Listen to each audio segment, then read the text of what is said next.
cheese.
hyperdrive.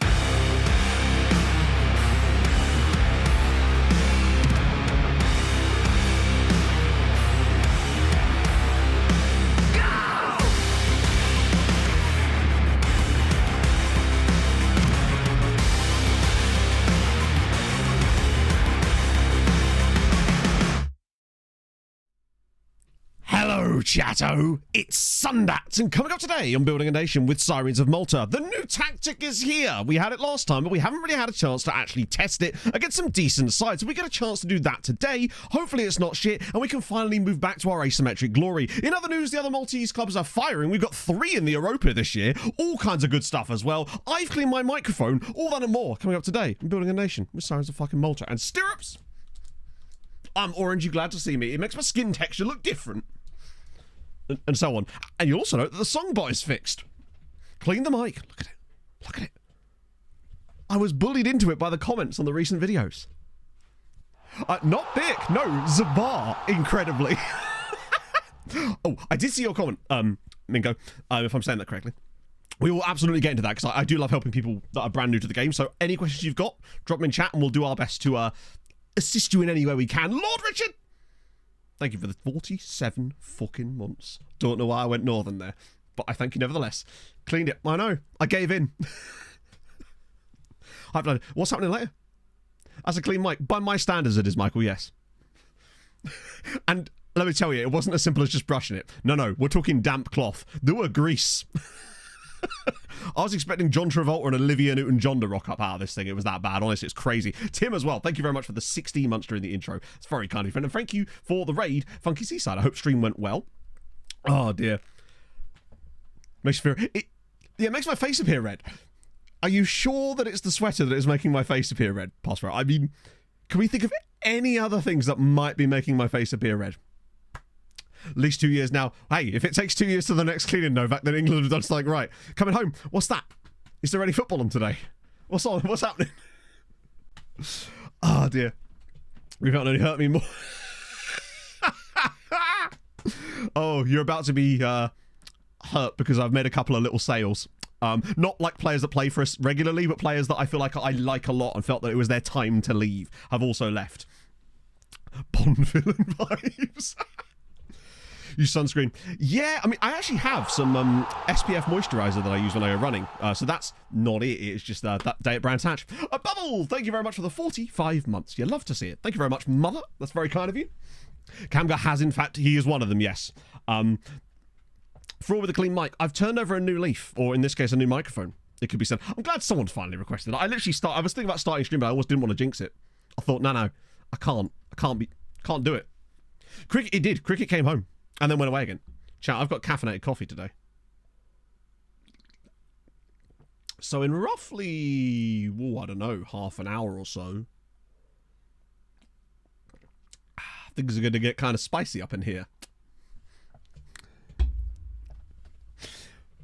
These, by the way, are super nice. And really, I say cheap. Cheap for store-bought canned coffee, right? Because there's those stupid ones in Tesco's. You can get like these silly Starbucks ones or these Costa ones that are like £2.70 or like 70p, and it's delicious. 70p. I'm alright with paying 70p. That I can do. I can stretch to 70p for a coffee. 100 streams, Bill. That is legitimately impressive. To at least someone else. There actually is a function in the bot, Kakota, to do exactly that. I just don't have it turned on. Yeah, this was from H&M. Last year, randomly was in there on sale for like £12. I was like, okay, give me that orange, you know? Fuzzy Buttons, thank you for the 34 months, friend. Happy I know, Sunday. but Anna, I've put on the relationship weight. Incoming undefeated Champion League. Yes. To be fair, we were damn near close to getting to the Champions League final 2 years ago without losing a game, until we did. It's Original Barista. I don't know who this Original Barista is, but it's also Caramel Latte, because I'm a bougie father mucker, as you know. Oh, Mingo, thank you very much for the follow as well. So yeah, I don't know how much help you actually got over the course. I saw your message right as I was about to go into intro mode, and you know you can't rattle me out of intro mode, chat. I am indomitable, like a snowman. But when you're brand new to the game, I would suggest one of two things. Either managing the club that you support in real life or one of the biggest sides in the world. And if that's both, then actually in a way that kind of works better, because it's a case of like, you'll know all the players. So when you look at the players' profiles, you'll be able to understand why, for example, that player has, say, really good crossing, right? And then you can kind of use that information as a sort of relative base to start with. The other thing I would say is don't worry about, like, doing too much. The game can throw a lot of shit at you at the start, and I really hope one thing they fix next year is the tutorial. So hopefully, don't be afraid to, like, delegate a lot of stuff to your staff initially and just slowly learn over time. Like, pick a thing to focus on each season maybe and go, okay, this time I'm going to learn a bit more about set pieces. And I'll be honest with you, I still don't know much about the set pieces in the game because they've only just changed. First time in 13 months I've had this option. Keep up the good work, Matto, and everyone remember to stay hydrated. Up the Maltese. Also, with another tier 2. Also, what do you mean the first time we've had this month? I swear I've seen resub messages from you before, our account user. Which option are we talking? Some nationalities for me. You'll have to see it. Oh, by the way, chat, I have something which you lot are going to fucking love. Like, basically, Hadrian found something, brought it to me, and said, you're going to like this. And I did. And I knew to myself at that very moment that chat would also like this. Hadrian's been doing some digging. And this is not the sort of digging that you're going to expect. Essentially, he's found out that there are, in fact, several goalkeepers in our game database who have scored goals. Some of them more than others. And we're going to have a look at some of those guys today, one of whom has got double-digit goal. It didn't help at all. That's fine. The intro wasn't there to help. It's only there to hinder. But yeah, no, I would say just start off with Spurs. That's actually the perfect start because you'll know a lot about those players already, so you'll get an idea of who's good and why, and then you can kind of use that as a relative starting point. But I really hope they do make a better tutorial for next year. What in the shit? Yeah, what in the Ruggiero Seni is going on here? You'll love to see it. Did I miss a resub there as well? No, I didn't. I was account user. Never mind. Right, let's go off my big face. Who cares? Hilarious had things I love to see. Also, if you haven't already seen this, Barnsley's new kit. And moving on. Allons-y. What are we saying? Bertalan Kish. Okay, so Hungarian. Solid. Do love a good Kish as a surname for a Hungarian. We didn't get enough Kishes during the last save, I'll be honest with you. Hello, Adrian. I was just discussing with chat about a little cheeky goalkeepers that score goals. I don't know if you know anything about that at all, because I have some stories for you, chat. Let me tell you. Napoli met Kish offer. Oh, I see. That is solid, actually. Also, Bertalan is just a fun name. Now you can request what you like. Unless it's like a version of the Spanish national anthem that's like absolutely like slathered in racial slurs. Probably don't put that in. I imagine that doesn't exist, but, you know, this is the internet. Leveling game is infuriating. I know, it's like playing against England. But, yeah, it's...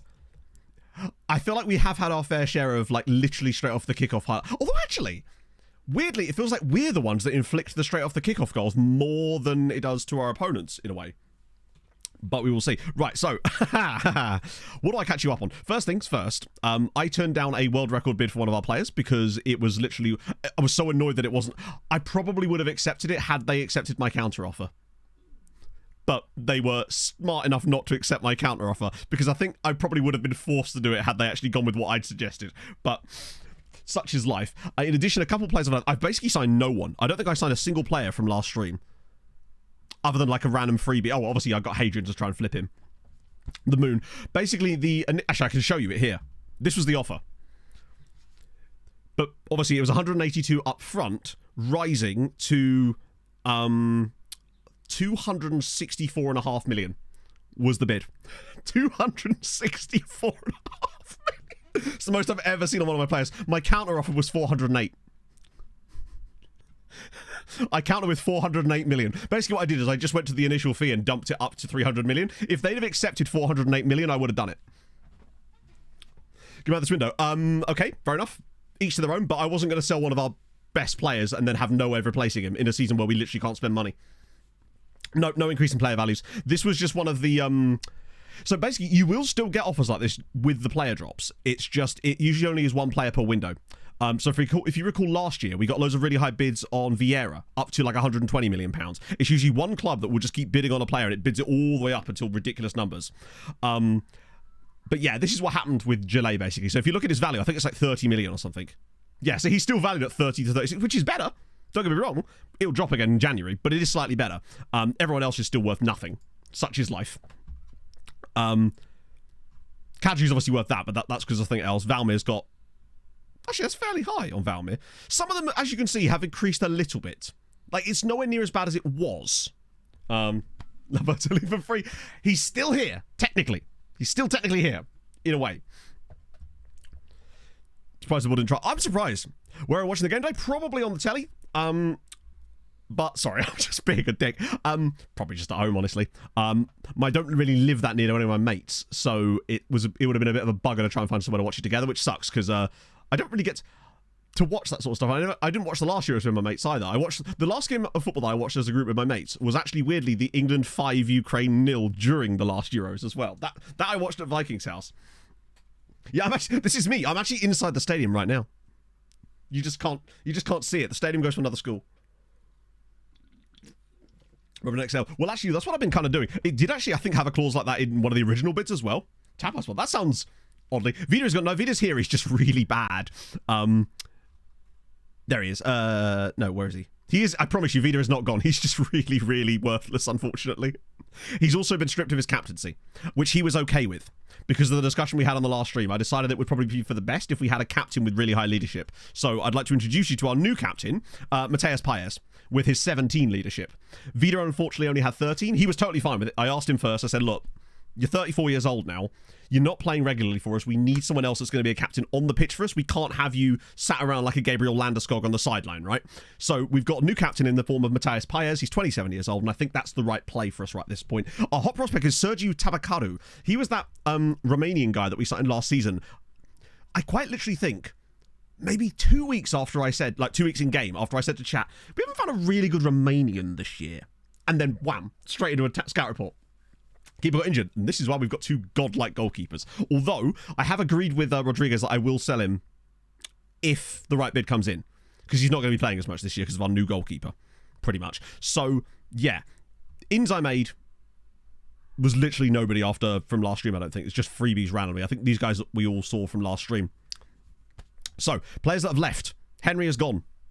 1.4 million, which I grant you is fucking nothing, but it does have a 50% of next sale fee. Not that I'm expecting them to sell him, but my hope is that his value will be really high at Al Hilal, and as a result, they will give us a nice chunk of like maybe 4 or 5 million pounds. And he's on 350 grand a week. How could I begrudge Henry that, right?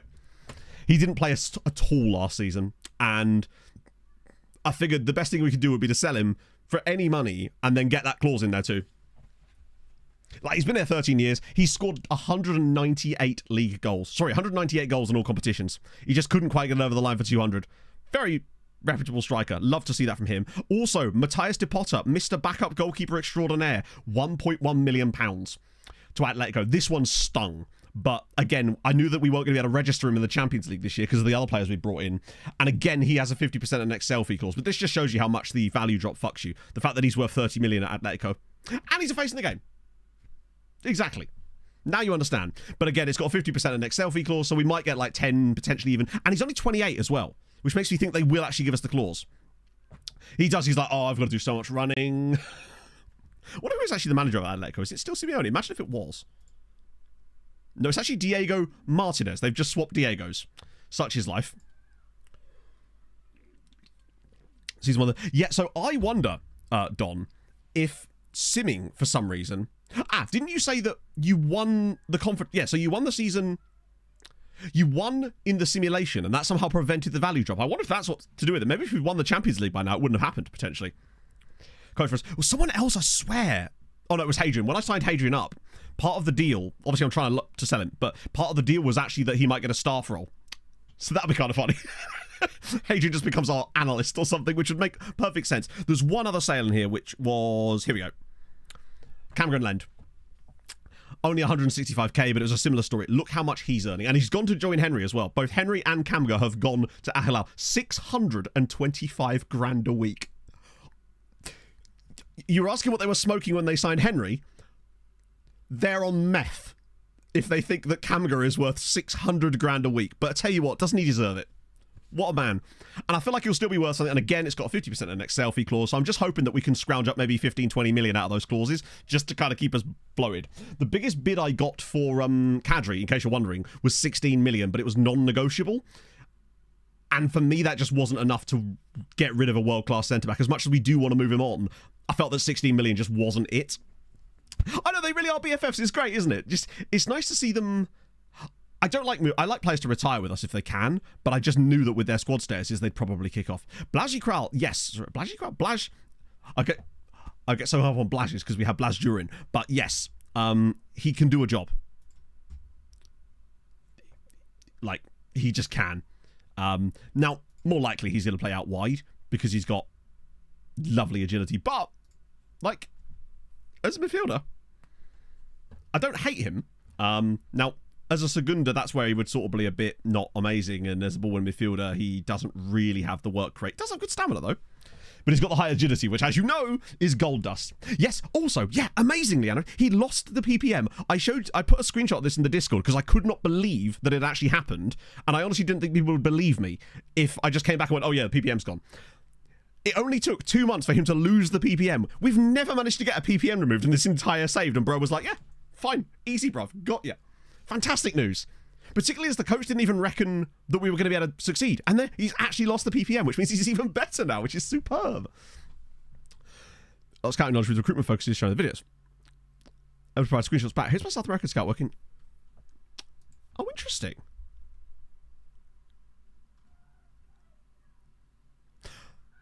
PPM, sorry, player traits. So the player traits down here, we call them PPMs because we're Luddites that don't want to update our terminology to the latest version that the game calls them. So I do apologise for that. You'll see a lot of things like PPM and regen because I refuse to change my ways. So that makes me wonder if... Who's doing our recruitment focuses for 18 to 15, for example? Because it's got the biggest range. Can you actually see who's doing it? Oh, you can. So Mazzili, Ruben Muscat. So he wouldn't have had a lot of... Oh. Right. So just to clarify, now it might be because he's shit, but he's managed to gain exactly zero knowledge of any other country from doing his recruitment, from doing this. Let's try Mazzili. Or is he the analyst? Something tells me that Diego Mazzili didn't have all of these. Yeah, so he's the analyst. Okay, you're onto something. Look at the state of his knowledge. Which begs the question. Do you think it's also because he's got 20 adaptability? That he's picking this up faster than the others, potentially? Because he does have 20 adaptability, which makes... I wonder if an experiment could be constructed.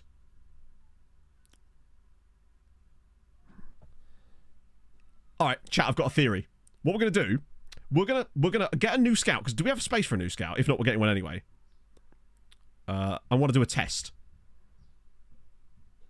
We do. We actually have a slot for a scout. This is perfect. Since when do we have 20 scouts? Okay, not knocking it. Great. Well, here's my theory. What I want to try and do is find a scout who's got no knowledge, but has really high adaptability and obviously judging PA and CA, who's just really good. Then we're going to give him his own recruitment focus that is the same as that, but with different players, and see how his knowledge grows over time. 18 of them have knowledge of 228 countries. Is every one of your scouts Jay Foreman? Because I'm here for it. Has 6 adaptability. Oh, interesting. I might still try and find a guy that's got the higher adaptability anyway, because that might allow us to gain it faster, potentially. Just a theory. Yeah, he did, but the scouting stuff has certainly changed in a few... Man, like, Gio is there. He's too busy straight lining it. What a series that was, by the way. Right, let's find one then. I love that there's 2 more head of youth developments as well that are there. Lockers, thank you very much for the 5 bits. Let's just find a scout who's good and care. It's nice looking for a scout and not having to worry about his... like knowledge levels. That's a weird turn up for the books, but I welcome it. Right, scout. So judging PA, and then we want judging PA for me is more important because they're obviously looking at youth players. Oh, it's him. Surely gotta be, right? Dominic Vollert. Because this guy's only got 18 and 14. This guy's got 20, but it's only 15 here. And he's got the... I'd say he's the best across the board, Dominic Vollert. Radio Lubinski, really? What, because it'd be cheaper? But actually, let's look at the knowledge. Romania, Bulgaria, Moldova. If this guy only has Germany knowledge... Ah, fuck. Is Yossi there as well? Oh, he is. To be fair, Yossi might even be better because he's only got one country of knowledge. But I do want to have someone that's slightly better. Now, I'm going to go with Dominic because I think he's just got the best overall, provided he actually will talk to us. He was buying Scout. Right. 5-year... Sorry, yeah, 5-year contracts. It's a shame we can't do 3-year contract extension clauses there as well. That'd be good. Easy to tell which countries. Ah, true. Nah, I think I'm going to go with this guy. It's pretty... I mean, let's see. We can remember. Said man who forgets everything. So it's Germany, Austria, Switzerland, Poland. All right, no, this is easy. We remember this by... Actually, I'm not going to say that. Yeah, we'll remember that. There we go. St. Bartolome is the final nation has got. Oh, really? Every single German has got. Oh, I see. Well, that'll be easy for us to remember then. Hey, a note. Why didn't I think of that? Yes, you're right.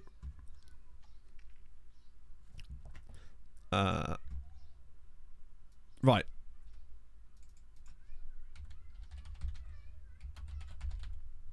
I was meant to say brub.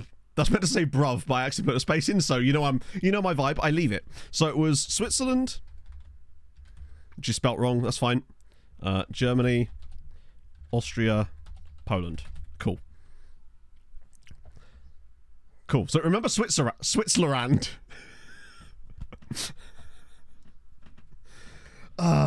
So okay. Yeah, we don't want any reminders. Ostera. And Ostera. Don't forget Ostera. Cosy lives, eh, chat? Cool. 2 out of 4. Hey, I'm batting 50%. Call me Barry Bonds. You never heard of Switzerland and Ostera?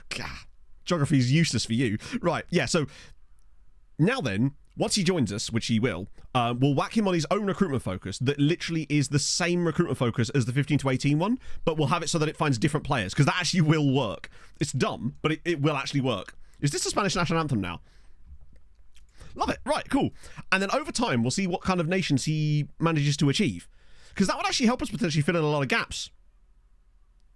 It's nice to know that it can actually work a little bit. Now, I wonder how many nations Mazzilli had, because he would have had quite a few, because it's one of our guys, right? But, well, when you do it by region, it certainly does blow up a little bit.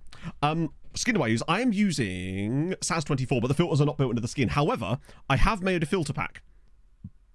But I actually don't believe I've made a command for the filter pack. But it is in the Discord, in the stream chat. So the one thing I forgot to do was make a command for it. But I have now got a filter pack with all my scouting filters on it. Because I was so rudely told to do exactly that last stream, and I'm a man of honor, right? So yeah, that's now sorted. You can get that. Right, so yeah, and then we'll add another one here. No, 56, that's a lot in it. So fair enough. So yeah, that was that. So the one thing I wanted to show you before, and now let me see if I can find the guy's name, because there's a story here. Back to my DMs. What was his name? Andre Alschweig. Right, you're going to enjoy this.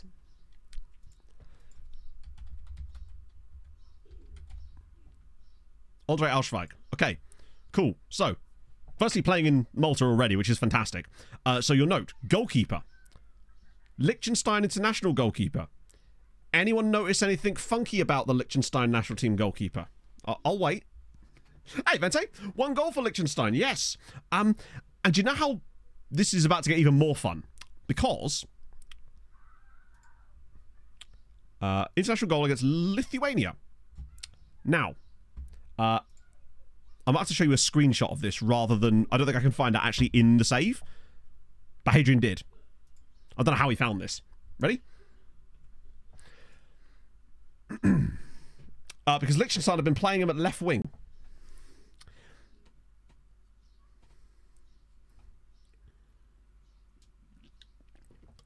Liechtenstein were playing him at left side. He's the reverse Matthias Potter. That's how desperate they were for left wingers. They're like, no, we're going to put you in there. Which then brings the next stage of this. Stay tuned. Right. So that got Hadrian on the hunt. Yeah, also, think of Lithuania here conceding to a 17-year-old goalkeeper playing on left side in an international match against Liechtenstein. What I'm saying is, even if we're starting our new Norwegian guy, maybe we got a chance. We just whack Rodriguez on the wide position. It's something I would do. You're absolutely right. It's something I would do. And I'm a big fan of Liechtenstein for that. I really am. Fell, thank you for the 2 bloody years. Same thing with the cup first round. If we get Arnold or someone, I'm up for it. Was he only 16? He must have been, yeah. Morning, Clay. Right, next thing. Highest goal scorer in this save is Depotter, right? Oh no. Oh no. You think that's the highest scoring goalkeeper? You're in for a treat, friends. Right, let's clear this for a moment. And this is when it gets really interesting. So goalkeepers, obviously. Stats. General, career, all-time career goals. And you're thinking, but they're goalkeepers, Matt. So it turns out there's 62 goalkeepers in this save that have scored a goal. 62. No. Some of them probably have retired since, and hopefully it's not the one. There was 67 when Hadrian tested it, but his is an older version of the database. Now. This isn't where I parked my car. Let me introduce you to Johannes Richter. A goalkeeper with 16 career goals. Norden, thank you very much for the follow. This is Johannes Richter. Who... I don't know how we even see this information. How do we even see, like... Yeah, he's conceded 900 goals as well. Yeah, we don't know exactly how he's scored them, but he has. He's got 16 of them, in fact. I love the fact that he's got, like, conceded 900 goals, too. It's not gone well for Pro Stars. Yeah, and he's retiring soon as well. I don't know how we can actually even see his goal-scoring numbers. I wish there was a way that you could... Because obviously on the... You know, it's designed for goalkeepers, not... Yeah, he isn't at the best out... I mean... He does concede a lot. In history. Is it? Oh, it is. You're right, it is there. No, you're absolutely right, it is. Actually, weirdly, it has a tab for that. So that year, he got a goal in the league. That year, none. That year, 2 goals in the league. I wonder what his highest goal-scoring season was. Actually, can we see if there was... Does it tell you, like, if there's penalties or not? He got as many clean sheets that year as he got goals. Sensational. 1 goal there. 3! Look at that for a season. 3 goals in a season. He's got a 1 in... Okay, when your goalkeeper has a 1 in 10 goal-scoring record, that ain't bad. There's a goalkeeper score 100 goals. I know, but that goalkeeper isn't in this save. 0... 3 again. 6 goals, the most is 3. You'll also note, weirdly, and we don't know why this is, that a lot of these goalkeepers seem to play in the MLS or in North America. Yeah, 1 in 5... It is not great, is it? But look how many of these guys, for example, were playing at... Oh, actually, it's not as many as we thought. Actually, it's fairly well spread. There's a guy at Pau here. I wonder what the highest, like, the biggest club is that have got a goalkeeper, a goal-scoring keeper. DC United, for a start, have got a keeper with 1. FC Seoul have got 1. Isidro Metapan, of course. It's got to be Racing, right? Kalmar as well. The Kalmar guy's got 4. But only 23. He ain't done yet. Their assists, I guess we could. Now, that's a likelihood thing that you'll actually see, in fairness. Olympiacos. Oh, Olympiacos might take the lead. Racing Club as well. And Rakov, of course, Rakov are in there. And the strongest. At 2 different goalkeepers at Valmiera. That's incredible. 2 different goalkeepers at the same club. Wait, is that guy called Paul Lake at Real Salt Lake? That's wild. Oh my god, yeah, Paul Lake plays for Real. Bit of nominative determinism there. I think Olympiacos might honestly be the most, like, surprising one there for me. 32-year-old. Pavlos Thanopoulos. What a guy. Do you reckon maybe they brought back the old penalties, the old MLS-style penalty shootouts, and then the goalkeepers are just taking the ball off them and scoring the other end? Born in Salt Lake City? Maybe. Paul Lake. Came through at La Galaxy. It's unlikely. He was born in East Hartford, Connecticut. Do you think the strongest goal? Oh, he does, doesn't he? Do you reckon he's got international caps? Yes, because he's probably the starting goalkeeper for Bolivia.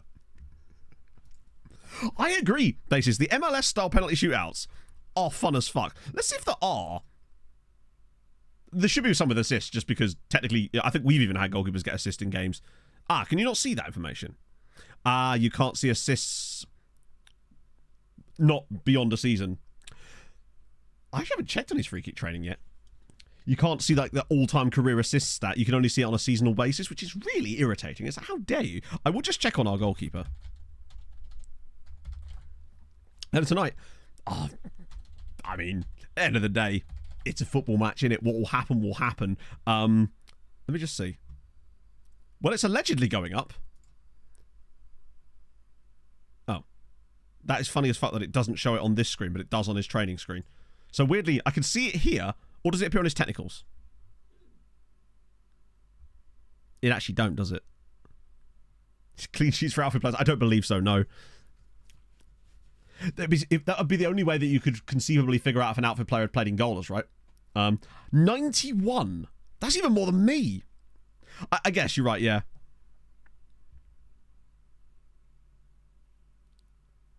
Have the coach trained free kick through? Oh, no, we have got him working on free kicks, as you can see here. But we can't track the progress on it beyond just the number here. Because you know how you can look at like progress here, but it doesn't appear on this screen, unfortunately. It's almost like it wasn't designed as a trait. That wouldn't affect his ability to take free kicks, so that would just change the style of free kicks. Double intensity. Hang on. Yeah, actually, good idea. Why not? Run him into the ground, baby. Do you think scouting makes sense if you only have the money to scout your own league? It depends on what save you're doing, honestly. I think scouting always makes sense, but at the very early stages, you're probably not going to be using much of it. So it might honestly be better. Then again, are you really going to gain that much by not using it? Because at that point, you're probably not spending that much on scouting anyway, so I don't know where that money could be better spent. Sometimes I will say, though, it's better to put that money into wage budget. Because if you're going to sign free agents or something and you've already got them scouted or free trialing them to get the scout reports yourself, then maybe that money could maybe get you an extra signing, potentially. But it depends on how much money it's actually saving you. So that's what I mean about it depends on what league you're in.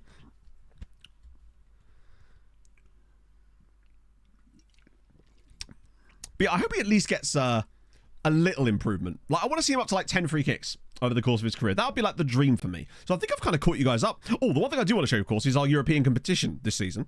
Now, one thing you'll note, look how close we are to France now. Now, France have obviously had some extra competitors. We are literally a 10th of a point away from France. All we need this year is a better season than France, and we get a 6th team in Europe. We can overtake them this year with just a solid season. Values are not fixed, no. They're a little bit better, but not really, no.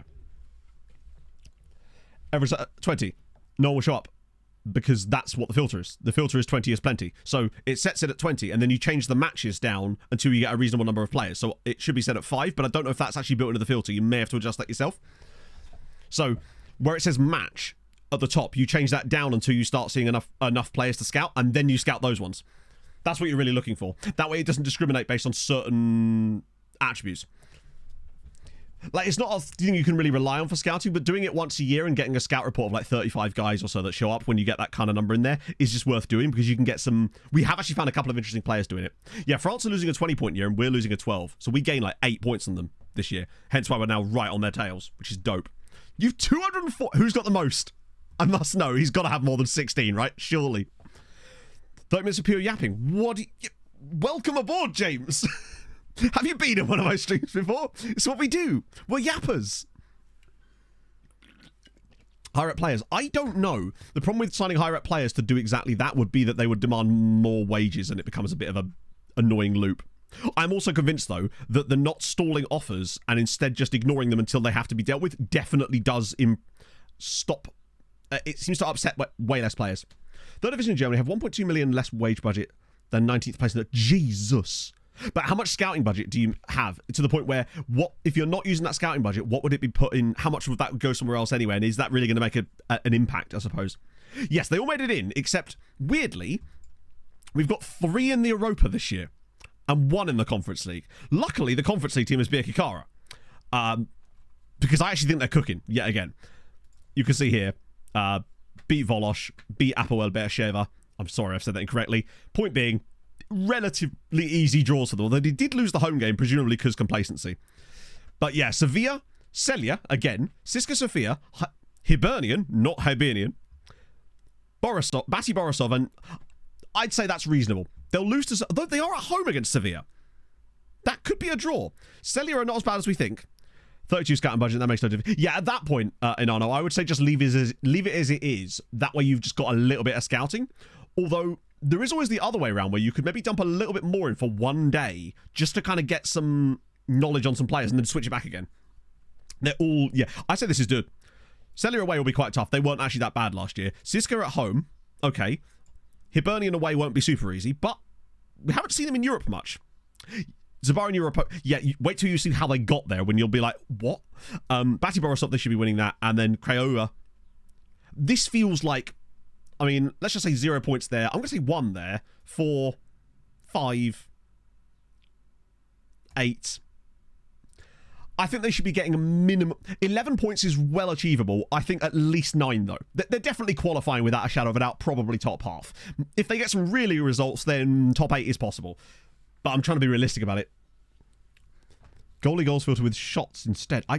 That would only show you over one season. And unfortunately, because we're only in September, a lot of the stats will probably be missing. It might be something for us to try in like May, when we got more data available to us. So it was like, to me, it feels like 12th or 13th, maybe. Dean Henderson scored 29. That's amazing. That would have definitely been like a header. If you see a late equaliser from the goalkeeper, it's almost certainly a header from a corner, which is dope. So that was Becky Kara's run. This is where things get a little bit more weird. So obviously that means the others are all in here, because Hamren go in here straight away. They don't even have to do anything. Hamren, I think they deliberately come third every year, so that way they can just go straight into the Europa League and avoid any qualifiers. Sweetie, who of course are in here somewhere. Oh, not Sweetie. They're not in Europe at all, are they? Silly bastards. Goodyear. Yeah. They got Braga. I mean, they got a draw at home, lost away from home. Admittedly, did take Braga to extra time in that game, so they did at least get some extra coefficient for us along the way, but not as bad as I thought they'd do against a team like Braga, who are pretty decent. So, no, Sweetie came 6th last year, because they're useless and dead to me. Expect them to be really good this year because they've got no European football. So I expect them to be cooking. I think it's Zabar that will fall off hard this year. It's not bad, is it? Good for coefficient. Exactly, yeah. I think good during the Champions League group stage would have been... And yeah, look at this. Midtjylland away. Tromsø at home. Shamrock away. Feyenoord at home. Maribor, who are good, though. Then again, we've got their 2 best players at home. Ludogorets away. Real Sociedad at home. Sporting away. It's... Oh, hang on. It's not easy. But it's better than we've had. Oliver, thank you very much for the follow. They have got some more loans from us, though, so at the very least, they'll certainly help. Finally, number 1. No way. Oh, fuck yes. Oh, my God. Just saw the date. Martini, did you encounter a value drop? I actually don't remember if you did or not when you were in Montenegro. I say when, as if you aren't already. And if so, did it happen multiple times? So, let's see. And then, of course, well, yeah, the one... Let's look at Hamren's fixtures first, actually. Still in it now. Seriously, that's wild. I actually had a very strange comment on the latest recap, basically saying that we needed to use the default SI Malta database and that we were cheating, and that's why the values have dropped. Which I think is a little misguided, personally. I would also love to know which database, which official SI Malta database they were using, but regardless, just, yeah, odd. I think there's one of those things where no matter how many times we explain things, there's always going to be people that maybe misunderstand what I'm saying about it. I don't know. But I think it's just one of the things where it's very easy to just be like, oh no, it's definitely just you. Which most of the time it generally is, but in this case it very much isn't, right? The weirdest one I'd say for me, and the biggest example I can give of proving that this isn't a custom database problem, is Greece. This happens in almost every Greece save I've seen. I know maybe double-digit people now that have done I know more than double-digit people that have done Greece saves that have had these value drops in the vanilla database. I don't know why Greece specifically. I know it happened with Tony, it happened with Zeep, and there's like 8 other people that have told me that it happened with them in Greece. I don't know why Greece is so bad for it, but they might be right on the threshold for it. I often want... This is the thing, because it hasn't... No, because it kind of did happen to you, didn't it, Don? It just happened a bit later, if I recall. I know, I know, but like it's easy to say things like that. And after all, it's just the YouTube comments, right? If anything, it's just made it even harder for us, right? Home in Slovenia, yeah. Oh, true, yeah. This is the Greek. That's really tough. Oh, yes. Hammer get HJK. Espanyol, Wolfsburg, Lyon. Oh, my God. Tell you what. Hamren have got it. They've got it bad. Club Brugge at home. Gotta stop clicking there. Roma away. HJK at home. Espanyol at home. Wolfsburg, Lyon. This is like a Champions League draw. The fact is, right, I just thought I'd highlight it just because I thought it was interesting how, like, we've talked about this quite a few times, and I thought this would be the perfect year to highlight exactly what's going on with it. But, yeah. I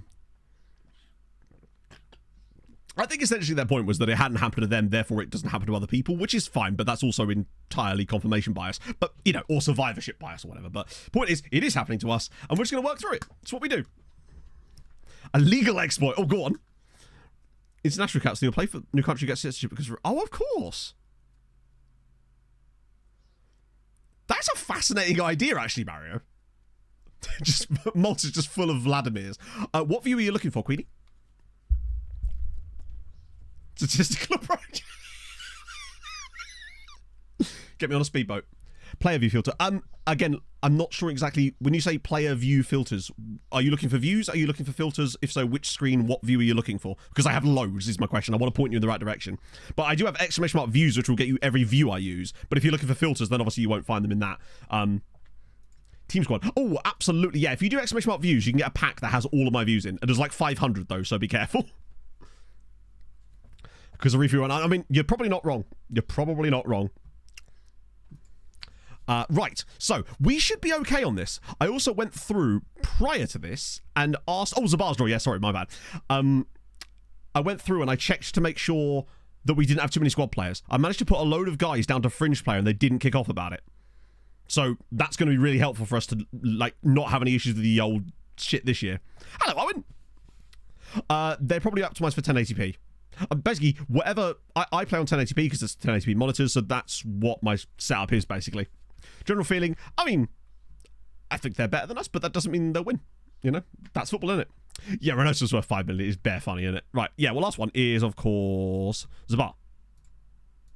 So, Zabar drew Besiktas in the playoff round, and I thought, yes, nice and easy, get knocked out, drop into the Conference League.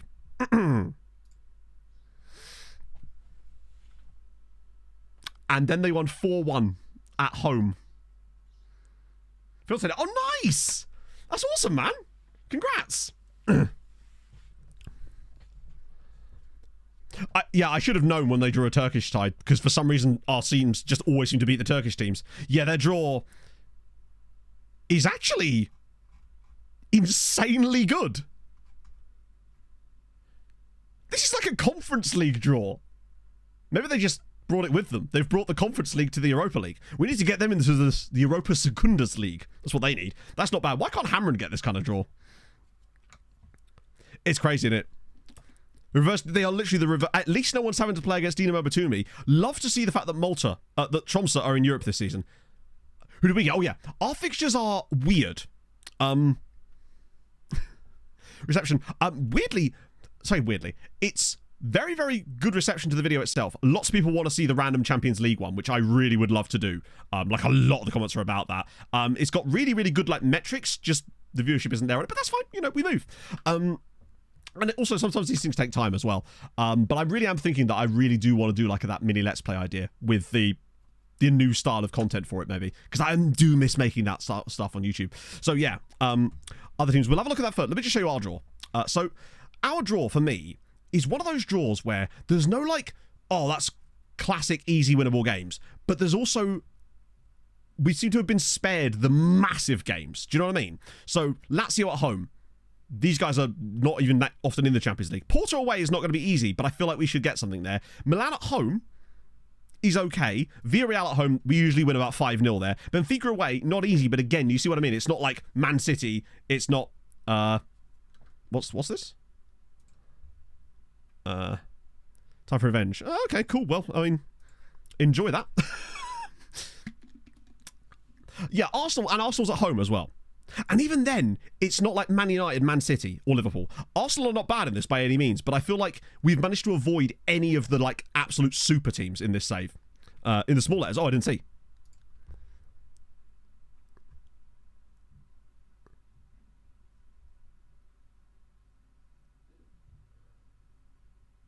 Okay, yep, cool. Right. Yeah, so Arsenal are pot 1 and so are Porto. Because remember, Porto actually do like ridiculously well most years. Like, I think Arsenal are 5th and Porto are 6th in the coefficient. So those are the 2 pot 1 sides. PSV Eindhoven away, Celtic away. It's not too bad, is it? Like, I would say this is... There's no like, other than Villarreal maybe at home, there's no like, oh, dead cert, we should win that one easily. Milan at pot 1. No, I think Milan are actually pot 2, but they were like 13th or something. So basically pot 1. In the qualifying games. I don't think so, because I've got myself set to attend them all. So I think we should still be... No, their next games are actually today. So we probably will see 3 of these today. Which is crucial, because they're in a great spot right now, but that home defeat to Kosovo is potentially costly, particularly with a 93rd minute goal. That's the real problem. Window smash above someone's... Oh my Jesus, Stu, I hope she's okay. That's not what you want to hear. Right. Yeah, they're going to draw with England and lose the other ones. That sounds about right. See if I can just do this straight off the bat. Oh, but look, fringe player. He's not going to care. Beautiful. Birkeland, fringe player. Fofana, fringe player. I managed to drop a few of these guys down to avoid the inevitable issues. Redencic as well, fringe player. Now, the question is whether I actually want to register. I don't even need to register Pedro Figueroa because he's now a fringe player as well. There was a couple of guys that kicked off about it. I think, yeah, Kral was one of them, and so was Souza. And also, oh no, not Korishek actually. He wasn't. I don't think I need to put Korishek in. Who do I not want in this squad out of this batch? Valenhout's, yeah. I will register Valenhout. That's Frank Sinatra. Yes, is it like his actual like full name is Frank Sinatra? Sorry, no. Like he's Brazilian, right? Yeah, so it'll be like essentially it's like their first name. I've seen a few of that anyway. Yeah, we've got 1 slot left. I like that we're actually like well above our quota. Look at 9 players trained at Sirens now. Do you remember when we were like really scratching around trying to get that one sorted? Right. Leo's a fringe player. Am I going to upset anybody by leaving them out? Is my question. So Alberto, fringe player.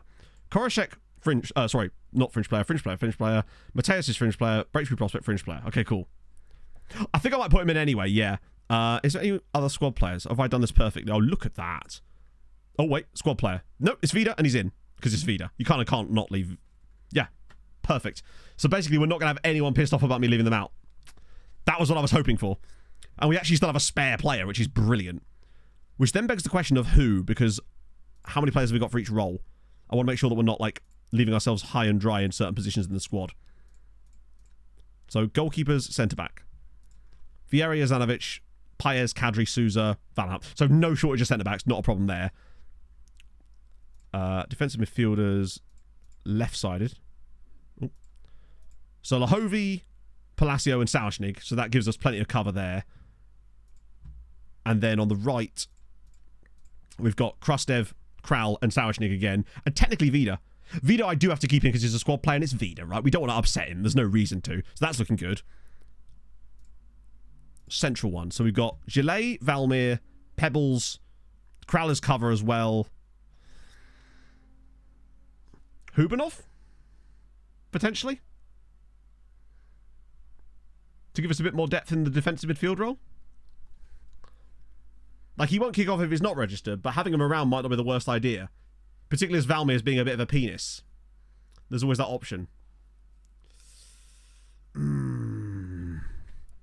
I'll add him for now. I can always take him out. Get Hadrian in there, yes. And we want attacking mid. So Padilla. Hollob's also in, but he's unfortunately one that had to be in. Ooh, we are a bit light there. Although technically we've also got my boy Slideno still was yeah, there's a few still playing, like 38, 39 years old. Vida should be, shouldn't he?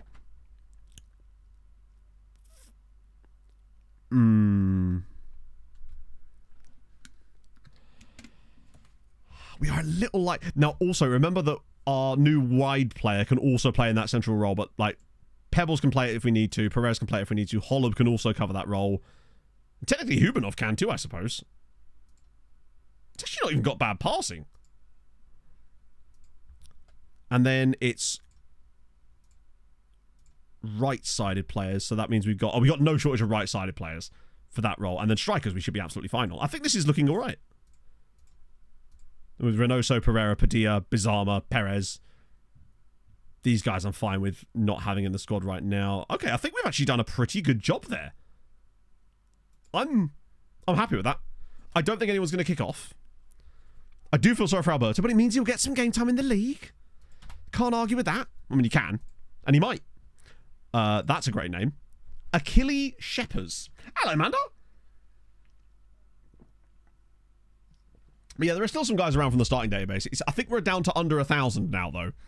Because this is technically the start of season 21. Speaking of which, I should be able to get the Patreon region recap out tomorrow. I had to re-record it.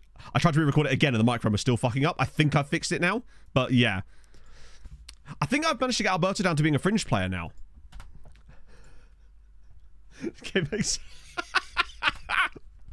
Yeah, it's a singular Achilles. He's not got two legs to stand on. Right. I'm going to bump that up because, of course, right? We've got loads of cash. Sort of. So we may as well bump that. I don't know if that really does anything. A couple of hundred. Really? Oh, now we've got this filter stat. We might as well have a look. Right. Luckily, there's a filter that does exactly that. Is new gen. And then we switch it randomly to is, which tells us 272. I do love that you have to say is new gen and then is new gen is. And then that brings you the ones that aren't. Because that's how FM works. So yeah, 272 real players left in the save. The youngest of which is Julian Hall at 35 years old. The oldest of which is Andreas Nygård at Lokomotiv Oslo, 39 years old. Hey, Hen. And there he is. So you see there's a few like retirement logos on almost all of these guys. Which I think means that these guys are often playing in like, yeah, Scandinavian leagues and stuff that have like summer leagues, I suppose. Right. Sick. So that's going to go down even more. Oh, he's still playing. He's probably the most noteworthy real player that's still playing. Seth, thank you for the 23 months, friend. Hope you're having a fabulous morning. That's great, though, that the City goalkeeper is even still starting for them. Yo, he's still good, yeah. That's wild. The fact that City got him for free as well. 50 million Al Ittihad paid to lose for him, only to then have him come back to Europe and then enjoy like 11 years of European football at the end of that. One of the few players whose career didn't completely evaporate when he went to Saudi. He will never rest his case. No, exactly. Really for goalkeepers. I think it does matter. It depends. If you're playing as like a sweeper keeper, I suppose it matters. And you'd feel like with him playing at Man City, he probably would be, right? It feels like all the big sides in these saves tend to play sweeper keepers. But he seems to still be starting for them. Let me just make sure I've got this flipped back to Team Report New so we can get this. Wait, what? Hang on. Oh, it is there. Sorry, my bad. Want to make sure we've got the right one of these and so we don't miss anyone great. It's that one, isn't it? Anyone fun? Oh, actually, there's more. Looks like we're into Greece now. Any crazy high CA? Ooh, Nigerian at Zag. Polish Nigerian, okay. Probably doesn't have the... I feel like this might allow us to find... If we find guys that have got really high CA at like 18, 19, but not the highest potential, I think those guys could anything... those guys might be indicators of lying stars in terms of their potential for me. Because I feel like we found a lot of players that do exactly that. Got his bag. Yeah, exactly. Saved up for retirement. Now he's still earning 300 grand a week. Can you name 10 teams that have played the most Champions League games since Champions League branding? Ooh, okay. Well, I mean, you got to start with, like, Barcelona, obviously, Real Madrid, Juventus, Bayern, Inter, Milan, Manchester United, presumably. Liverpool, I would have thought. Atletico, yeah. I wonder if Leverkusen... No, they've not had enough seasons in it recently, have they? Including qualifiers. Oh, good question. Benfica, yeah, someone like Celtic. Yeah, do you mean like main tournament or qualifiers too? Chelsea, what? Yeah. Yeah, actually, probably, because even if you include the years when they perhaps weren't going to have been in it prior to Abramovich and that little era there, It'll be someone like Rochenborg or something from like a huge spell they had that none of us remember. Inter aren't there, really? Huh. I guess, is Lyon in there? Because remember when Lyon were absolutely dominant in France for a while? I wonder how long that continued on. I wonder if PSG haven't been good enough for long enough. Copenhagen? Do they make it regularly enough? No Lyon. Okay. Portuguese league winners. I think you find it's... Actually, Portugal's been kind of weird because Ajax... Oh, could be. Yeah, no, Ajax feels about right. City. Nah, there's no way it's City. Oh, surely it's not City. There's just so long... City wouldn't have played in the first sort of... When was the Champions League rebranded? 7 seasons in a row. Yeah, I thought maybe that would have got them on the list, perhaps. I don't think City could be on there, surely. Bayern have to be. Dortmund, yeah, probably, actually. Yeah, Dortmund's one I hadn't thought about. 1992. I feel like there's no way that City would have had enough Champions League appearances since the investment to catch up to that list, I wouldn't have thought. There's no way they've been in it more than Ajax, right? Inter 13th. I felt like it... Maybe I'm just... Was there a period where I wasn't paying attention to football that Inter were just really bad? I know that they've gone through their own little trials and tribulations at times, but let's see. So Portugal's... Yeah. I feel so sorry for Sporting. They've just... The last time they won the Portuguese league in this save was nearly 17 years ago. When football began, of course, yes. How could I forget the dawn of football? Of course, silly me. Arsenal during Wenger years. Yeah, actually, to be fair, the Wenger years were a bloody long time, and they didn't stay outside of it for that long afterwards, did they? Arsenal might well be in there.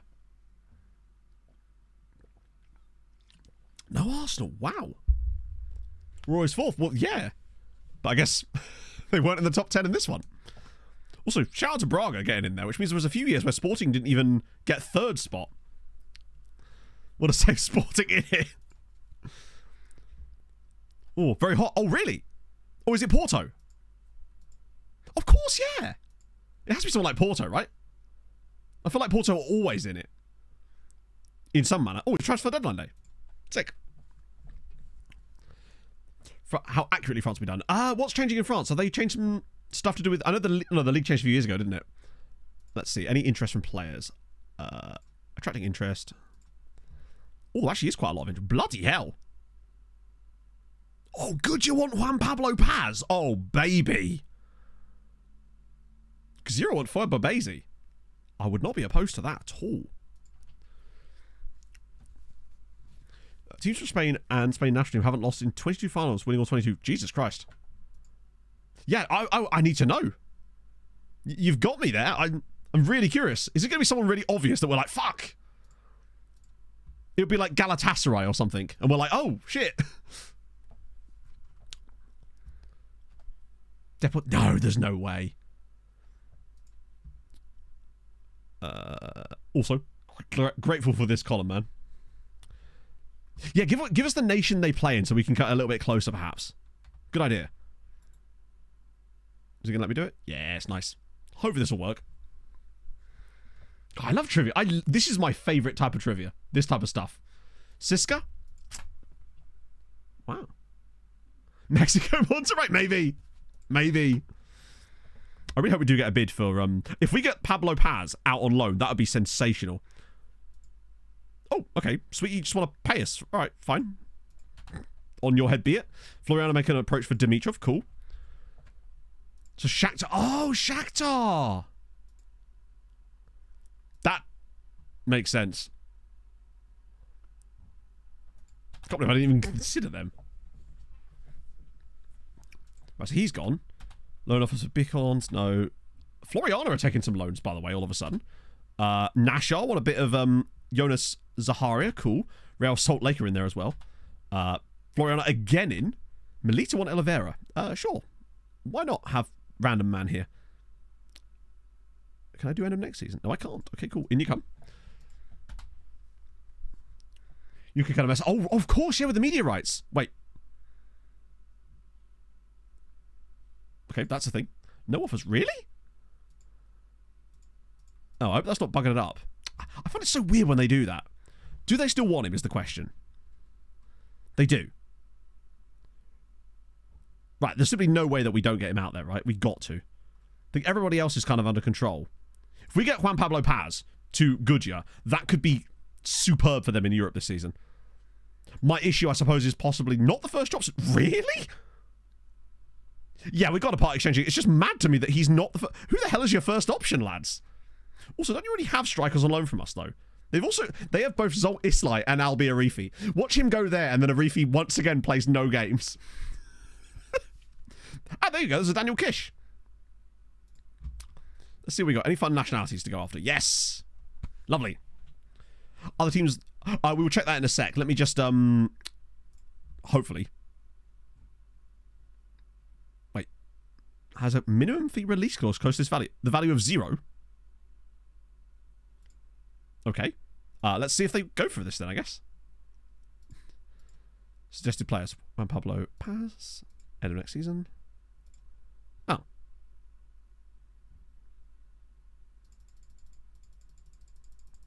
What is his minimum? Fine, I'll pay you. Whoa, no. Can I have like somewhere in between that kind of money? Let's just offer like. That's annoying actually. Maltese Scott. Shit, I should have gone for him. Jordan McCormack. Yeah, they really don't think he's going to join and do that. And I can see why they think that. Let's see if I can at least get them to agree to it. At least Floriano are taking shitloads of loans. Like an absolutely obscene amount. Oh, perfect timing. Mihai Burai Petrascu. If I could get him a loan on deadline day. I love that he's actually turned 17 on deadline day. That's convenient. Kiev caught everyone out. So Madrid, buying a second. Juve, Man United. Ah, I thought Liverpool would be on there. Oh, so it was Benfica and Porto. Oh, okay. I thought it was only one of them. Rejected. Really? You lads are aware that it literally says you're interested in him, right? Like, that is a thing that you have said. Let's try a different player. I wonder if it's because of the random release clause. It's maybe scuppering it slightly. Just see if they're any different if I just offer them him straight up.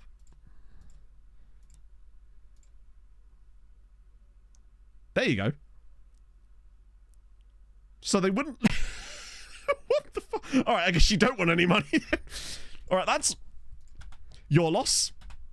I'll have a guy for free instead. So yeah, it's because of the release clause. Also, if 175 grand wasn't his release... Oh, was it 500 grand? Shit, okay, that's really high. In that case, I'm kind of glad we didn't sign him, because if they've got a release clause on him of that height, it indicates to me that he's actually quite good. Right, so you will get a international cap clause of £250,000. So I love doing this for the memes. Plus the deadline date is even more important to do that. Oh, hello. I was like, oh, did it? The first time I couldn't see it. Wait, it actually... Oh my god, it worked. As if that worked. Juan Pablo Paz to Goodyear United. This is the guy we signed from Barcelona. Yeah, also, close to 0. I mean, it's not... When they said close to 0, I thought like 50k. How good is Paz? He's one of those players that is match engine good. Maybe not the pace, but you see what I mean. We did pay £12 million for him. It's been 4 years of us desperately trying to get him a loan and him not getting one. That's sick. And I can release the new guy. Also, who's Margaretha? Cuco Margaretha. I mean, we need the cash, so yes. Marsa! Oh, no way! Marsa actually got a loan for Mihai Burai Petrascu. He turned 17 on deadline day. We managed to get him offered out immediately, and he's actually going to join Marsa. That's brilliant. We're just going to flood the league with Romanian strikers. Cuckoo Margaretha is a great name as well. Delightful. Good just lineup. Let's see. It might not be accurate. They're playing Arifi off the right. So it's mostly loanees. And former loanees. Kalidou Sarr, if I recall, is really good. Or it's certainly solid. Yeah, the problem is with filling in weaknesses is it's not as easy as that, as we know. I'd say that could be a weakness. I mean, he's 19 and he's Maltese, which suggests that it probably is. Atundi's a former loanee as well. I suspect he's only playing because of injuries, right? Because Sirens training club. I don't know, actually. Probably don't have a left back. True, we could try to find him a left back. A left winger. But like I said, he's not... This guy Wait, why is he playing left side? I think he actually is a left winger. We just don't have the scout report on him. But again, we've gone through this before. It's not as simple as just going, they need a player there, we have a player there, they get the player there. It sometimes does work like that, but 99% of the time it doesn't work like that. Let's have a look, though, see if we do have anyone. Figueroa would be interesting. Good Hungarian players. Yeah, we actually do. One of them plays up front for Goodyear as it goes. It's just the whole of Malta, yeah. Last week it worked. True, but that was an exception, not the rule. Like, because otherwise we're just going to sit here doing it for every player and we'll be here all day. Who are you wanted by? To me, the best option would be someone like Figueroa.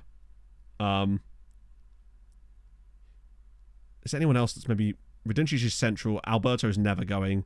Rubio? Could try Michel Rubio. He's 2-star CA. He could maybe work. I don't know who else there really is other than Rubio. I think we could try Rubio. They've got any left backs that we can maybe hop in there as well. Do you know, I actually don't think we do. We're quite light on left backs as it goes. We've got lots of right backs. There's this... Oh, it's Cuca Margarita as it goes. Yeah, let's try and get Rubio. We can try. If it don't work, it don't work. I just didn't want to be doing it over and over again with different players because it just takes so long to do. Let's try... So I'm trying to find good... Can I just get the badge? There we go. Just getting him out is like work done in a way, but if we can get one more, that'd be kind of fun. Doesn't have a long-term future. Cool. And wait. Oh. Okay, weird. Lone listed players. Right, okay. Who was it? It was Michel Rubio. That is not the right player, Matt. GG. Right, Michel Rubio.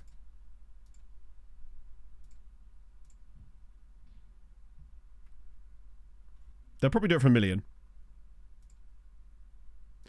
If it goes through, it goes through. I don't like doing it because it costs us money that we can't afford to spend at this point, but if it works, it works. But so far, mostly just us trying to get some more players out. And also getting a really good striker to Goodyear. So Camilleri's in.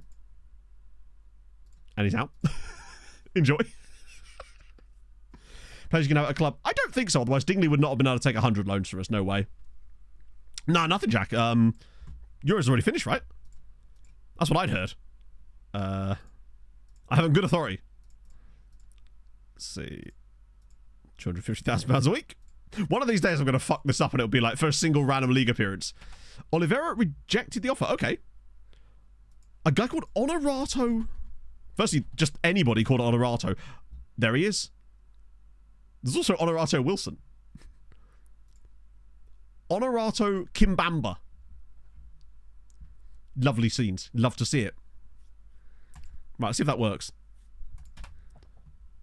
Now release. Well, it's work. I mean, I was at this stage in the save. If we had loads of money, and we kind of do, but if the values were better, that's fine. But that's a real... We can't do that regularly. Because that's essentially a loan farm signing that we've just paid to do that, and I'm not sure Rubio's even that good. But it's done now, which is going to help a little bit. But we can't really afford to do that very often. But it did work again, in fairness. I think had we offered them Figueroa, they probably would have said no. I think he's just slightly too good. Although, I do kind of want to see now if they actually would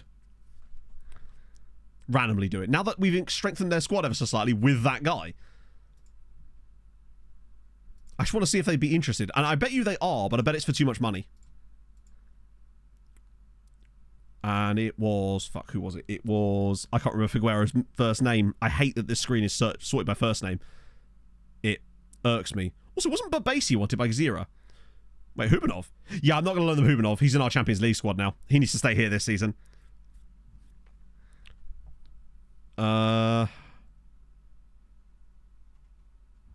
Is it Ricardo Figueroa? Oh, no, Pedro Figueroa. There he is.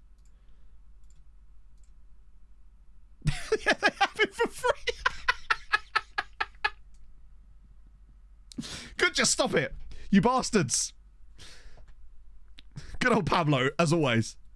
I mean, if it works, right? They've got depth, if nothing else.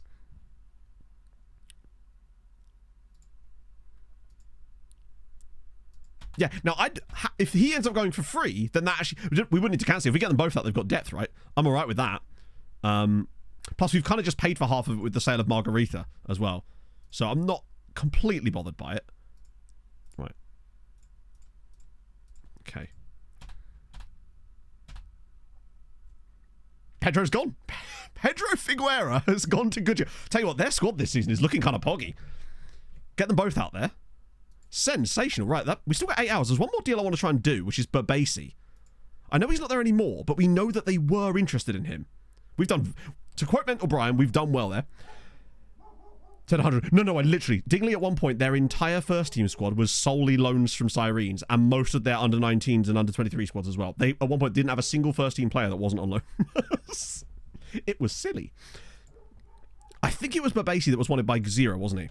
It's changed now, but I think that it's, Oh, did I not sell him? Hang on. Oh, yeah, I've got to make sure I get rid of him. Last thing we want is him sticking around. I just want to see if it's possible. I always click the wrong one every bloody time, don't I?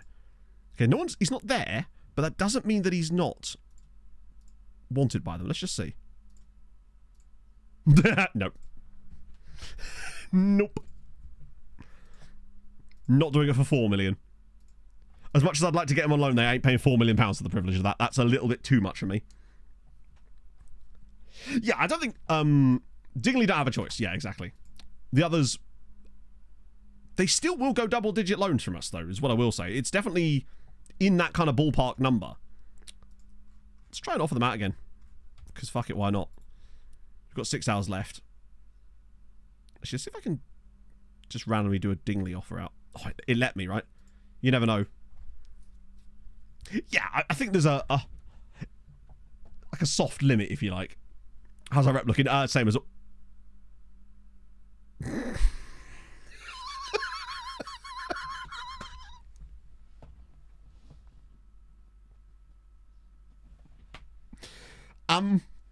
I respect their integrity, but that is extremely funny. So, just to clarify, 3 hours ago, I offered him to them for loan. I offered Berbasi to Gazira for loan, and they wanted me to pay £4 million for the privilege. Now they've just come back in and said, no, we'll pay you. Sensational. Also, Hamron want Morkan. He's yours. He's yours. I know we overpaid for him, but that's a good player to get to Hamron on a permanent deal, right? It feels like because our values have dropped, they're actually more interested in our players as well, which is helpful. It's more money for us. It offsets that other deal, and Hamron get a quality player out of it. That's so funny. I mean, I love that from them. Because now he actually is going to get out on loan, which is superb. Hang on, was that an American Samoan? He's still got that 3rd star. Imagine if he kept it. I don't think he will in the end, but some quite interesting players in this little batch here. 16-year-old Partisan. Ah, yes, the Partisan dude. I know about him because I actually looked at the team report when Partisan came through, because it's Partisan, right? And this guy, yeah.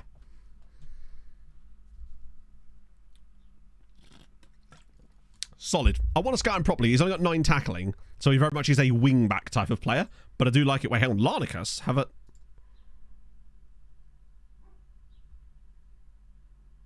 Was he on a reasonable one?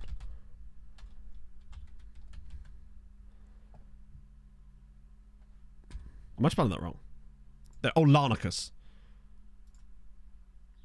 Georgiou. Okay. Samo, is he...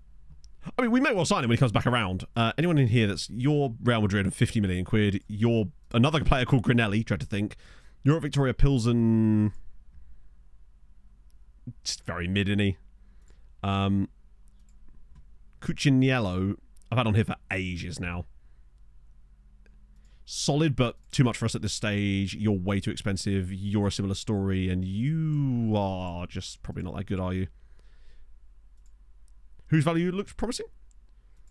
Player traits cost. I believe they... Oh, no, they don't. Do they? I think it's things like training them to a new position that causes them to not lose CA, but use CA, so to speak. Larnicus, dude. True, but, like, I'd rather get him fully scouted, right? He wasn't within a punter. Oh, Cristiano Ronaldo's gone. There you go. Wait. Oh, Morkan rejected the contract from Hamron. Right, good. What a bell piece. That's useful. Yeah, it is weird. I probably should take him off there, but hey, there you go. For Berbasi. I like that for them. Also, look at his value. That's actually surprisingly okay. Out of interest, what position is he playing? Right wing back. Oh, mate, if he actually does play them. And, Dingler, this is very true. I was more drawing attention to the fact that he'd... Yes, I get your point.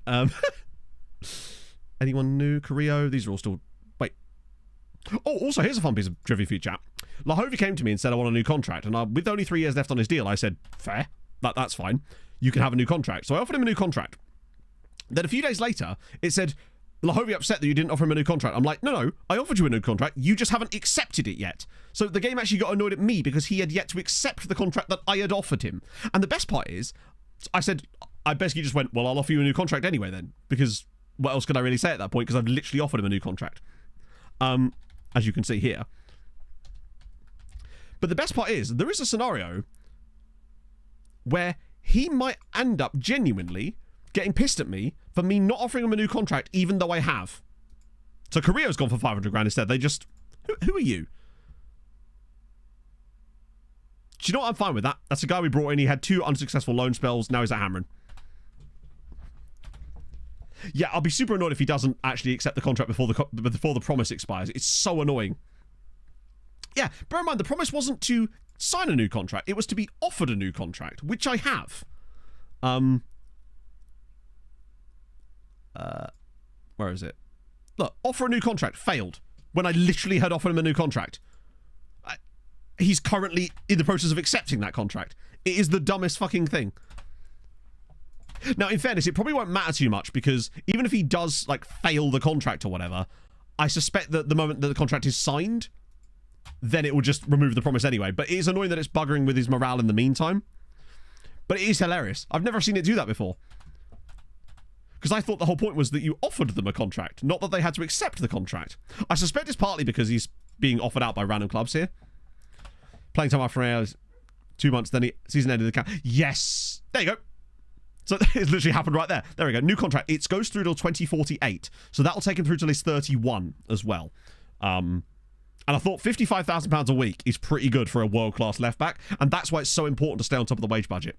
I think if we just started signing players in that £90,000, £100,000 range, all of a sudden everyone would want that money. Whereas now, I can get him on a new contract for £55,000 a week. I mean, this is delightful. Right, so Vollert's in. We can come back to our initial experiment. Who accepts the contract if it's utterly broken. I think it said promise was fulfilled then, didn't it? So, let's up a new recruitment focus, specifically for our new guy, so we can test him. And on the plus side, we get a new recruitment focus. It's just going to be a copy of this this one here. So... wait, no, it's... Wait, what is it I want? Hang on, how do we do this? Any, that's the one. We want... Wait, what? Oh, there we go. Right, yeah. Any role, any of that. Transfer. That. 15 to 18. Nice. You're out of contract. Yep. Typical, isn't it? It's ongoing. And assigned scout is the new guy. Which is... Dominic Wallert. Okay. I don't care who the analyst is. That's irrelevant to me. That's fine, isn't it? I'm trying to think if there's anything wrong with that. Oh, no. Don't include results found in other recruit. I'm not sure why you'd ever want that. Here, show me players that I've already seen. I beg of you. Tells you how many nations. Does it? Wait, which drop down?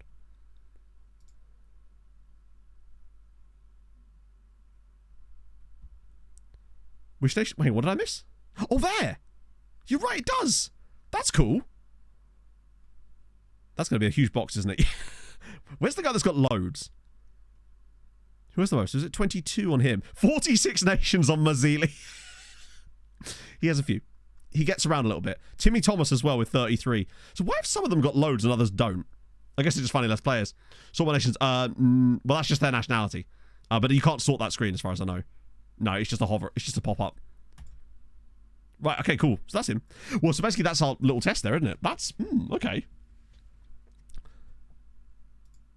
So this is the one... Oh, I'll tell you what it is.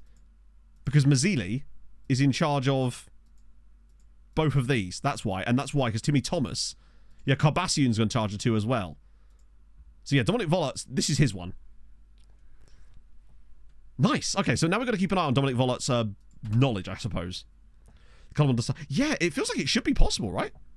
But it's so good to have that information available on that screen. Oh, I didn't look up Rihanna. Started no Rihanna's. The closest we can come is Joanna. Good old Joanna Wambani. I'll refund your points for that. Also, top 10 respect moments in football. Here we go. Right, let's get through the cup final. It's the Lahovi song again. Yeah, it is. It's become part of the cycle these days. I added it to the playlist just in case it would pop up at an opportune moment.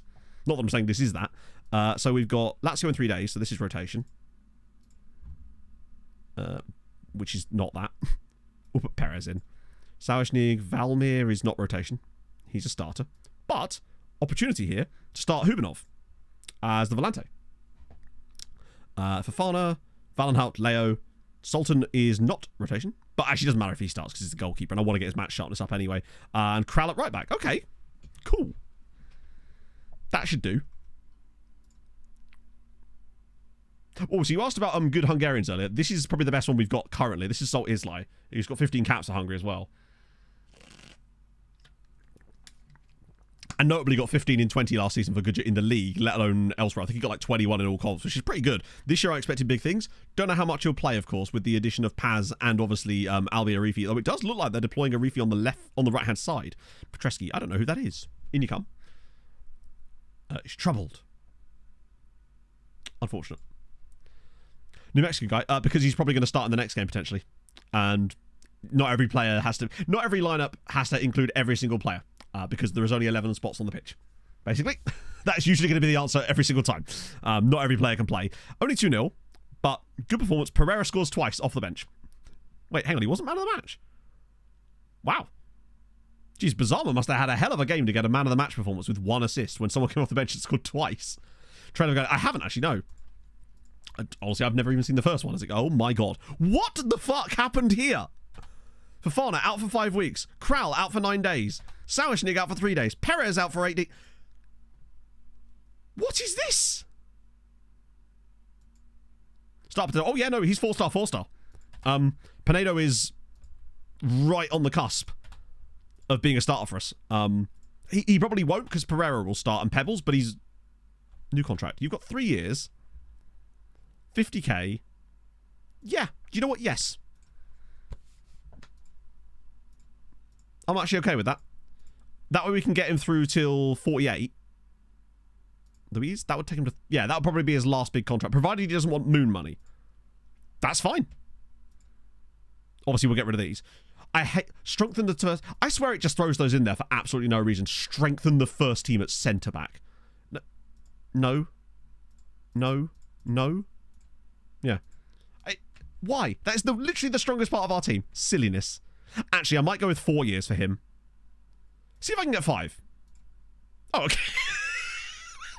I guess you don't ask, you don't get, right? Yeah, his final big boy contract.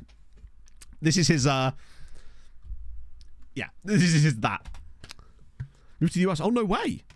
5 a.m. Christ on a bike. That's very early. Things are good, but unfortunately, we've, that's even better. Everyone's happy now.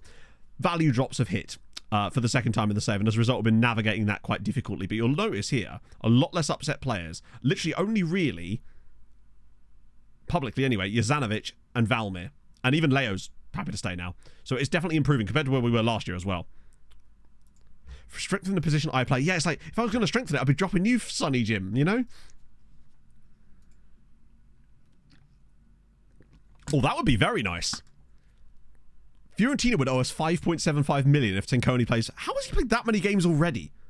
Big fan. Love that for us. I've got to keep an eye on it. If I see any green here, we sell in. Matt Coffey.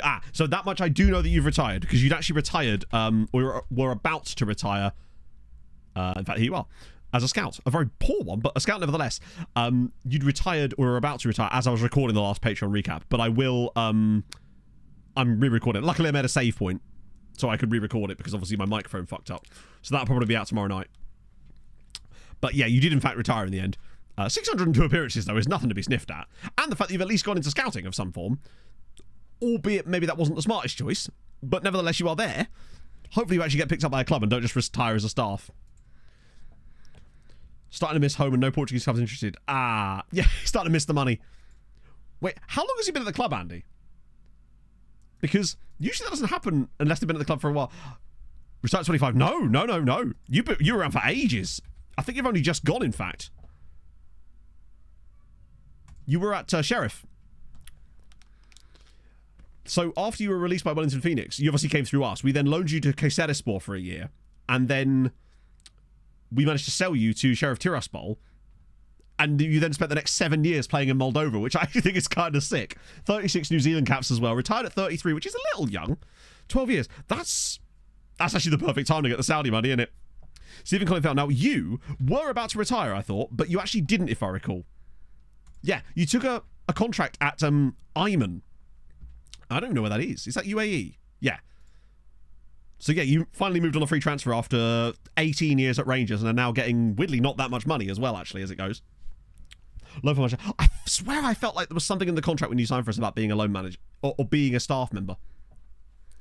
Sorry. Well, there's actually not anymore because we just appointed a new scout to test some stuff out as it goes. But yeah, you are there at Rangers. Sorry, at Rangers. At Ayman or Ajman. You should staff it. Then yes, definitely. Particularly as I've been unable to sell you anyway. So it looks like you're just going to finish off your career here. What are you? Manager. Imagine if that had uses loan farm on it. It would be the most apt thing imaginable. But sadly not. You are a manager though. Which means there is a potential that we could actually bring you in as an under-19 coach and then get you out to manage a Maltese side. That is a possibility. In fact, can I do that? Oh, right, yeah, of course. I can see how that would upset you. Get you to manage the pirate noises or something. Not Hardrian. My lord. Typing is hard. Great for the rest of them. But sometimes it's nice when that happens to you. Topico, right? It's just nice to see it goes both ways occasionally. Let's get you off the transfer list. I was clearly never going to be able to sell you, so we'll take off that for the time being. Imagine if you could offer staff out. That'd be sick. Right, what's the expectations here? Naturally, we don't know why that is. It's just a thing in it. Adrian, well, when Hadrian sent me that thing about the goalkeepers with the goals, I'm gonna tell you, I was cooking. Let's see. Plus, with this little test, we're also going to get more opportunities for finding yet more youth players. Now that we've got 2 15 to 18 ones, which will generate different players as well, which is even cooler. Right, starting off, since I've already wasted an hour and a half of your time today, such is my want, but I wouldn't consider it time wasted. Consider it time well spent, chat. Now I get my head down. Now we get some dubs, hopefully. Right. Reynoso, Padilla, Pineda. Oh, I love that it went Pineda first time. I still think I'd rather start Pereira today, just because I trust him more, but Pineda off the bench is good to know. Theory being tested. What was the theory? What was the theory on this particular one? Let me switch those to over. Palacio, Krastev, Juzanovic, Vieira, Kadri, and Sultan. Cool. I like that. It's annoying to have Juzanovic in there, who's still... Bear in mind, Juzanovic is still annoyed at me from last season. No Paez. Oh, good point. In fact, if I'm going to put someone in, it's going to be Paez instead of Juzanovic. Oh, it's because he's injured. Yeah, it's going to have to be him. Oh, I'd loan anyone I could. Oh, yeah, sorry. The new theory we're testing is I've got essentially a blank German scout who's really good, and we're going to basically be farming him around the world to see how much scouting knowledge he can gain, because it turns out it does work. Holds grudges in it. This is from last summer. He's a proper bell piece. And were I not going to get barely any money from him... Wait, why is it set to 12 million? That's really weird that it's got a specific value there of 12 million when I didn't set a transfer value. Okay. Game be weird like that. Let's go. Vandenhout. Play great with that tackling. Yes, but that doesn't mean that they should start over other players who are much better in every other way. Just because a player is good in one attribute doesn't excuse the other attributes that they're not good in. Like, don't get me wrong, Vandenhout is great, but there's no point in starting him over a guy who looks like this. Vandenhout is good, but he's nowhere near this level. And he'll get there, of course. Like, luckily, I think Jovanovic's morale hopefully won't cost us too much, but we'll see. Just the adaptability, see how big the difference is. I mean, we could, but not in this save, just because we don't want to jeopardize our scouting to do it, but it's certainly worth testing, I would say. Transfer list and request. Yeah, but I didn't agree to it. I didn't agree to transfer list. Wait, what? I never transfer listed him. Why would I do that? He's our starting centre-back. That's so weird. it popped up and I just rejected it, because of course I did. Do you sometimes feel like the game just goes behind your back and does stuff sometimes? New England Patriots, thank you very much for the 19 months, friend. I hope you're having a fabulous Sunday, but that does feel very FM. Yeah, I never transfer listed him because he's our starting centre-back. As much as I think he's a bell piece, I still would have rather got rid of Kadri. Oh well, we'll just have to wait until his agent's gone behind my back. Cooper, yeah, I literally refused the listing. Because I had no reason to. He's got a long-term deal, right? He's got, like, what, 3 years left? 2 years left. He might be a problem, in fact. John NL, thank you very much for the Prime as well. You'd love to see it. And thank you for the follow at the same time. Right, let's get into a game. Hopefully the fact that I love the morale's, like, weirdly low still, despite the fact that we've, like, won every game in the build-up to this. But we move. At least the match sharpness is relatively good across the board. There's still a few, no matter how many friendlies I play them in pre-season, it seems like they always come into the year with no match sharpness. Okay. Lazio at home. They're not a bad side, but you wouldn't expect them to be challenging towards the top half of this. I'd expect Lazio to be sort of in this kind of area. And as the home team, we should be winning. Way too much hesitancy there, lads. Let's look stressed. For crying out loud, Velmer. He's going to go from having like the best season of his career last year to being an absolute bellend this year, isn't he? I can see Pebbles coming back into the squad again because of that. Any fun names we recognise in here? That's a great name. Gabriele Montefrancesco. My goodness, he sounds like the Lothario in a romance novel. Also, there's a guy called C. Cardinale. Claudio Cardinale. Oh, mate. He feels like a Chelsea signing circa 2006. Love that for him, too. Past 2030. Yep, that... I mean, I could totally see that being the case. Because, you know, if you're not doing 2 seasons with Manchester City, are you really playing Football Manager? Bobrovsky vibes. Yeah, literally. He's... we'll have to start calling him Officer Jozanovic. Ooh. That's not the greatest start. It's nice to finally get a chance to see this tactic in action. Watch us now absolutely balls this up. But I trust the process. This is the year. I'm going to give it this season with it. They've got Marvin Vattial. That's the face in the game extraordinaire, who I swear usually comes from Marseille. It's going to take us a little while to bend. I've also removed the other tactics from the rotation just to make sure that we're training efficiently the one we were actually looking for at the moment. Right, come on, get in there behind. Nice, Palacio. Right, breakaway chance. This is what we want. Pereira starting with a slightly different starting position, driving at people now. Okay, that's not ideal. But at least we're a bit more congested on the wide areas. There's now an extra body there. Krastev. Oh, what a pass. Pereira's in. Just drop it across. Or find Krastev again. So many bodies. Krastev. Oh, it's in off the post. Reynoso gives us the lead. Beautiful. Ah, Betancourt, of course. He of the burger vans. Or the picnic tables. Love that.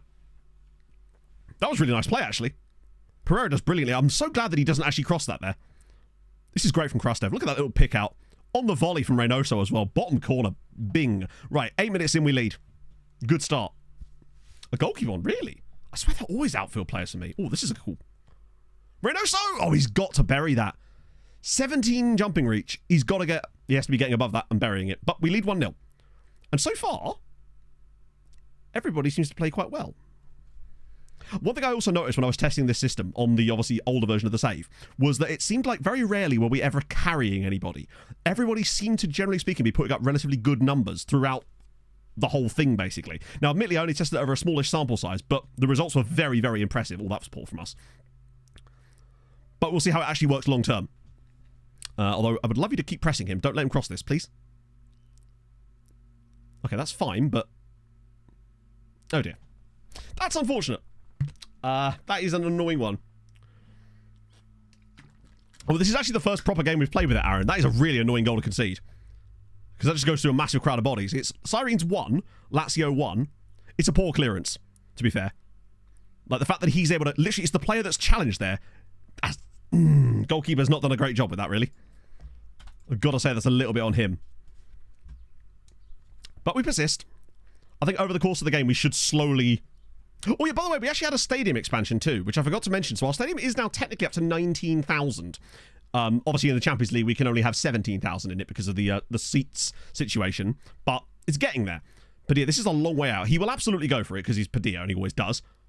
Ah, it's another corner chance. I think it will take us a little while to settle in, but I'm still liking what I'm seeing so far. Padilla's ball. Cleared away. Right, go on. Win the knockdown. Ah, it's cleared. 300... I don't know if it takes into account that sort of stuff. Right.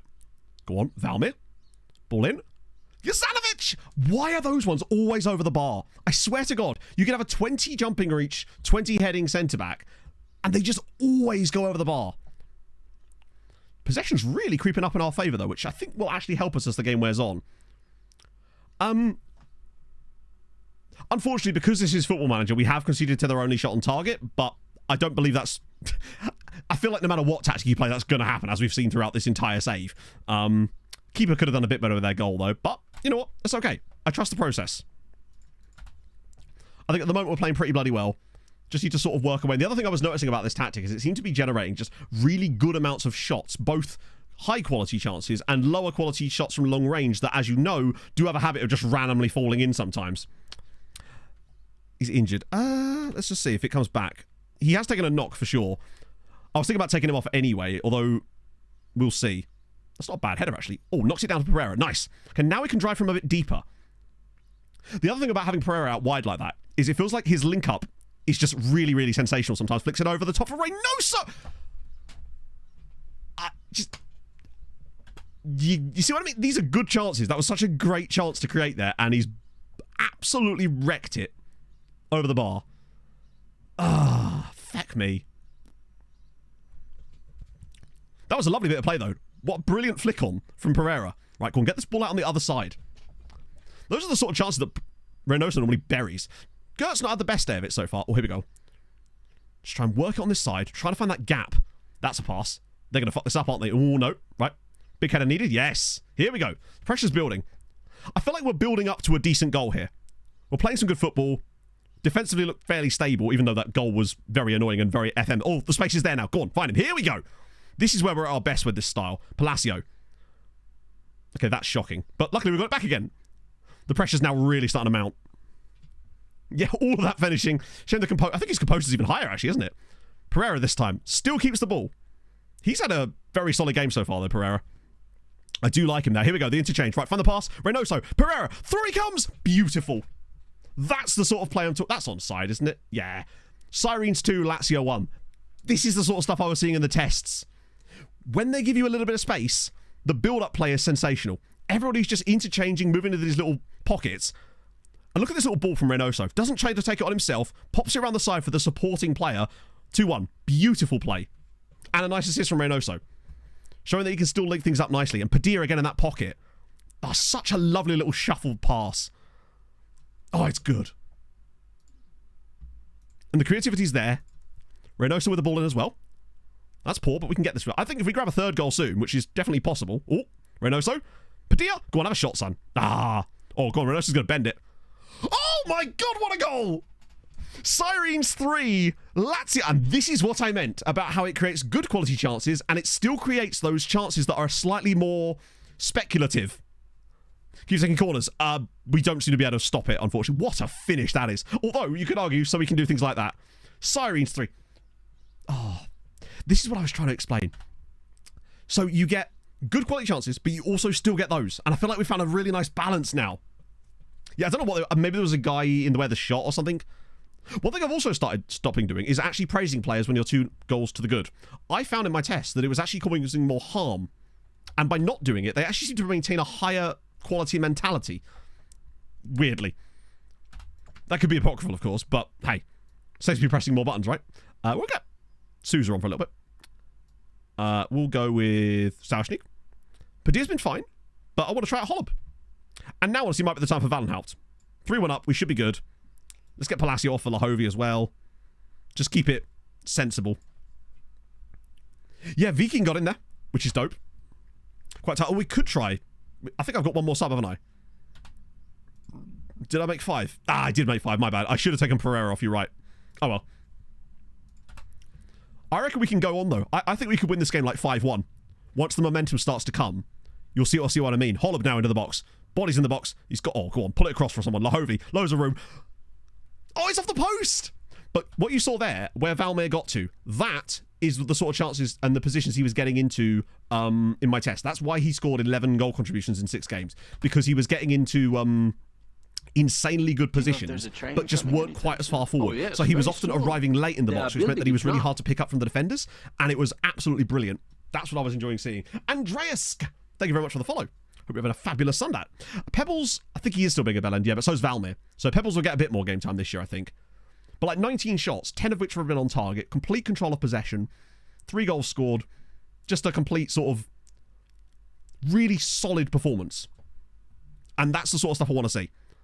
Holub, go on, one more goal would really put the icing on the cake here. Particularly if it's a nice goal. Holub, oh, well played. That right there. That is Segunda Volante support. Valmir gets his goal, 4-1. Don't think that's going to be the last time he does that this season. You nearly saw him score one a minute ago. It's the exact same position. Watch how late he makes this run. He's still waiting, and now he's in the box. Makes the run across. Bit of a deflection, admittedly. 4-1. Sensational. This is more like it. I know it's only Lazio, but the performance is there. We'd have struggled this game a little bit, maybe last season. We look so confirmed. So confirmed. And look at that from Reynoso. 2 goals and an assist. Holub comes off the bench and looks good as well. Good old Andrew Pigeon. Good stuff. Yeah, well, I mean, actually, what does he have that trait? Can we see traits on this screen?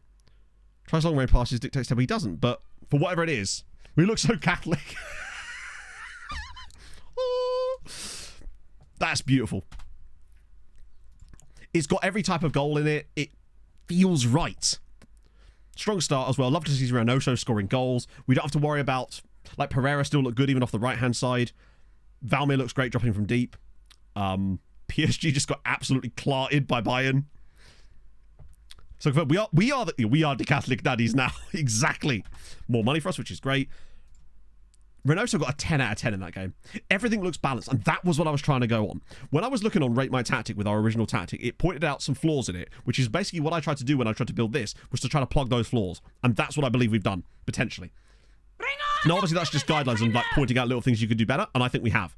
And I like that we've ended up with an asymmetrical style of play. That just makes it even better for me, that it's balanced, but in a weird way, you know? Justin, thank you very much for the follow. Right. Japanese AMC. Ooh. Wait, hang on. Oh, he's absolutely fucking insane. Sorry, the way that you phrased that made it seem as if you weren't managing a Japanese club as well, and that just like you were surprised to see a Japanese player, but holy shit, he's ridiculous. Yeah, those kind of attributes at 15 means he's... I mean... God, lordy. That's the... Yeah, one of the things because originally when I built this system, I actually built it on the left-hand side, but then I realised that we didn't really have any good left-sided inside forwards. All of them were... Bizarmo was probably the best.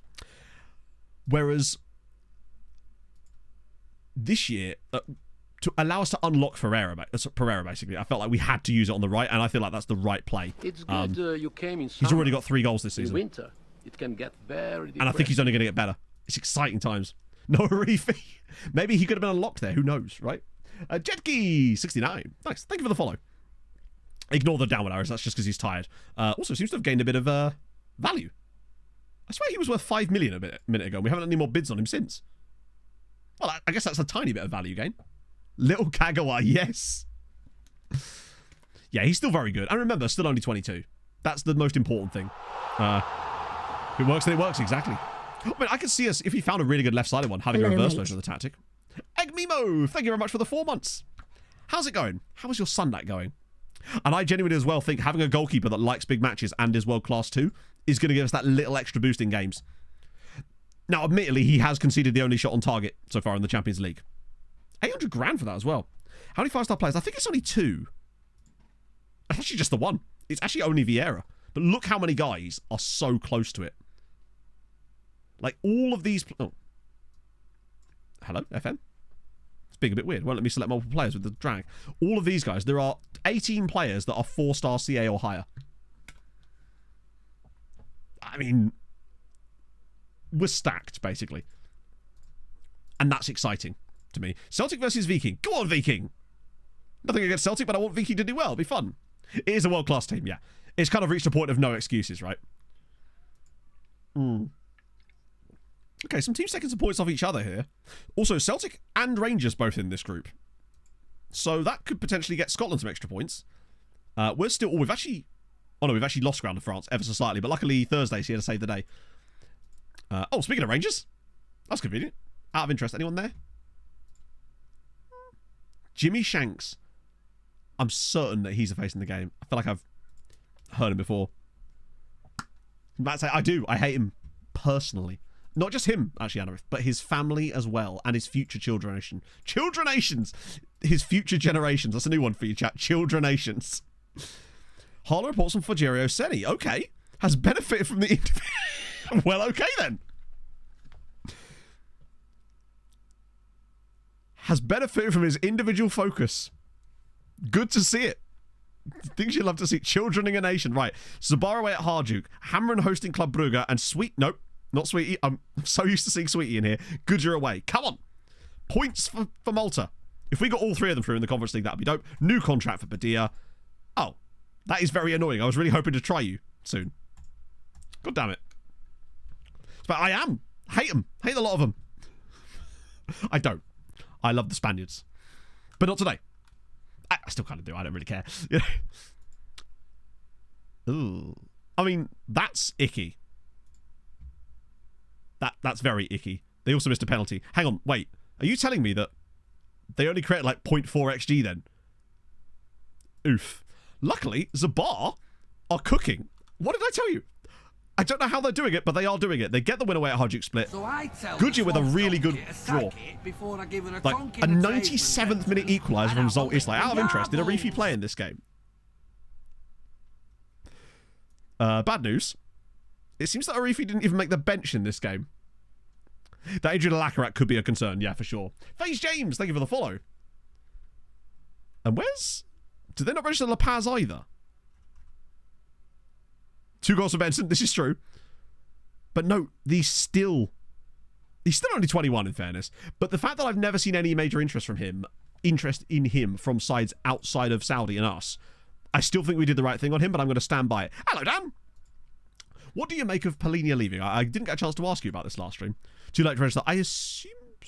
Oh, you're right, they were. They were after the transfer deadline. Sorry, you know what I mean. The registration is before the transfer, which is silly, if you ask me. Oh, our third choice goal. His contract is up at the end of the season. And I suspect I'm probably just going to let it expire. Because unless we get a really good bid on our keeper. Bit for every goal. I mean, that would be something, wouldn't it? Thank you, though, Dan, for the 5 bids. And a better manager, it's true. But, you know, this is no time to shit on the Goodyear manager, Anarith. It's not his fault that he couldn't be registered, right? That's on me.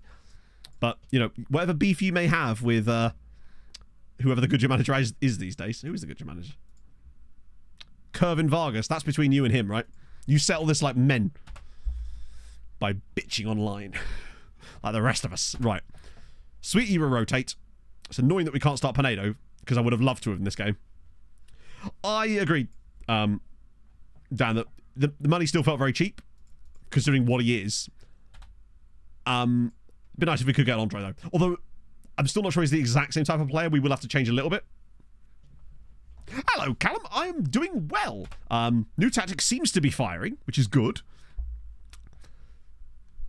There you go. See, take it up with him.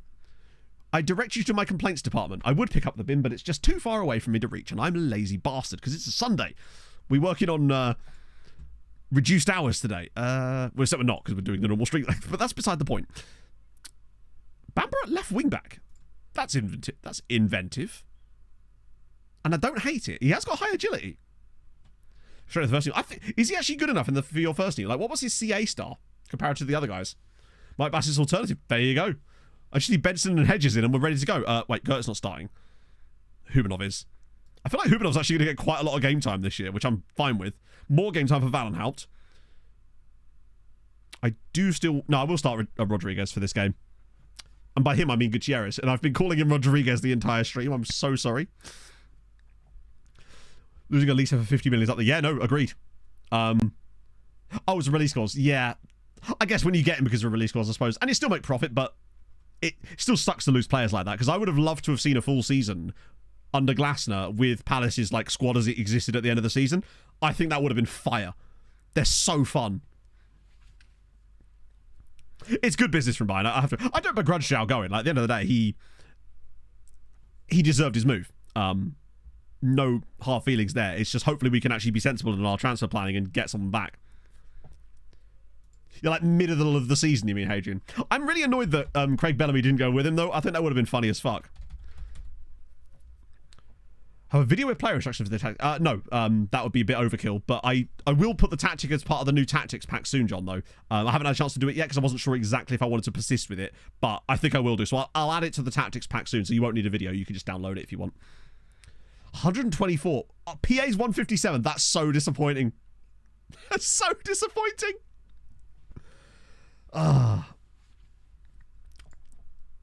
It sucks when you get something like that, doesn't it? I would be willing to bet we found a few guys like that in this save. Actually, I feel like that goalkeeper, the Norwegian goalkeeper, is probably a player a bit like that. Then again, he's still very good. Also, game time for Sagi Vassal. Who are you wanted by? PSG for transfer. Okay. Philogene. What's the situation with Philogene? Because has he... I know he's been linked with Ipswich, but I guess if Palace coming with the big money, I do like Jaden Philogene. I think he's a phenomenal player. Back off to Villa. Oh, really? Do they have like a buyback? That would be funny.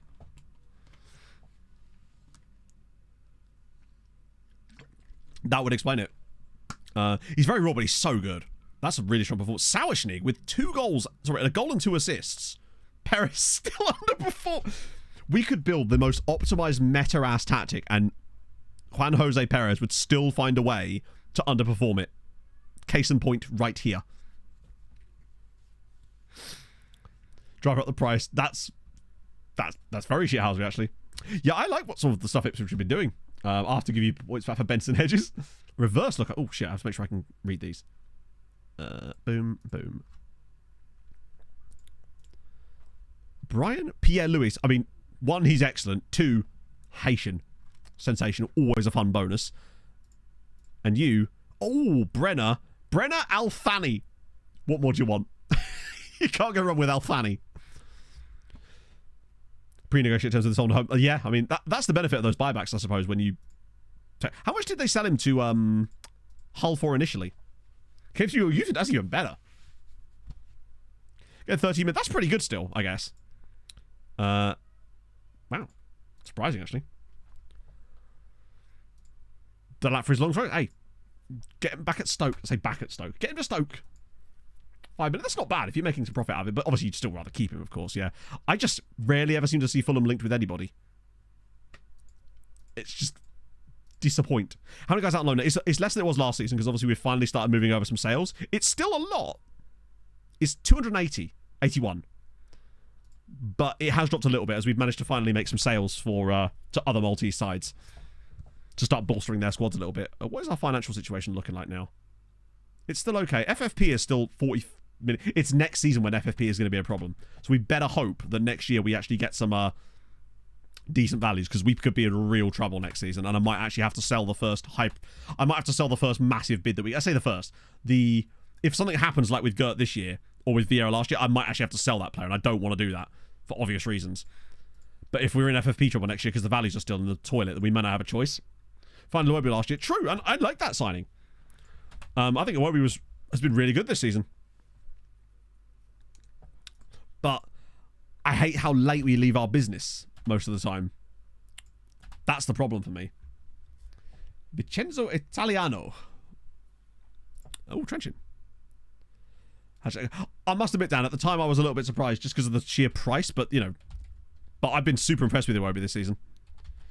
Vincenzo Italiano. And there he is, manager of Spain. Currently. Only he's just taken over. He was in charge of Fiorentina for 22 years. He sticks around. And he resigned. I feel like, because technically in the game you can manage 2 clubs at once, but or rather you can manage like a club and a national team. But I take it AI managers are not allowed to do that. But there he is, Vincenzo Italiano. I love that he's Spanish too. Just really adds to it. Not Juno Cornetto. Juno Cornetto. Yeah, it's cool. Oh, there's a couple of Cornejos. But no Juno Cornetto. But you've got Juan Cornejo. Actually hurts my throat to say. Yeah, Vincenzo Espanola. Sadly not, although that just sounds like a bloke. Nicholas Di Pierola. It's just a guy. It's like, hi, I'm Nicholas. Oh, hello.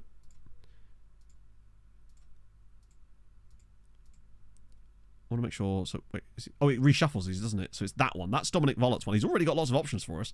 Just want to see if we're already seeing any options. We've got to keep an eye on that. Like once per stream, we need to check in on Dominic and see if there's been any upgrades.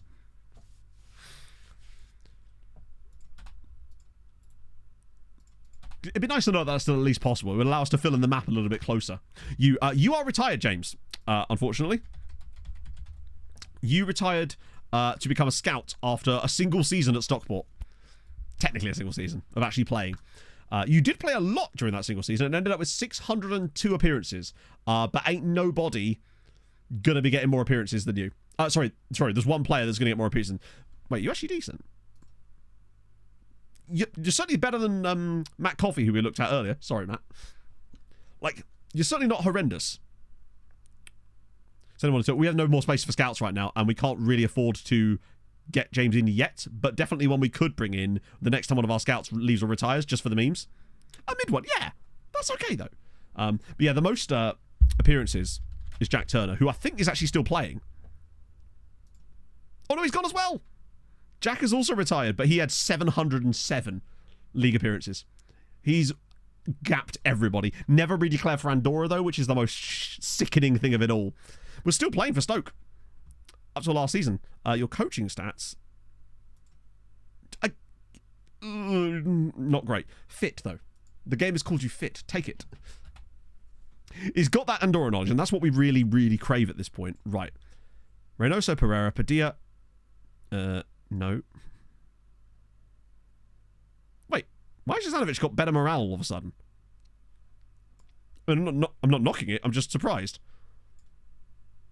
Lahovian. Oh, interesting. Palacio at the back line. But that's mostly just because of Jovanovic, isn't it? Do you know what? No, I'm going to go with that. He stopped wemping a little bit. Valmir's still wemping, of course. I haven't accidentally transfer listed him as well, have I? Again, I didn't do this. I mean, at least he's listed for a lot of money, but again, I didn't transfer list him.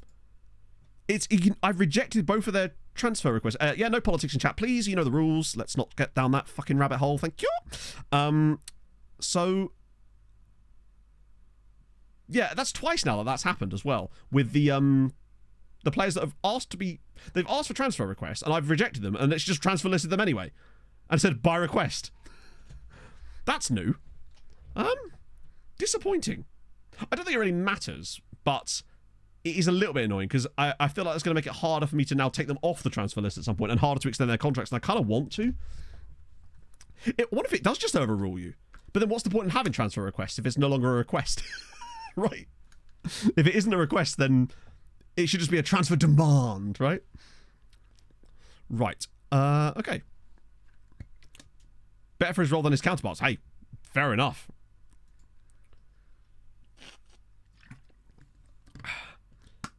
Still another team to the under 21. Sounds about right. To go above you in every single way. That is a little bit... at least he's got 22 million there, which is slightly better, but I still wouldn't want to sell Valmir, because he's still... I mean, look at the season he had last year. He was absolutely brilliant. Yeah, I'm going to go with this today. I'm going to try Palacio as a centre-back in the middle. In fact, no, that'd be kind of a waste, wouldn't it? We might as well put Palacio on the left side, since he's got the ability to bomb up and down.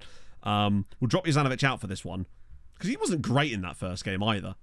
Porto away is going to be tough. They've got an Irish striker called Philip McGinley, who they got from Liverpool, who was born in Buncrana. I'm sorry if I've said that incorrectly, Irish friends. Keeper. Oh, did it put Gutierrez in? Right, good shout. Oh, very good shout. Cool, yeah. Yeah, we don't want to start Gutierrez in the Champions League. I mean, FM is just a giant spreadsheet in many ways, isn't it? Not even in many ways, it just kind of is, right? I think, genuinely, we're going to see, if Valmir, even with his current state, and we keep him full, I think we see over 30 goal contributions from him this year, in all comps. Genuinely. Because in the 6 games I tested this tactic with, he got 11. 7 goals and 4 assists. And Reynoso got 9 goals with the test. Scored in his debut, even better. He's one of those guys that's going to probably fly into your first team, reach his sort of max, and then maybe fade as your squad gets better, but at least you'll have that time with him, right? That's the dream. Okay. And wait, Planchard. Oh, that's the guy from Las Palmas that we missed out on. That's a bit... oh, they got Ifechukwuda, who was actually another Patreon regen. Okay. This will not be easy. Porto are a good side. So this will be an interesting test for us. Like, we've not started off with super easy matches, but I want to see how... Oh, and of course, Fred Lasso, of course. Oh, wait. Was he on the bench for them or something? Right, come on, big clearance. Ah. I have a horrible feeling we're about to get second phased here, friends. Wow. Did you go for undress you? I don't know. You've taken a very oddly aggressive approach this morning, friend. Simmer down. Actually, weirdly, yes, today she actually did. As it happens, she just got... She actually did just randomly get some clothes out for me. So yes, in answer to your question, yes. Okay, a bit of a strong start from Porto, to be honest. Which is a little concerning, but if we weather the storm... Oh, man. That's quite tough. This is... right. We need to settle ourselves down, get that early goal if we can, and Vieira does exactly that. Wait, what? It's an own goal? Marcus Rosas is 1-0 Sirens. Two-Tone Malone. Thank you for the gifted sub, my friend. That's very kind of you. How bad was this header? Oh, it was really bad. We do have a new keeper, yes. We found this ridiculously world-class keeper playing for Bodder. And he actually turned out even better than we thought he was going to look when he joined us. So he's now become our starting goalkeeper purely because he likes big matches and he's just as good as Gutierrez. Oh, that's unfortunate. It definitely has been coming. 1-1. Porto are a good side, and we were a bit fortunate to take the lead there. That's just a nice bit of play.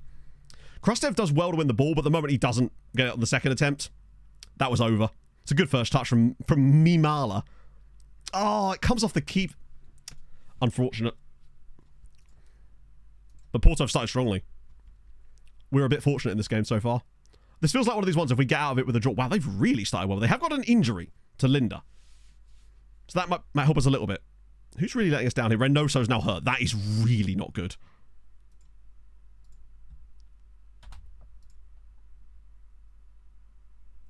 Hang on, let me just see if I can get the...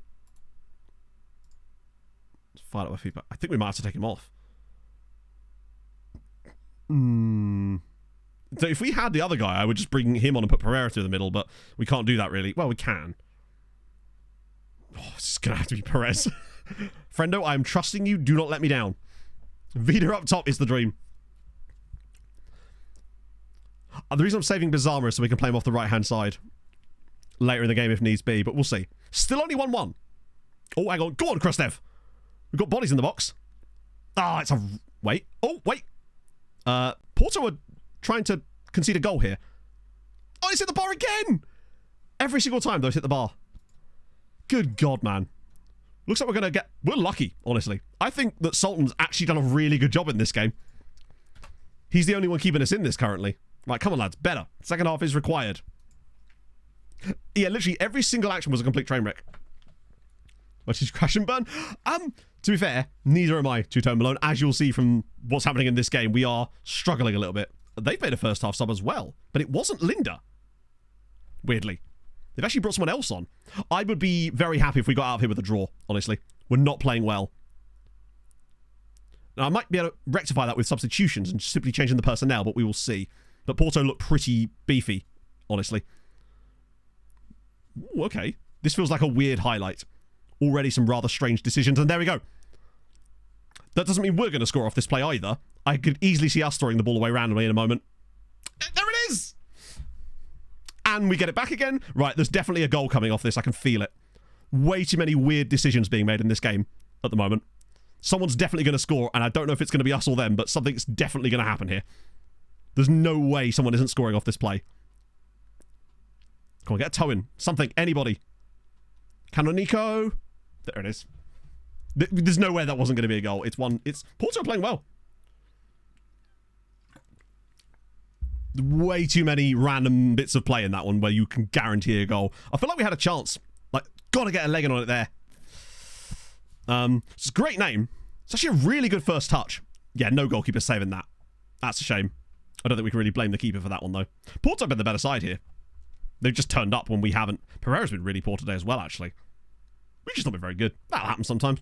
Like, I don't mind losing games like this. If we're not playing well, we're not playing well, right? Lahovi's been really poor, actually. So's Palacio. I might even get Sauerschnig on. Krostev's been even worse. Wow. We've just not had a good day. These guys have actually played okay. I might try Pebbles, fuck it. I mean, what a great name. Socrates Canonico. Sensational. But it's still only 2-1. Like, we only need a little bit of luck or something to maybe grab a goal. Oh, for goodness sake. Yeah, never mind. Probably concede a penalty now. Good tackle, but it's gone straight back to them. I think we are conceding a third goal here. God damn, that was close.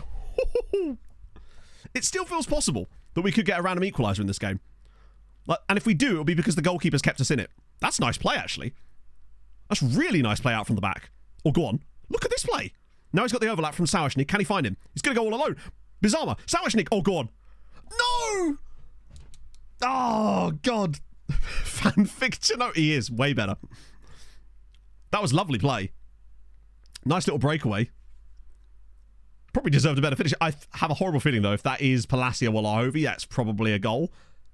Sawashnik isn't really on that level. That injury to Reynoso has really not helped.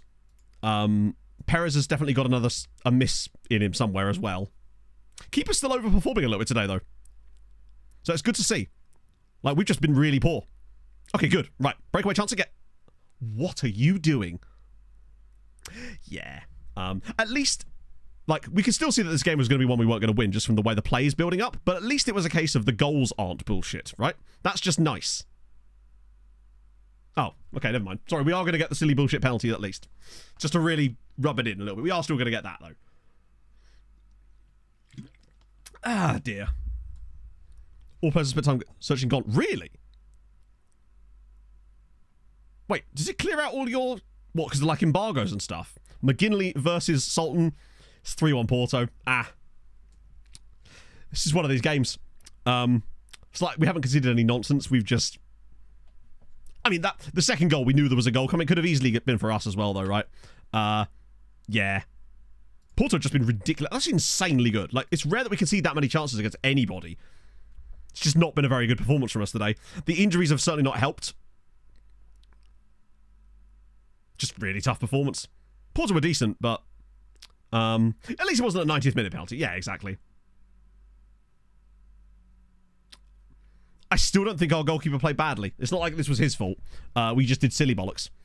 Nobody really played well in that game, unfortunately. Oh, the fact that they scored less than a minute after we took the lead is a frustrating one. That was just a bad performance from us. Can't really come... I mean, you know, we're going to have bad performances. At least if we're going to have a bad performance, I'd rather it actually be a bad performance rather than just, like, us play well and then lose. Actually, I probably wouldn't, because... Oh, that's fine. Okay, so that's... At least we're not going to lose for any notable period of time. Small sample size. That was really good from Porto, though. Like, genuinely very good performance. Now, that was away from home, though. And we got Milan up next as well. At least we've got, like, a couple of home games in a row. This is... It's still a really tough set of games. We do need to beat Milan at home. Now, what I will say is when I did the test with it, obviously one of the games I was playing actually was that Milan game from last season, and we won 4-0 with it. So... That certainly bodes well, but you just can never really tell with these things, can you? Right. God, oh, it's a Scandi derby there between Copenhagen and Viking, and Hammarby in there again. I love seeing all the Scandi sides in here. Fullbacks did okay. Lahovi was having a pretty shit... Actually, no, the fullbacks didn't do well at all, did they? Didn't fullbacks do really poorly in this game? Yeah, Krastev got a 6.2. Lahovi got a 6.4. Yeah, no, the fullbacks did really poorly in that game. Just couldn't get it going. Ooh. Oh, it's Michael Jim. I thought that was someone important. Sorry, Michael Jim. Hey, Banksy. We are doing okay. We've won one, lost one in the Champions League. The win was really good and looked really composed. The loss was a bit of a clusterfuck. But we were just bad. Goalkeeper's name. Oh, okay. Sorry, my bad. You can see why I thought FBS meant fullback. Getting baited. Wait. Numbers? How do you get numbers? Or do the numbers not actually mean anything useful? Either way, yes, you're getting baited. Yeah, I've just been calling him Sultan. But yeah, the keeper did well. That I will take, and it's good to see. Because if you recall last year, we saw quite a lot of bad performances from Gutierrez in the Champions League, even when we won. Take his sofa apart with a chainsaw. That's, bold. Oh, is it a language-specific thing? Is it really? Is that because the numbers don't have those characters, so like non Roman characters or something? Yeah, Viking got through. New keeper for Duolingo. Well, if I didn't, I can't do it now anyway, I don't think. Or can you?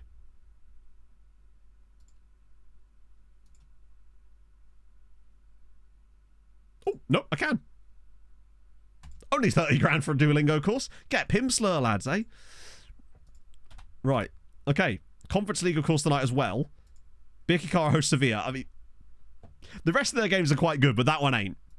Come on. Any points from Malta, please, would be delightful.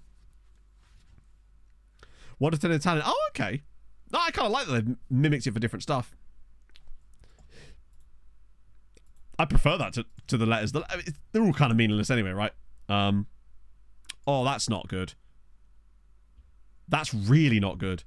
Zabar's main striker. That might have just killed them in the Europa League. Because he is their starting striker, as far as I know. And now he's going to miss probably their entire Europa League period at this point, right? He won't be back till March. Let's see what we got. Gudja beat Tromsø 4-2. Good to see. Jesus, they actually battered them. Kurnas, Veta, Samake, and Menyavar. Actually, yeah, I'm probably going to watch the England game. Yeah. Imagine if I was just like, no, I don't think I will. Just don't feel like it. Not into football anymore. Right. Zabar with the... Oh, God. Oh, he actually scored for them as well. Oh, football manager, man. Zabar absolutely batter Shamrock Rovers away from home. Get a 1-1 draw. And that was a night. That's really frustrating. That might really cost them. Didn't shoot enough on target for sure. Hamron actually scored twice away at Roma, despite getting a red card, and Kamaji gets a brace. Here's a fun fact. That's not a bad result. I mean, it's just 2 blocks from here. Was it Donnelly again? Oh, it was. How old is he these days? 32, still banging them in for Shamrock Rovers. 212 league goals. The Pumpkino, thank you for the follow. 45 Ireland caps while never leaving Shamrock Rovers is actually really impressive. To get nearly 50 caps for Ireland whilst playing in the Irish League. So sick. So what does that actually do to the... So Zabara got 4 points, which is a great start. Gudja have got 4 points, which is a great start. Hamron have no points because their games were against Roma and Club Brugge. I don't think Hamron are going to get much going in this tournament. What about Conference League?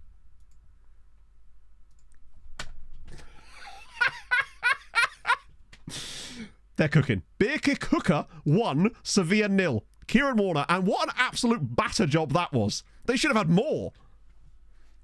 Birkirkara.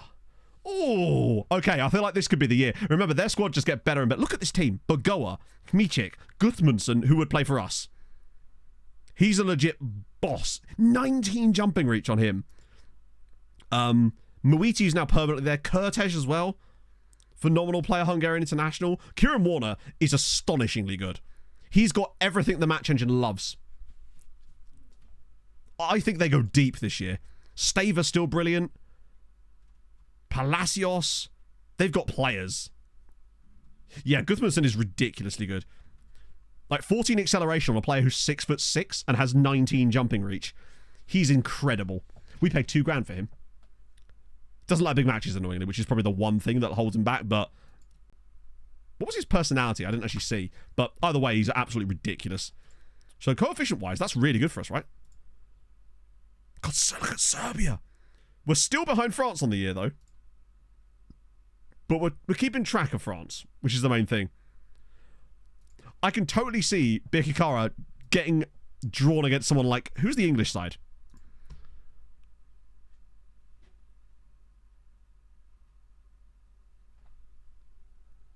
Brighton. I could totally see them getting drawn against Brighton somehow in the first round. Brighton will come 9th or something. Birkirkara will win it and win every game. And then they'll draw Brighton as their result of it or something. I can totally see that happening. And then just going to lose like 7-1 on aggregate. Draw Sevilla. That has happened a lot over the years in these saves, actually, where they meet the same club they absolutely battered in the group stages and then just lose very, very easily in the knockouts because reasons. Mr. Hilton there. What a guy. God, it's really quite warm today, actually. It's gone under the radar how hot it actually is. I regret not getting dressed by my girlfriend differently today. So what was that about? 97. That's a bit low, actually. We've had like 150 at one point. Vieira, Barcelona's top priority, £5 million. Hang on, sorry. Bro is worth 94 million, and it's saying... What?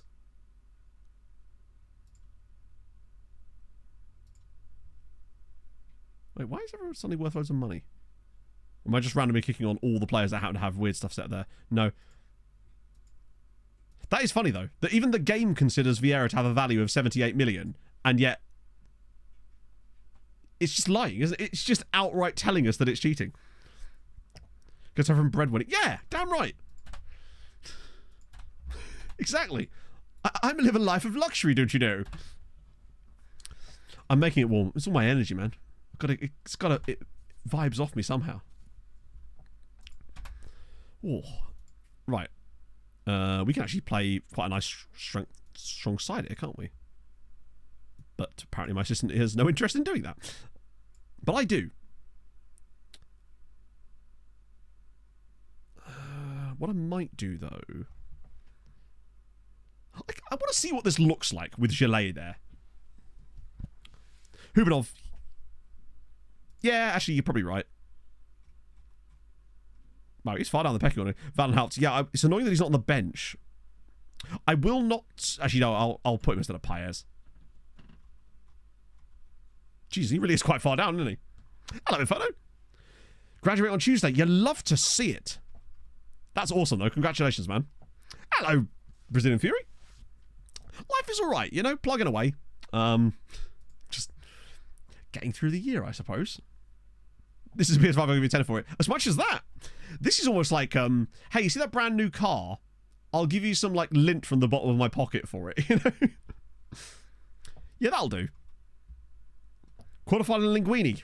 Yeah, I was going to say, you be careful. If Half hears about that, you are going to be in trouble, friend. So are orifices.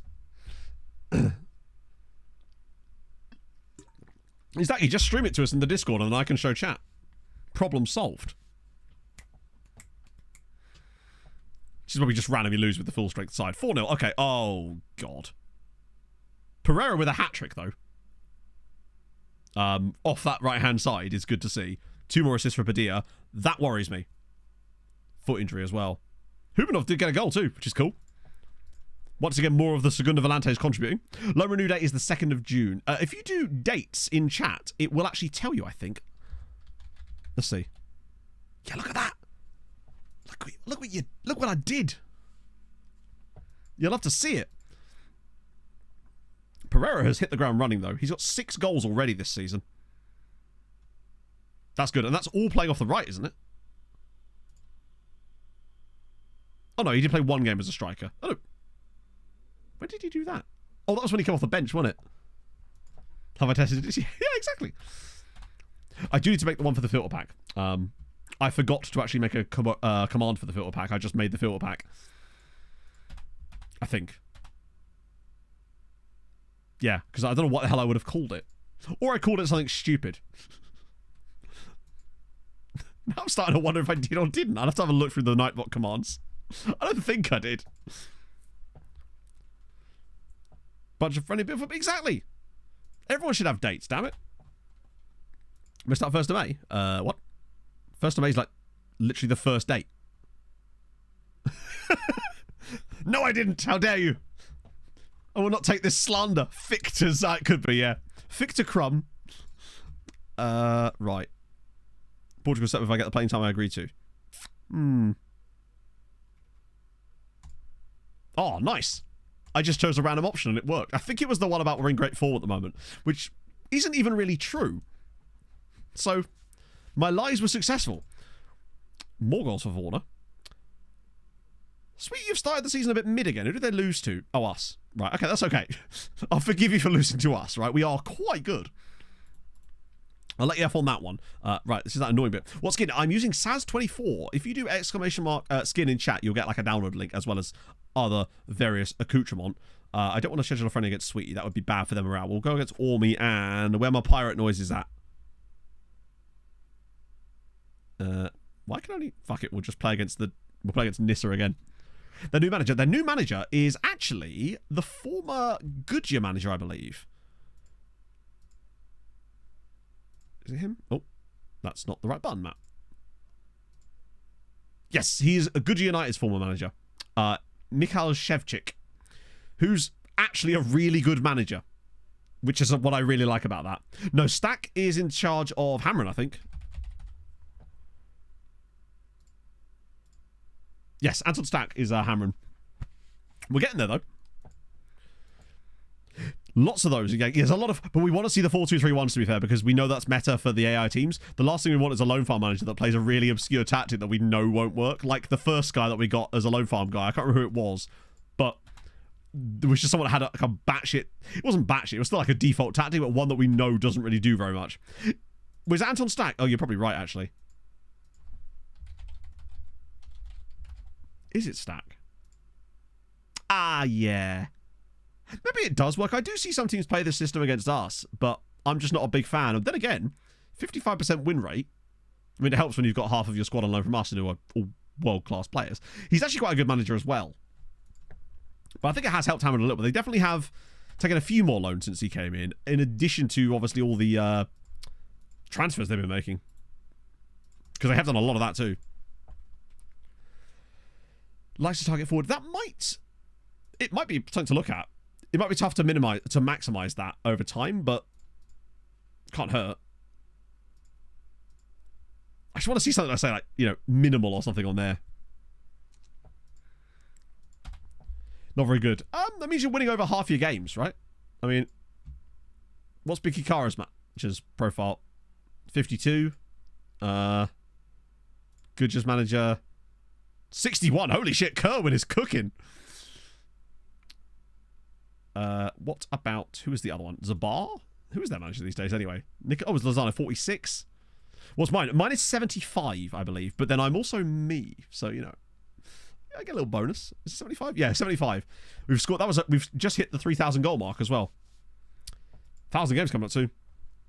Yep. Yeah, 55% means that you're winning half the games, over half the games, but you're not losing the other half. It's probably like 20... Was it 26% loss rate or something? Obviously, mine's minuscule, because I am massive. But that's different. Not everyone could be me. I think that's just sort of the amount of money, the amount of matches you're going to win in order to get third of the league every year, pretty much. Which seems to be what Hamron have done for quite a while now. I'm trying to think the last time Hamron finished anywhere other than third. So last year was third, year before was third, year before was third, year before was third, year before that was second. So it's been 4 years. Yes, they did, Orhusby. That was two-time Malone. Which was very nice of them. Also, how's it going, man? Oh, there's Achilles Shepherds. Wait, I didn't realise how much money he'd move for. I was just showing off because of his fun name. But Achilles Shepherds from Grimbergen, the Dark Mountain, or something. I don't know. I'm not sure what that translates to. Yeah, we are getting quite close to 300. Sorry, 300 games? I wish. 1,000 games of management. They really are. They love third place. It means they don't have to play in any preliminary games. No silly bollocks. They're just doing their business. I kind of rate that from them. I respect it. They'll do whatever they can to finish third. They want the easy life. Oh, wow. Oh, it's because we're out the window now, aren't we? It's going to take a little while to get through some of these. Wow, maybe not. Okay. That's a lot to work with here, actually. Oh, my God. Glenn Pace. He's legitimately good, isn't he? That's so exciting. Like, way too expensive. Bit hot. It is a bit, isn't it? I mean, I know you're not in the UK, but it's hot here as well. Excellent craft beer brown as well. Nice. I think, Glenn, we've got to make sure I shortlist Glenn. Wait, the Laotian guy. Oh, that was old Tamavong shit. Nice. Oh, I wish it was like that. It was like deceptively hot this morning. Wait. Wow, he's got 4-star as well. The 15-year-old at Sparta Prague, Clive Malia. Cool. Good to know. I'll get them a bit further scouted, but I love that some of those guys actually didn't turn out to be shocking. Always a bonus. Since play released. Basically, it's been shown that in FM, is it a 9% advantage? Essentially, if you're playing at home, you're 9% more likely to win just purely by virtue of the fact that you're playing at home. So unfortunately, like real height, yeah. So unfortunately, that's just unfortunately Football Manager, basically. It's going to be... That's just going to happen. I wouldn't try and... It's almost certainly not your tactics. I mean, to an extent, it might be if you're being overly aggressive away from home. But, like, for example, away from home, teams are going to come out at you a little bit more, most likely. But I believe it's a 9% swing. I might be wrong. But you're just more likely to win at home than you are away. And FM, believe me, matches that. You're super expensive, so we don't care about you.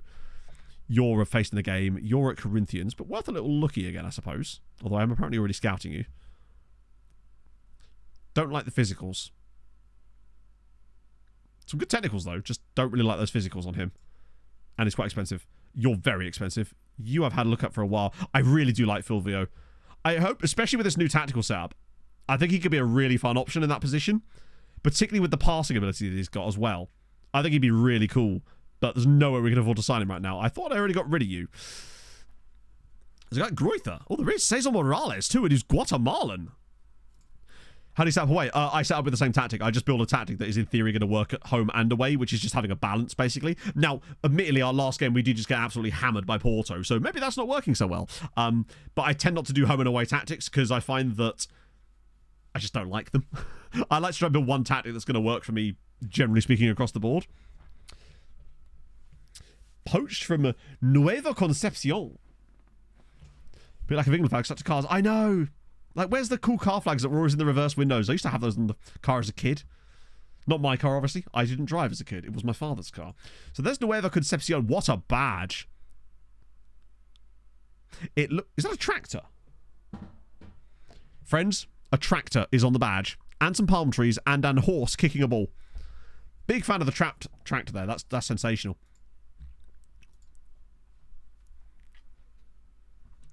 Flags new Hot Wheels. Yeah, of course I did, man. Absolutely. I'm not crazy.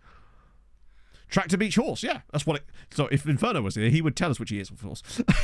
He would tell us that team's name directly translates to Horse Beach Tractor. Maybe same tactic with... It depends, though, because if you change to a less aggressive drop-back line, not every team is going to be trying to exploit that when they're at home, so you might actually find that hurts you. Tesco's finest Hogwarts. Oh, I was tempted by a meal deal yesterday, I must admit. They had some good sausage rolls, and I was like, I'm close to it. Instead, I got those coffees, which I'm tempted to grab another one in a minute. Amarillo, left wing back. Ooh. I mean, man has agility and balance out to wazoo. Tackling's okay. Crossing, he's fun. Reasonably quick. Yeah, I like that. Provided he doesn't want a stupid squad status. Okay. I like him. 20, admittedly, so that is something to pay attention to. Provided they don't want over 1 million. And I know it's weird looking at that and think, why would they want over 1 million? That's why. I think 750k is okay. Hosting a game show. The first in the car for... I mean, maybe. That is definitely a sentence that has been said. The other week, I had a dream that I was trapped in a hotel room randomly and stream was about to start. And somehow the start screen was already on. And then it was just you lot sat there on my start screen for 2 hours. And I tell you what, I woke up in a cold sweat. It sounds like my nightmare. The fact that people were still there as well.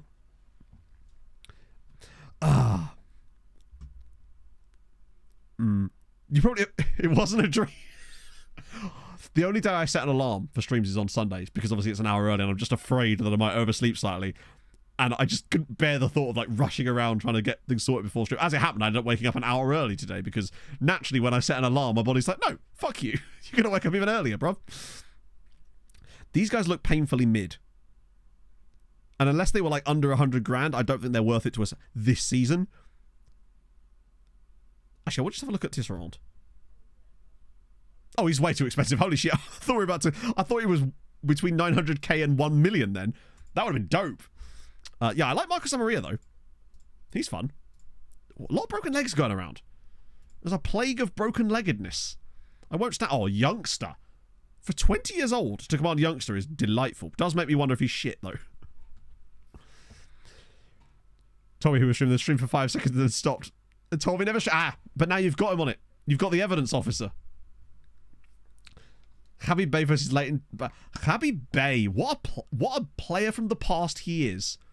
What a footballer that has played the game he is. Still woke up at 6:20. Yeah, I don't know. Sometimes my body just does that. Which is weird, because I had caffeine yesterday, and usually when I have caffeine, it's the next day I don't wake up at all. Sounds like a threat. It was. You better keep in line, Zeep. I'll come for you next, buddy. Partisani. That is not partisan, though. That's partisani. Ooh. What a screen. Definitely allergic. It could be. Yeah, Monday, Tuesday, heavy bait. If there wasn't, there should have been. Thing is with caffeine. Oh, wait. As if you got Swiss caps. Oh, my life. Okay, makes you think this guy's better than we thought, though. So that's kind of exciting. Now, with caffeine, it either calms me down massively. Yeah, at 17. I'm so glad we spent that money. I thought that might have been a bit of a risk, but now I'm really glad we did. 17 years old, getting caps for Switzerland. £5 million release scores. You'd love to see it. Hope you can't play at night. Yeah, with caffeine sometimes, I get like really calm after I take it. Or the opposite way around, where I get really anxious and jittery. It's basically just like weed. Essentially. But legal. Only 4-0. That is actually really disappointing. Wow. Underperformed much. Pineda off the bench, though, to score twice. Good to see. Try him in league matches. Try who in league matches? To be fair, I'm trying to think who else would even play there in league matches other than Pineda. Oh, come on, bro! This man will not get fit. Are you injury prone? No. I really want to play Luis Pineda in matches, but I can't. He will not let me. Does the whole stuff like antihistamines. Hey, you leave Claritin out of this, all right? Although, I must admit, the one thing today is my allergies. I woke up this morning and it was like I had butt plugs in my nose, right? But all of a sudden I got up and walked around and it was actually okay. Although I do need to get some more Vecanays. Right. Okay, it could be Alberto, but what if he wasn't in the squad, Anarith? Did you ever consider that? Okay, Malta versus England. Big time. They're going to get absolutely humped, aren't they? A draw in the other game, though, would be very helpful. Imagine if Malta didn't lose to England. Okay. So Del Castillo... I love that he's Maltese now, by the way. No way he's supposed to put them... Yeah, well, you know, I'm a maverick, right? I'm a trendsetter. I'm a pioneer of bum play. Yeah, so Douse, of course, naturally was the guy that we nearly signed. And I still think we made the right move by not signing him because of the wage situation we would have been in if we had done. And let's be honest, he'd be worth about £3 million now if we had. La Creamy score for Norway. You love to see it. How's the cream getting on? The draw between Georgia and Kosovo is absolutely vital, though.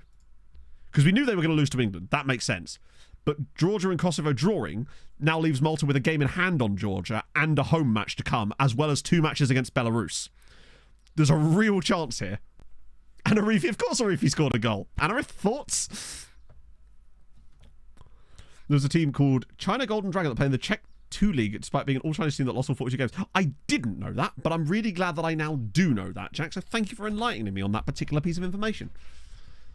You've made my day better, just by virtue of your existence. Paris for the day. Ooh, very nice. 3:30 a.m. train.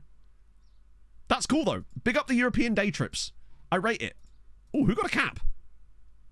Rui Teixeira. Oh, that's fun. He's the guy from Sporting. So thank you. There you go, Jack.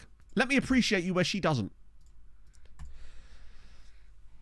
I think the next day trip's definitely Vienna. That's the one. You will see. I mean, we will see. What's Arifi's numbers looking like this season, Anarith? Let's see if I'm regretting it, shall we? How's that going for you? Okay, he has actually got 2 goals. Watch him win them the Europa League. Now who will be laughing? Probably both of us, just for different reasons. Parzani again. Oh, it's Valletta next as well, but I believe... Is the Champions League game directly after that or not? Oh, it's actually not. There's games in between. So it's after the Zabar match. Next Champions League game isn't for almost a month. And then there's another big gap, isn't there? Actually, it's not that big of a gap. It's like 2 weeks. Roughly. Sick. What is this and why do I like it? Cuddly Toy by Roachford. I've never heard this song before, but is it an old song or is it a new song that's been made to feel like an old song? Not checking the teams of all the players will appear in your inbox next scanner. They won't appear in my inbox, but they'll appear in here. In this special formulation that we've got set up here. So this basically shows every player that's in the team reports over the last 30 days, basically, will appear in this particular... So we can just look at them all in one big report. There's only high CA, guys. There was. 19 and 18. Chat. There's a guy called Brendan Cake.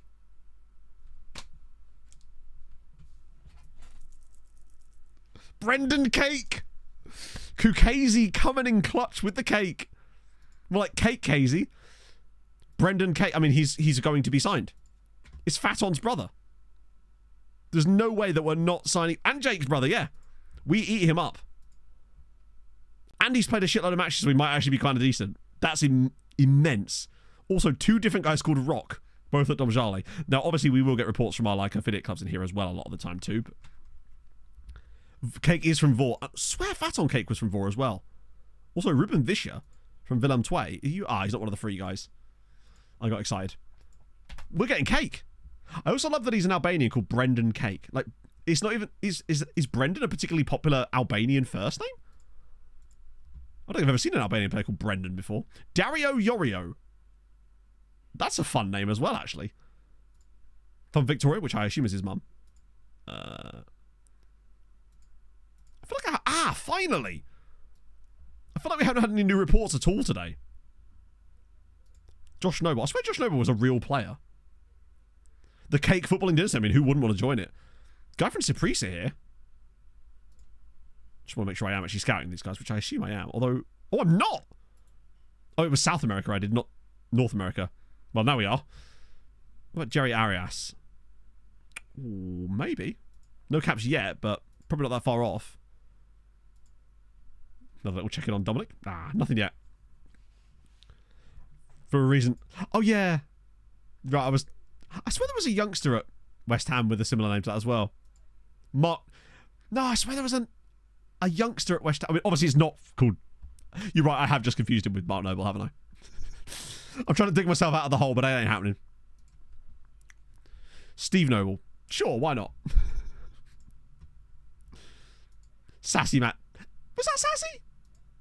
I think I was just being facetious. I think I had my sassiness earlier. I bring him out occasionally. Right, Malta hosting Belarus. You do not fuck this up, Malta. This is your chance. I reckon they lose both games to Belarus, by the way.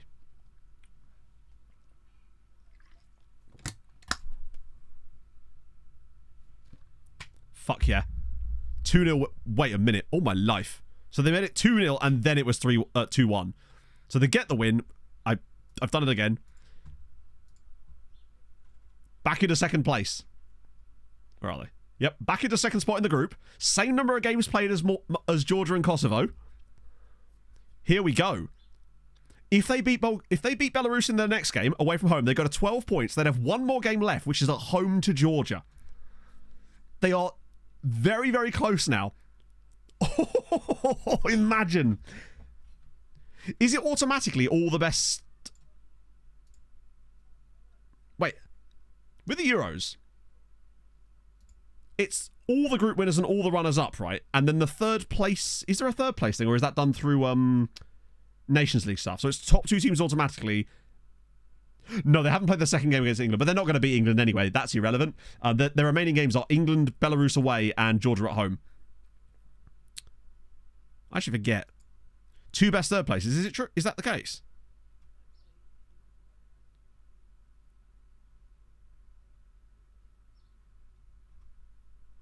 So there is a chance that they could do that method as well. That is a mess. You're right. So Malta are there. There's a chance. They need to keep plugging away. I think the crucial one is to win away at Belarus. If they don't do that, then there's no chance. So the top 2 third place sides, and then the rest is Nations League playoffs. Right, okay, because they're not going to be in the Nations League playoffs. They pretty much need to get it. Hungary was there twice. Was it? I think I've seen that glitch before. Let's just find out again. So it's what? Europe. And then Euro qualifiers. You're right. In fact, not just Hungary. This whole thing is completely fucked. It's like Slovenia. Wait. Hungary's just there twice. Just vibing. Oh, okay, so there's no, like... So what's this thing here for, then? If there's no, like, best player... What's the point of the overall table? Or is this just broken? I mean, clearly it's broken, obviously. But, like... Yeah, maybe it's because they've got Nations League version or something. Because they're the only ones that are there twice, aren't they? Or are they? Seems for the draw of the tournament. As in... Oh, okay, I didn't know that. Fair. Basically, Malta need to get second. And this is the best chance they're going to have in the entire save. I don't think they ever get themselves a better opportunity than what they've currently got. I just wish they could get Bogoa and Roy. That's the issue. If they could have Alejandro Bogoa and Roy, they would go to a different level. But unfortunately, I just can't see it happening. Like someone pointed out in the comments of the YouTube video, probably Roy's just hanging on, hoping he gets a cap for England. That's the annoying thing about how good Roy is. He's just good enough that he thinks he might still get the cap. He had a Malta flag, but he's not declared for them because you notice that's his second nationality, not his first nationality. So if you go in here, it still says awaiting paperwork, the same way Roy's does. It's really irritating because I was kind of hoping that they'd both move over. Like, come on, give us a nice, easy... Oh, beautiful. That's good. That feels very much like we're playing Gutierrez on the wing or something type of game. Ooh, 8 transfer clauses. Any ones that we can actually... Wait, what?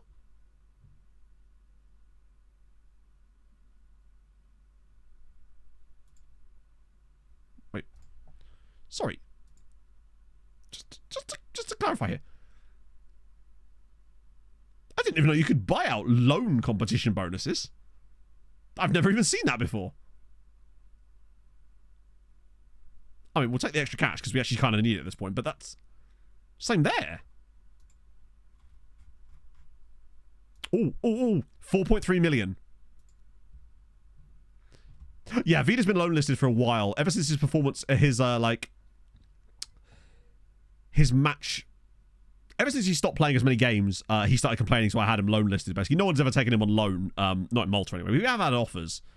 Just curious, actually. 9 to 40 million. Is that enough for Santa Maria? 4.3. I mean, it's money, I suppose. 18 rights. We shouldn't have had multis to wait and pay. I don't know. I think there's some stuff that's glitched out with that as well. I might still take it, honestly. Because that'll give us nearly 10 million for the deal. Yeah, fuck it. We need the cash. I suppose I could have held on until next year just to see if there was a way to do that. But then again, I think next year we'll be getting the money for the other deals. The, like your Wataras and ones. Visually glitched. Maybe. But the thing is, I think it would have messed up his call-up. That's the biggest problem. Because I feel like there's no way that he and Roy...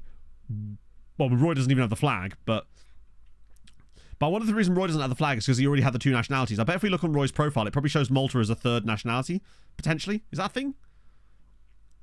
Well, I'm not even sure that is a thing. I think it is, though, right? We'll just check. Sorry, the game auto-continued. We'll see if it actually shows that on Roy, or whether it's just going to show those 2. Let's see. Information. Yeah, see, he's got English, Anguillan, and Maltese nationalities, but he's been awaiting paperwork now for getting on for 3 years. And I get the feeling that that's just never going to happen, and it's so annoying. Because he would make them... He's the different... He would genuinely be good enough to get them to the Euros, I think. If those 2 both declared, that would be enough to get them over the line in that group. Normalize again. I think it's a case of... I simply don't know. Like, it took a while for our values to go up. Drop them just in time. I don't remember him ever complaining about wanting to join Arsenal. But it's good to know. Worse than... I mean, well, this is now the 2nd season of the loans... Not the loans, sorry. The, a little bit Basil, but we're sort of keeping an eye. What are the values like? The values do seem slightly higher, but not really still. They're still pretty naff. There's a few players here, but these are all those random ones that have got weird value. Hang on, why is Gert... Okay, apart from Gert Gillet, who's worth 280 to 260. Most players are worth nothing except for Gert, who's worth 267 million. Now that's because, of course, Man United bid 264 million and I turned it down. So what do I think? Probably some apples, Whack Human Being. If it's all the same, it is because of that bid. Yeah. And they're still underbidding. But then we'll get a news article with him being worth 280 million or whatever, and it will say, could be available for as little as 6 million. It's just like, oh, I see. So you're tipping your hand there, FM. Bear in mind, when January rolls around, he'll be back to being worth £4 million because FM is utterly broken. Record. Yeah. If I'd have accepted that, that would have been a world transfer record, I think. Particularly if I wouldn't have accepted it. However, had they agreed to my terms when I countered their offer, I would have accepted it. Because I basically changed the initial number to 300 million. And then obviously the clauses, it would have risen to 408 million. If they'd have accepted that, I would have gone for it. And we'd have actually sold Gert for 408 million pounds, because I feel like the story of us selling a player for nearly £500 million would have just been too funny to ignore. And that would have given us so much money that we wouldn't have known what to do with it. I'd have built 3 new stadiums. I'd have bought an island. I'd have bought that little island that's in between Malta, the main island, and Gozo. Yeah, for the content. Oh yeah, for sure. Val has withdrawn his transfer request. The one that I didn't approve in the first place. It was Man United. That's good, though. Getting him happy again is great news. Something I can take off the transfer list. I love that he's kept his value despite that. Yeah, it's always Man United. I'm really hoping that someone goes like crazy over Kadri for that same thing. I like Bamba, I do, but... might try that. Yes. It was a risk. Kamara's now a multi-citizen. Okay. Not that it matters, because he's already got 29 caps for Guinea. So Malta, Georgia there, by the way, is absolutely massive. Man United's transfer budget. Well, it was probably a lot if they were bidding 260 million. Don't know why I thought that would come up with Manchester United.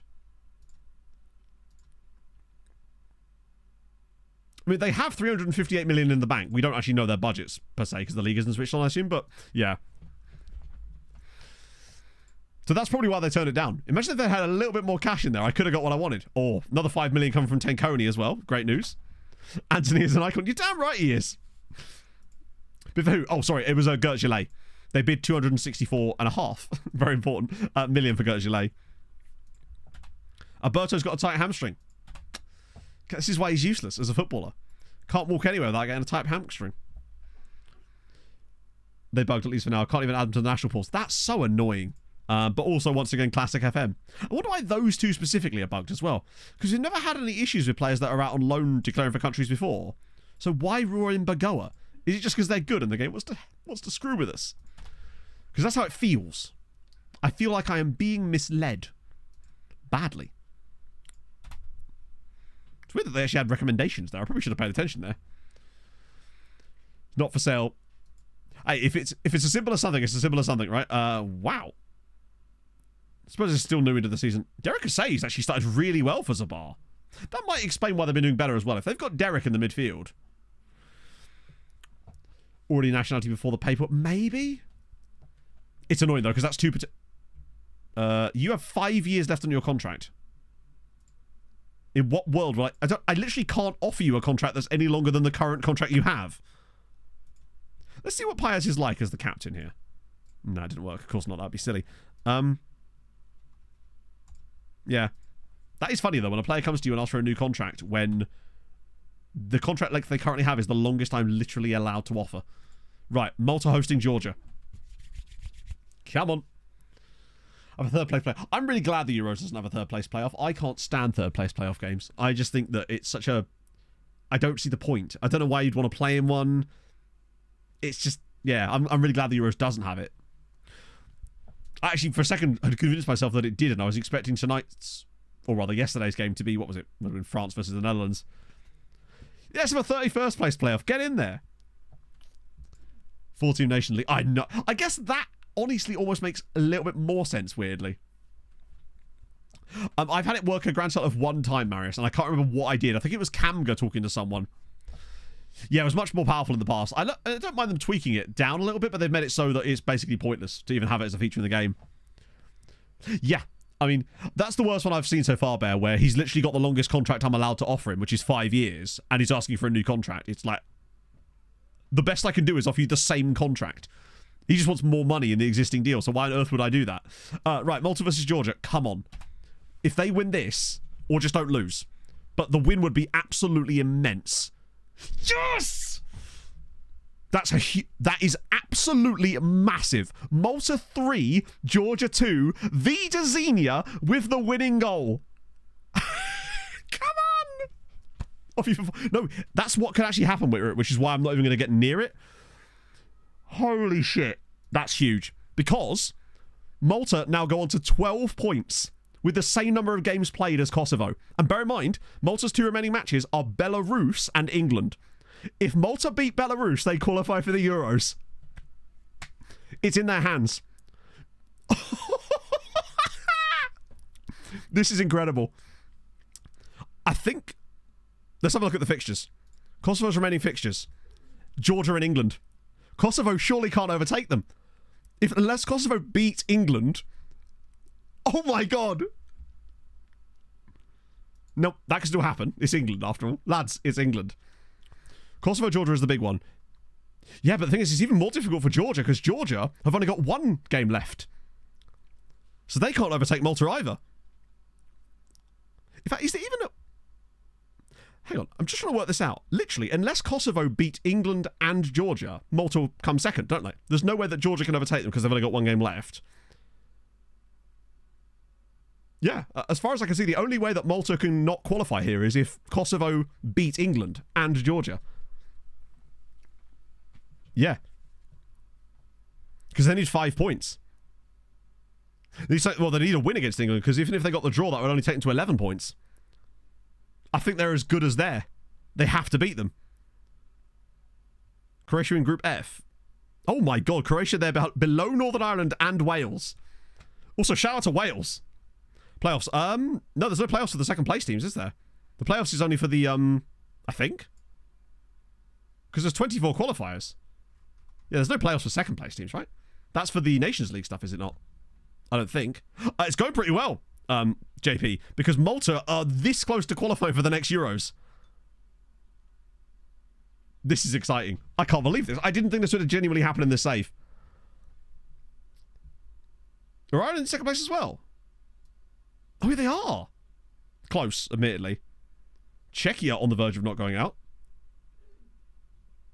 Where is the next year? Oh, it would be funny as fuck, isn't it? Let's see. It is being hosted... hang on, wait, no. Ukraine and Poland. We'll find out today. I hope so. I don't know. Because we've already seen 3 games today, have we not? No, it's not until the next international break, which isn't until the end of November. So that'll be on Tuesday's stream. Is it some automatic playoffs? I don't think so. Correct me if I'm wrong, but I think all the second place teams automatically qualify, don't they? There's no playoffs for the second place teams. The playoffs are only for the Nations League teams that have to qualify, right? Or am I wrong about that too? It would really suck. Well, so, no, they've never been anywhere near it. Round a month away. Yeah, but in order to get to that point, we end up playing more games today than I have planned, and then it would fuck up the schedule. Because it wouldn't be until after the next Champions League game here, which is Villarreal. It's in this little gap in the middle. And that would take us too far ahead. All first and second qualify. Yeah, so that's fine then. So basically, as long as Kosovo don't beat both England and Georgia, and also a draw for Malta against Belarus could probably put them through as well on goal difference. Potentially. In fact, hang on. Also up to 114th in the world now.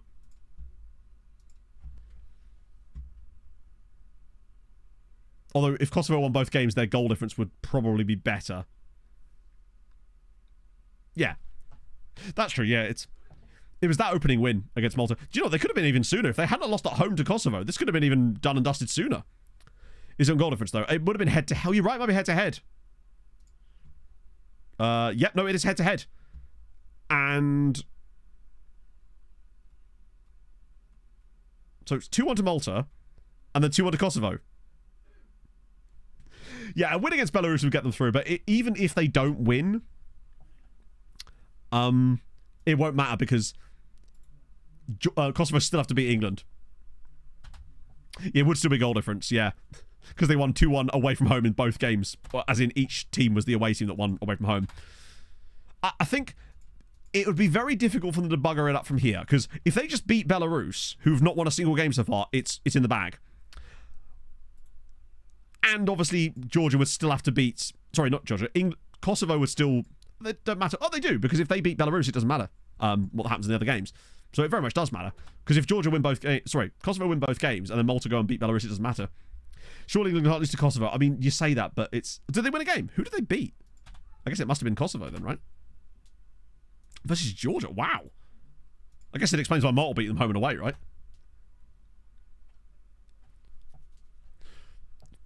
Yeah, exactly. That first game would kill it. But I kind of want to see how far they can go. Like, 15 points was more than I was expecting. My thought was, they get the win against Georgia away, which we'd already seen. They got that win against Kosovo away. And I was like, right, they get both wins against Belarus is what they need to do. And that'll take them to 12 points, and we're good. But the fact they've got that extra win... Well, in the World Cup so far, I don't think it's been anyone remarkably interesting. There's been some finalists that are quite surprising, but England, Argentina, Spain, Brazil, Italy. But we've had a USA runner-up in the time that it was held... No, that wasn't in the USA, ironically. Chile have been to the third place. Serbia have been there as well. South Africa were also in the third place playoff of one as well, but they lost the third place playoff. Finances, those are the finances.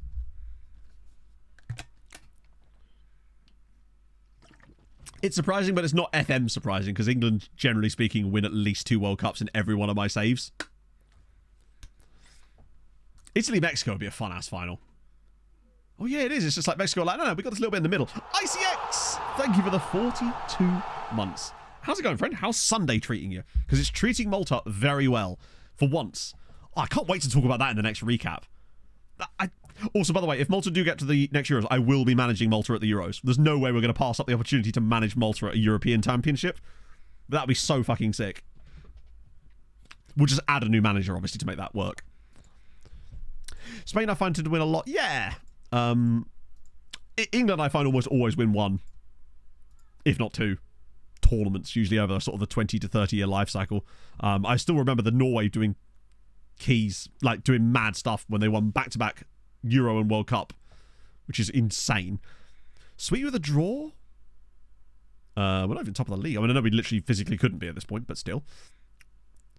Got a nice little run of games here, actually, just to keep these guys plugging away. That video in a separate save. Ooh. In a separate save? How do you mean? For me, if you take over multi-team. I don't believe you can. I think that's what Hadrian was testing, actually, right? Only take over after the squad is declared, though. Yeah, true. I don't know if you can do that. Oh, yeah, so basically we wouldn't be able to get Roy over anyway. It's utterly broken.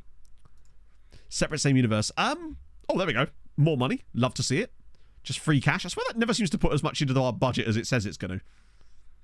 But as long as we're still passing FFP, that's all I care about. Anyway, it's fully... Yeah, so we can't get Roy in, unfortunately. Yeah, I'd probably use the AI squad. Actually, what sort of shape are Malta playing? Because I wouldn't want... I'd bring in our tactics, obviously.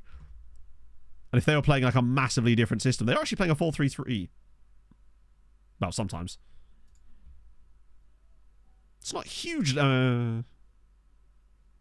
With the editing, yeah, and I'm not going to bring the editor into it. As much as I know sometimes I could. At the end of the day, you know why I won't do it. It just comes down to the fact that the moment I start editing stuff like that, even if it's really harmless shit like that, you then just get people going, like that person that thought we were cheating because we were using a custom database, you know? It's just, I can't be arsed with the hassle that comes along with it. Montiel would be fun, actually. Try Swiss guy. We could do. Video strikers of the Euros. That seems counterproductive when we're trying to win. Oh, I can't put the Swiss guy and he's absolutely dead on his feet. There's no point in trying to play him when he can't play because he's still declared for those other matches. That's weird. I think I will rest Padilla, though. Nah, exactly. It's for the, what was it? What was it he said? For the narrative, chat. Oh, yeah, no, he'll absolutely... We'll give Vida a game here. I mean, he's going to be crucial at the tournament. Watch him retire from international football before the tournament. Also, we're being a bit presumptuous implying that they're going to get to the tournament. They still haven't technically got there yet. There's always a chance it could go horribly wrong. And this is Football Manager. We've been burned before. The current manager, I don't actually know. It's not one important. You see this? Bear in mind, we don't have to play the rotated squad for every league game. If we've got league games available, we could just play the first team squad. I'm going to, because there's no point in risking losing matches for no reason. Like, Valenhout and Hubanov will get plenty of game time as the rotation options, but I'm not going to play them in every game, because then they will just piss off the other players. And the last thing I need is my midfielders coming to me and saying I'm not playing enough football when I could have just been playing them. They'll play in all the rotation games, but they can't play every game, because they're not starters. Palton, thank you for the follow. Is it Mikalev? There you go, yeah. Oh yeah, Vida deserves it as a reward, but this isn't a rotation game, right? You're right, it's Johan Mikalev. That's the one. Let us see. That'll do. Yeah, so we've got... we actually have another game in between. We've got the Umgar game. Zabar's the one I rotate for, but yeah, I'm not going to rotate the squad for every game, because that's just how you piss off your squad, and the last thing we need is a pissed off team, particularly when from a morale standpoint now, our dynamics are actually pretty good this year. There we go. Nice. But like Valenhout definitely didn't get enough football last year. Team not easy as that. Yeah, it is, but that's why we're not focusing on it. Vilde Victor, thank you very much for the follow. But remember, the other teams have players on loan from us who are like world-class players. Well, not world-class. Some of them are very fucking good. That's more like it, friends. That's what I'm talking about. Pereira with a hat-trick again from that inside forward spot. I'm telling you, that's going to be an absolute banger for us this season. Albeit with a penalty in there too. Pebbles with 2 goals as well, which we love. Juzanovic played pretty well too, which is lovely. Yeah, 6.79 XG. I feel like this will cook long term for us. But Pereira must be into like league titles. I think 17. I might be wrong about that. I think it's 17. It is 17. Yep. And it will obviously be 18 this season. Nice. Now, Valletta obviously are newly promoted, so they are one of the worst teams. Yeah, I think there was a penalty in that game. I swear that one of Pereira's goals was a pen. But Pereira himself has now got 9 goals this season. And only one of them was a pen. And that would have been where he was like he was on a hat-trick, so he got to take it. So he had 9 goals in 4 starts for Pereira is a pretty hefty start to the year for him. And I think he's going to cook in that outside role. He's so fucking good. And I think, honestly, it puts a little bit less pressure on him to be a goal scorer, even though he is clearly doing that, rather than him being the main striker, which is phenomenal. £5 million, hilarious. Top 10 leagues. That's the reputation, pardon me. The reputation is 9th, but their coefficient is sensational. You can withdraw the request that you didn't make. Lack of football? His transfer request was not to do with lack of football, was it? It was to do with him wanting to go to Arsenal. I swear there's something bugged about him as well. On the Barcelona... Did it? Yeah, Vieira has huge value, but they're still saying he's only worth 5.75 million. Which is just FM being FM yet again, right? Yeah, in the same way that Gillet is worth 260 million as well. But it's weird that the game's still saying, basically, you're still not going to get any money for him. But Pereira's got a bit more value now. So does Juzanovic. It's creeping up. The question is how much it drops at the start of the next transfer window, unfortunately. Tabakaru scored 2 goals on his debut. That's good news. If he starts cooking as well, we could really be onto something here. Janobak is interested in my... Oh, that would be kind of fun, actually. But also, the Inter manager wants your job. That's kind of... shows that your reputation's grown enough, right? That's a big... Wow, they lost a lot of P8 there. Any new ones? Oh, that's a lovely batch. Holy shit. It's rare that I have to scroll on these screens. Any cool ones? Barcelona. Corinthians? Wait a minute. Is that guy called Tom... Oh. Scout just out there like, where are you? That's still potentially quite an interesting player. Particularly with that name. Don't mind a bit of that. Guy from Cusco? Ooh.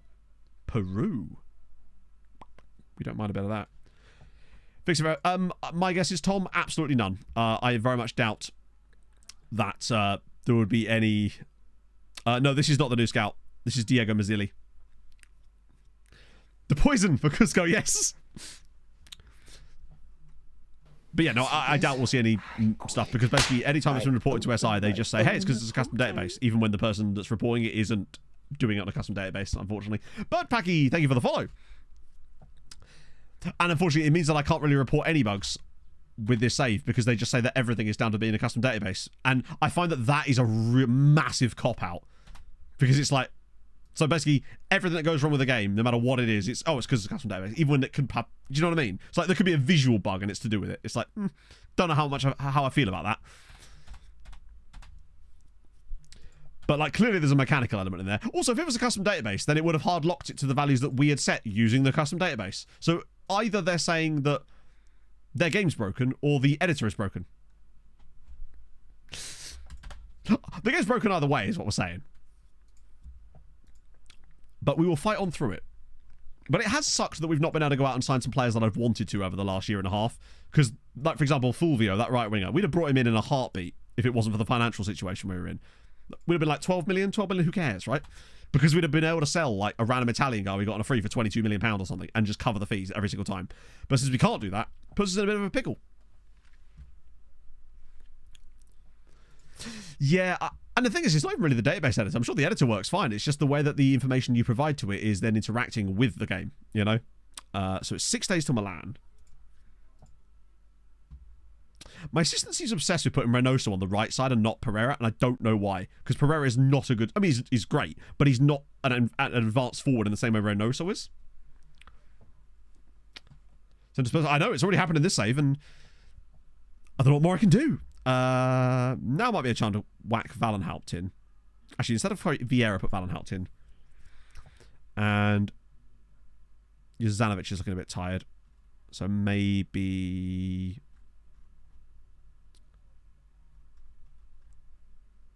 And then just swap those two over. Get Valmer a chance to rack up some goals. What's Lahovy been up to this season so far? Well, 3 assists is a good start. Because Krastev only got like 12 in the whole of last season. The Michael Hover, that would be amazing if Mike just has like an incredible finish to his career just at Spurs. Seems unlikely, but you never know. Did Vida actually get an assist? Oh, Vida didn't actually even get an assist or a goal on that 7-0 win. He was just there for the vibes. This should, based on the squad I've put out here, be an absolute bloodbath. In theory. I'd be amazed if we don't hit double digits in this game.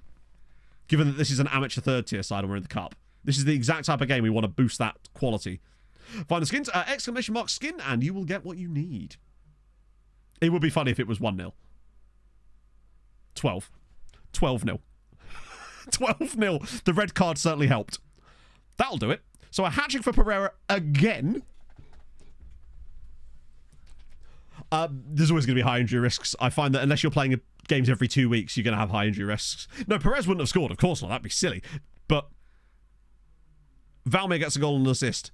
2 assists for Gillet and a goal. Lahovy gets 2 more assists. 2 more assists for Krastev. A hat-trick for Pereira. 2 goals for Reynoso and an assist. Oh, sensational.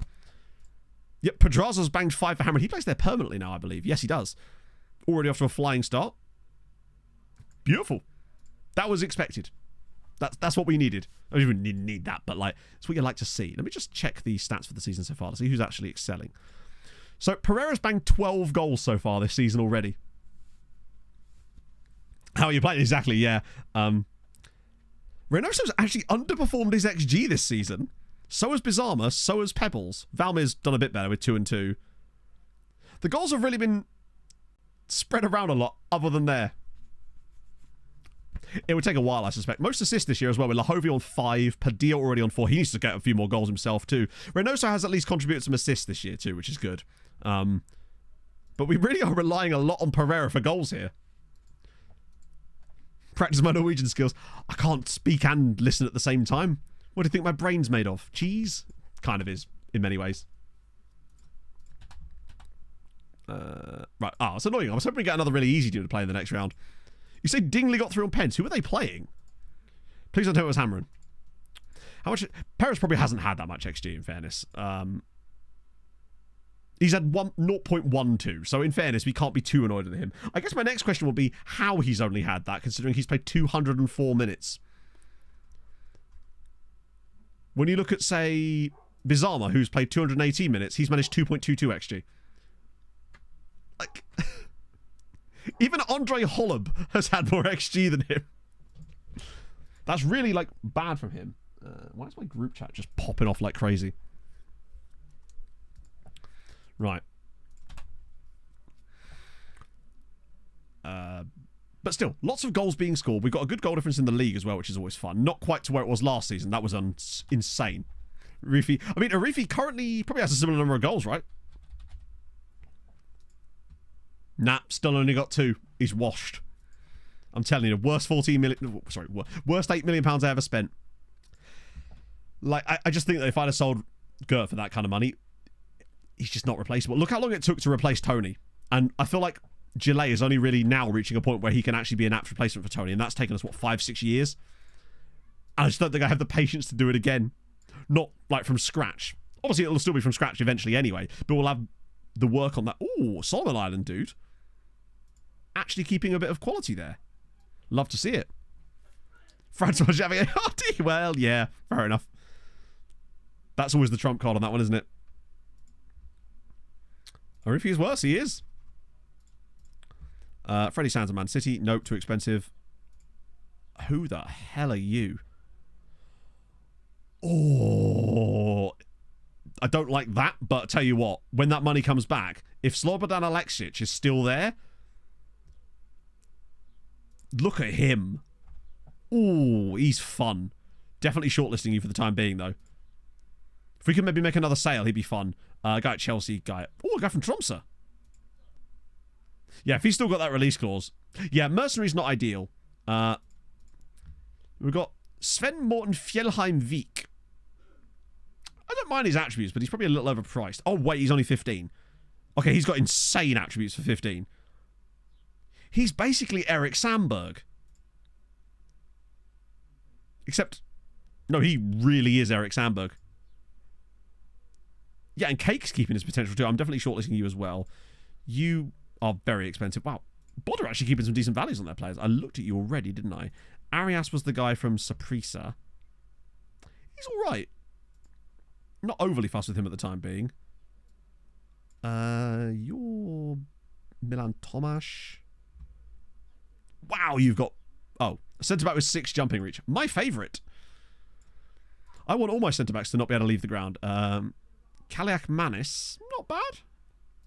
Well, I've had it from 5'10" centre-backs that can actually still jump a little bit. He is not that. You guys, I really need to, as I say every time, go through and check that. Most of these guys... Actually, you're very cheap. Marco Koch. You're at Coventry. Surprisingly cheap for Coventry. What's Marco Koch looking like? Mercenary. I don't know how worth it he actually is. Particularly with that personality. He's probably the type of guy that's going to demand to be a squad player for no reason.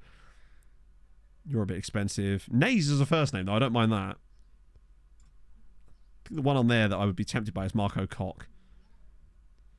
He has a red competitive streak. Didn't I already buy the cake, though, right? I swear I've already signed the cake.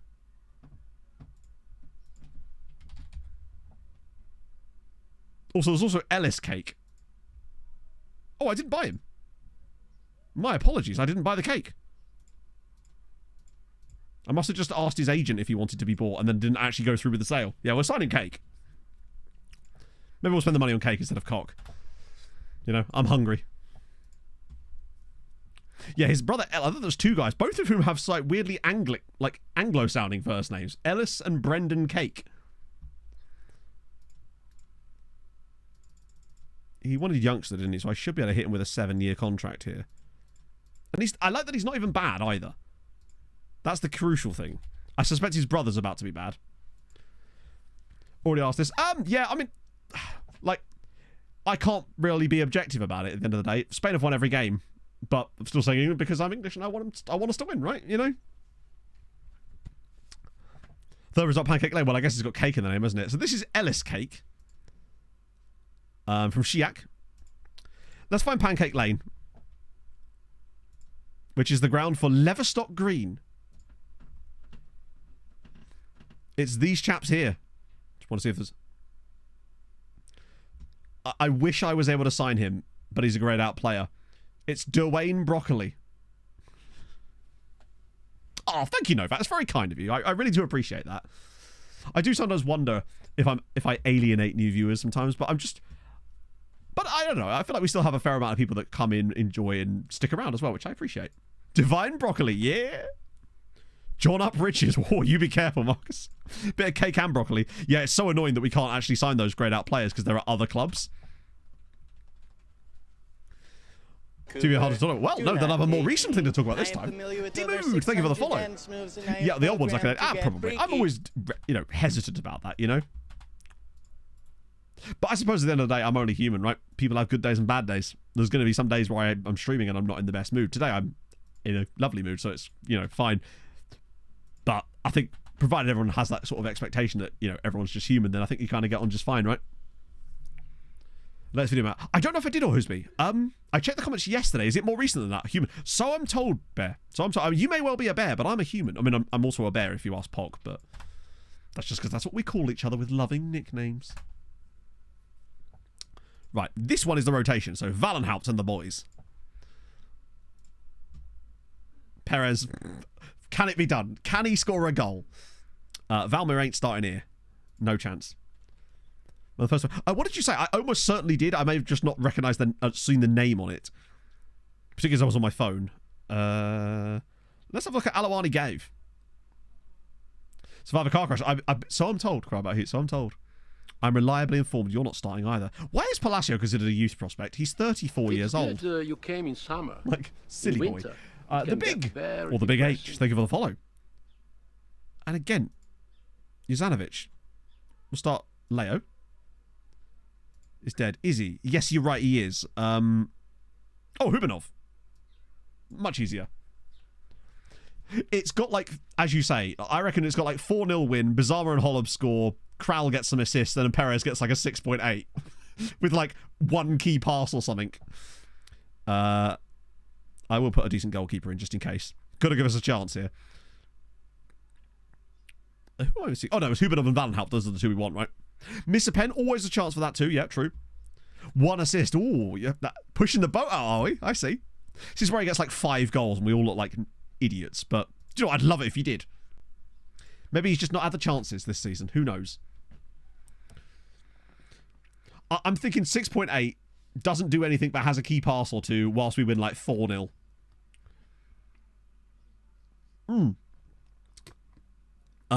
Individuals of the Cup was promoted to the Premier League at the same time, participate in the Cup at the next. Well, as far as I know, we've actually lost. And he did score twice. So there weren't any English winners of the Cup that participated in this tournament because the Cup very rarely gets one from the second tier.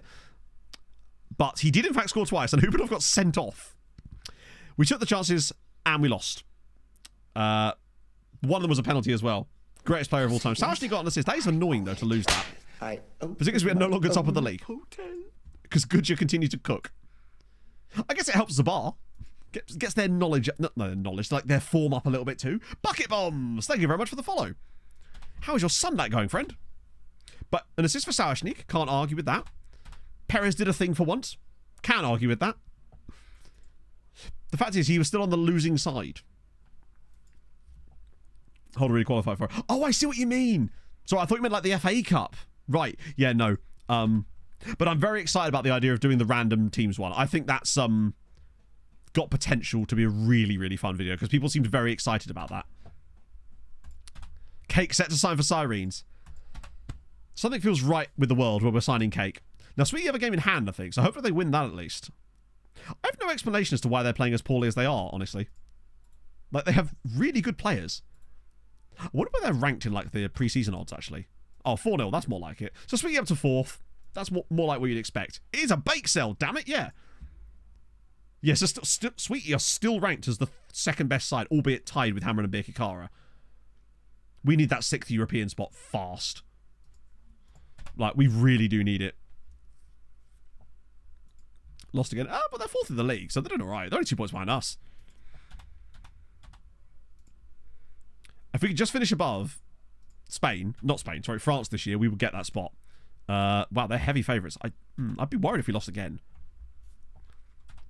I'm still committed to the tactics. I actually still think it's better, but I would be a bit worried if we then lost another one. Just want to play well, get a result. Oh, Tondela, here we go. Tondela under 19s. I want to actually look at this report because it's Tondela. Perhaps not cooking to the same extent that they were before, but, you know, they had like back-to-back golden generations. Well, there was no like re-qualification at all for any of them. So basically it was, it doesn't matter whether they were promoted or not. They weren't re-qualified for it at all, even if they didn't get promoted. It was just based on reputation. So you did get a lot of re-qualifying, but it was only because they had the same levels of reputation. We underperformed against Porto. Well, I think we were just bad. I see what you mean. Like, we underperformed on the pitch rather than statistically. Yeah. And Porto were just very good. That's the best performance against us, statistically, for about 5 years, I would say. I don't think anyone's come close to putting up those kinds of numbers against us. We just weren't on it. So fair play to Porto. Hopefully it is just a blip. Now, as it happens, I actually got the pleasure to play against Milan when I was testing this last season, when I went back to the mid-season save point, and we did win the game 4-0 in the home game against Milan. So that gives me confidence, hopefully, that we can pull this off. Krostev, Palacio, Kadri, Paez, Vieira. That is a lovely backline. I do like that a lot. But, yeah, because it's its own standalone thing. It gives us a lot of options for fun video ideas, essentially. We want to put Sultan in instead. That is a very, very strong team. Nobody below 3 stars, and only one player below 4-star CA. God, this is stacked. Palacio is a bit tired, though, and I might even start Lahovi. Yeah, why not, right? Oh, if you could get that working, Hadrian, that'd be incredible. Because that would be great to make this week. Also, chat, I've put out 3 videos in the last 6 days. Who am I? It's old Matt. He's back, but in POG form. Right, I'm going to have a quick pee break, even though I don't really need one, but I want to grab a drink. And then we can get into this Milan game. Because it's a bit on the line here. So, yeah, I'd be cooking, apparently, for once. I'd be baking. Did some baking yesterday. Did not go well. Back in a sec, friends.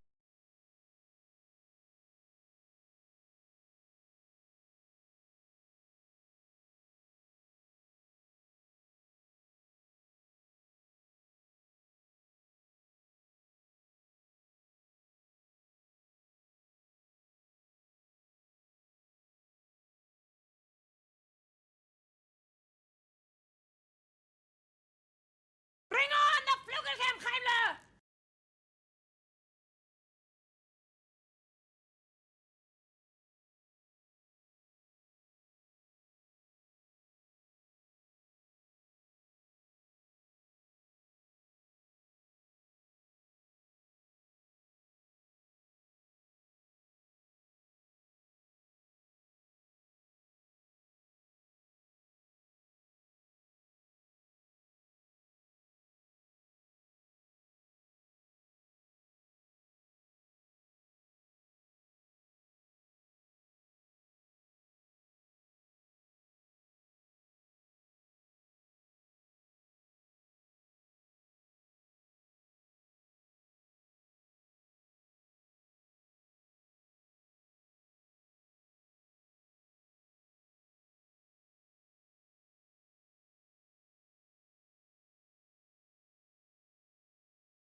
Did anyone actually get it?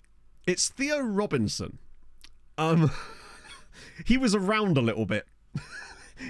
I had to shrink the image right down to even make it fit. Now where did I put my coffee? I was going to get water, but then I got coffee instead. I see nothing wrong with this. Don't judge me. Had to be did. If I can just get that working. There we go. But we still get coffee ASMR.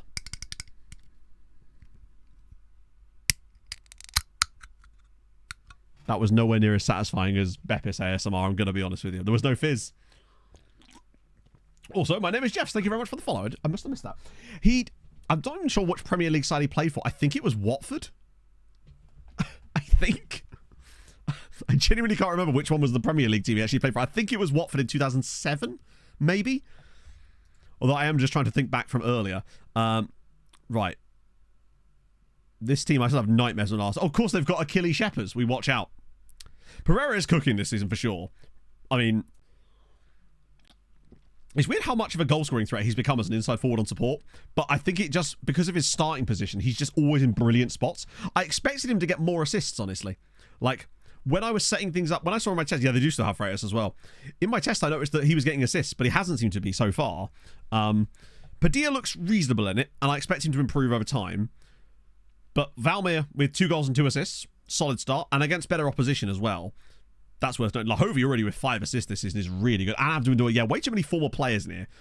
Like, a bit worrying, honestly. But the morale looks good. There's no one in here with bad morale like there was last time. Some high risk on a couple of players, which is to be expected. I feel confident. I really do. I think if we win this game and look good, then I'm willing to call the Porto game just a complete blip. Still no real explanation as to why, because it didn't look like they were doing anything spectacular in that game. They were just, oh god, Vieira's aggressive. But that's okay. I don't think he has a competitive streak, so he's just going to be super aggressive. Freitas, what do you reckon? Game of his life from Freitas. Always a possibility. But so far, I think that Frederick Sultan has done a good job for us. The Lazio game is a bit of a weird one, but I feel more confident with him in goal than I do with Garrett. What the hell? I thought that was about to be an injury then. That was a very powerful throw. Almost unnecessarily powerful. Like, he's probably yeeted that at him aggressively. Nice early goal would be brilliant, though, to calm the nerves, get a start. Oh, here we go. Valmir, Krustev. Now there's options around. Perez is completely available here, too. What is he doing? We're building out from the back. I rate that. We're going all the way back again. Right, let's try and go through the lines. Gillet, that's the pass I want. Lahovi, just drill it. Oh, okay. Back for Gillet. Go on, Gert. Oh, wow. Imagine. No.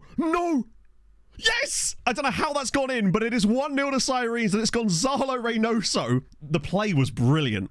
Sirens 1, Milan 0. I can't believe that's actually gone in. But look at that. Like, when we get the ball here, we're not rushing it. Like, we're actually taking all these little passes in the box, trying to set up the perfect moment. It's a great finish. Look at that for a... I mean, he's trying to score there, is Padilla, but he's going to get the assist anyway. 1-0. Oh, beautiful start. 1-0 Sirens. Great goal from Reynoso. I say great goal. Like, he's put it over. Perez would have missed that, and we know it. Padilla gets a nice assist, and we've started strong. Second goal incoming. Oh, look at that. Again, Perez just there. He's available. Back it comes. Oh, is that going to be a penalty? That looks very harsh. Now, given this is FM, these usually are given, but because it's us, this will probably be outside the box or something. Or we get given the penalty and it's missed. Hulin to Schalke. Wait, really? Oh, the twin brother. I was going to say, what? Scored twice. I am. I will continue to do so. It's 2-0. It's not 2-0. It's a penalty. What have you done, Matt? What have you done? Why have you said this out loud? It's Padilla, Mr. Reliable from the spot. Can he? If he puts this in, we're going to have like 2.2 XG already. And he's missed. It was inevitable. The moment I said it's 2-0, you knew what was going to happen. Once I'd said it, I knew it was too late. Hopefully that doesn't come back to bite us, because we've been brilliant in this first half so far. Valmir now on the ball to Krustev. Flicked across and cleared away. The momentum just continues to go our way, though. Pereira now. I don't think we're done yet. This highlight there we... Wait, no. Lahovi still got it. Back for Gillet. It's out of play, though. Yeah, we just lose 2-1 now to Milan's first 2 shots of the game. But the 2.2 XG inside 20 minutes is pretty good. Watch him score this now. Guzma, thank you for the 28 months, man. That's very kind. Go on. Whack it in. Show him how it's done from distance. Oh, wow. How was that petard hitting me once again? This has been a hell of a first half, though. But this is what I feel like we can do with this style of play. I know we've had a penalty and a tap-in, but we're creating the chances. The pressure is on Milan at the moment. They look a bit rattled, but it's still only 1-0, and that's the concern. Like, yes, again. Brilliant. Just winning it back. We go again. Don't make a mistake here, though. We've always got a body available for a pass. Lahovi, here we go. Padilla's moved up to the left-hand side, although he kind of is slightly offset to the left anyway. And now we've got the run here from Gillet. Goes past one man. Pulls it across for Valmir. Oh, that was close. This has been a really strong performance. It literally feels like every highlight is us having a chance, and then it starts the next highlight with their goalkeeper taking the goal kick directly after that chance. But you're right, this does feel very much like first... If this is yet another first shot of the game for Milan, and then a goal, and at that point I would just be like, there's nothing we can do. It doesn't matter what tactic you play. But we really do need that second goal, because so far we've been amazing. It's been good so far, Holman. Although, admittedly, we have lost a game in the Champions League as well so far, but that was just a deserved defeat. There's no complaints. We just weren't very good. Lahovi, driving into the box again. Whips it wide yet again. I am a bit concerned, but look at this first half. 2.46, and it's still only 1-0. Is anyone even showing signs of performing poorly? Krastev, actually, weirdly. I mean, we're just racking up more and more opportunities in this first half here. Milan have had no shots. We've had 3 XG in the first half against Milan. Bear in mind, these guys came second in the group stage last season.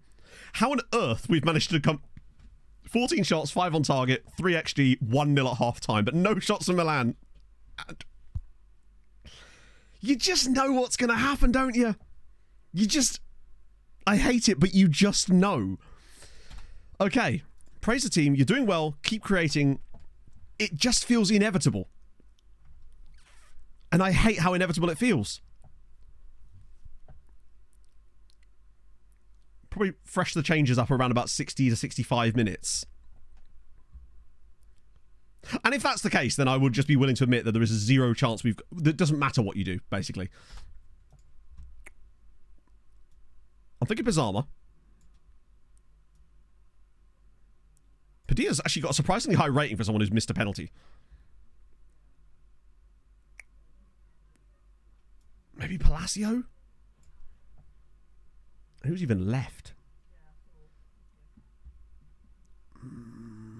The rest of the team doesn't feel... We could do Pebbles for Padilla, actually, just because he's a bit tired. These two are a little tired too, but they're actually contributing quite nicely. Krastev struggled. I thought maybe Pebbles for Padilla, because Holland's done quite well, but Pebbles... Juzanovic DM. We could do Juzanovic DM. To give us a bit more height. Yeah, okay, I'm alright. I'm with that. We'll save the other sub just in case there's an injury. But we just needed to freshen some legs up. Like, if we end up only winning this game 1-0, it would suck, but it would still show that we're a strong side. It would just be a bit shit to not get the performance, perhaps, when we needed it most. Right, come on. Just grab a cheeky corner goal or something. Oh, we do. And it's who? Julian Palacio. Hey, we'll take it. Looks like he's going to get a red card. Don't believe so. He's not got a competitive streak or anything. He's just aggressive at all times, which is usually okay.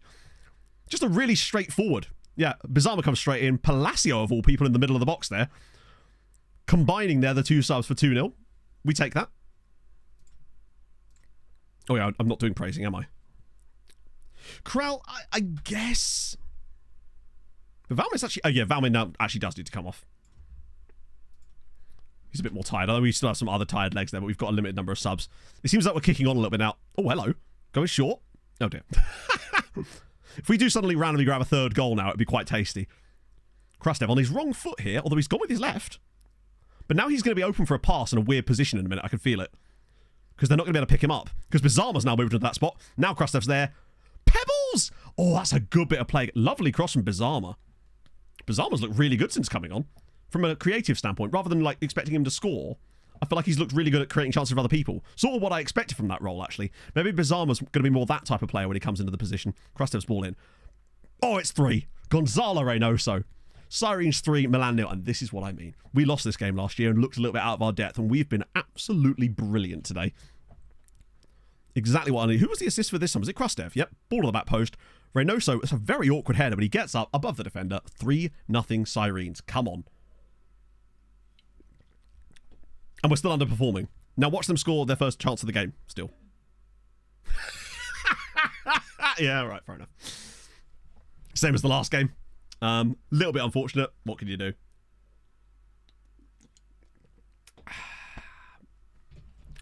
Now, they'll score now, though. They're still going to score their only shot of the game. On target, anyway. Just like the Lazio match. But this is FM. You can't do anything about that. Orlando from the spot. Yeah, there we go. It is inevitable. No, they won't miss. It's traditions. So we've conceded off of both shots on target in the home game so far, but... Like, what were they? One was a penalty and one was that. It just feels like it's impossible not to. Bizarre with the ball in again. Oh, another chance there. Sultan, I actually think he's been really good. He kept us... The only reason we didn't lose by more goals to Porto was because of Sultan. Like, what's he going to do about that? That's a penalty. You know, there's not much you can really do about that. 4.24 XG against AC Milan. That's a lot of creativity. And we underperformed it, sure, but the constituent parts were there. Who was really responsible for that? Padilla, actually, with his 1.1. He was the main culprit for a lot of that. Reynoso was absolutely fine. Lots of key passes. Solid. Did Valmer actually contribute to a goal? No, but he still had a good performance. That was great. Annoying to concede a goal, but at least it's... Yeah. Yeah, the missed penalty. So he still had chances in there, but he's got to score that, obviously. He's normally pretty good from the spot as well. I think last year he only missed one of, like, 9 penalties, which is probably about right statistically. But, wait, have Porto lost their other games? What who beat Porto then in the first game? It's weird that they were so good against us, yet had that result, though. I think it feels good. It's not perfect, but Reynoso, again. How much has he got now? He's got 6 in 6. 6 goals, 3 assists in 6 starts. And, more importantly, he's got 4 in the Champions League. I don't know what Reynoso's Champions League record has been in the last few years, but it feels like it's not been that good, you know? 3 goals that year. 9 goals that year. That was when he was very good. But then 7 that year, which is okay. I don't know if that's counting Club World Cup in there, potentially. Yeah, you know, good idea, Inferno. That was just... I don't know why people feel the need to just, like, not behave in chat. It's, like, strange. But... Because that's someone that's been following for quite a long time, and it seems odd to suddenly start behaving like that. But, all right. It's been like that all the stream, so I'm sorry about that. But, you know, I agree. It sounds like strange coming from me, but grow up sometimes is probably the best thing you can do. Yeah. Odd. I don't know why people make the decisions they make, but... says everyone in chat while I'm making tactical changes. Entirely right to... I mean, maybe, but, like, at the end of the day... The fact is, if they want to do that sort of stuff, they can do it on other channels. Grow up sometimes. Yeah, sometimes you don't need to. Reynoso stats. That's because he's just played a match. You will always see that after a match because they're tired for the most part. So if I look at Pereira, his will probably be quite similar. It's actually not. Basically, it displays that after every game, though, I must say. Vaughan can do it. Just making more admin for Vaughan.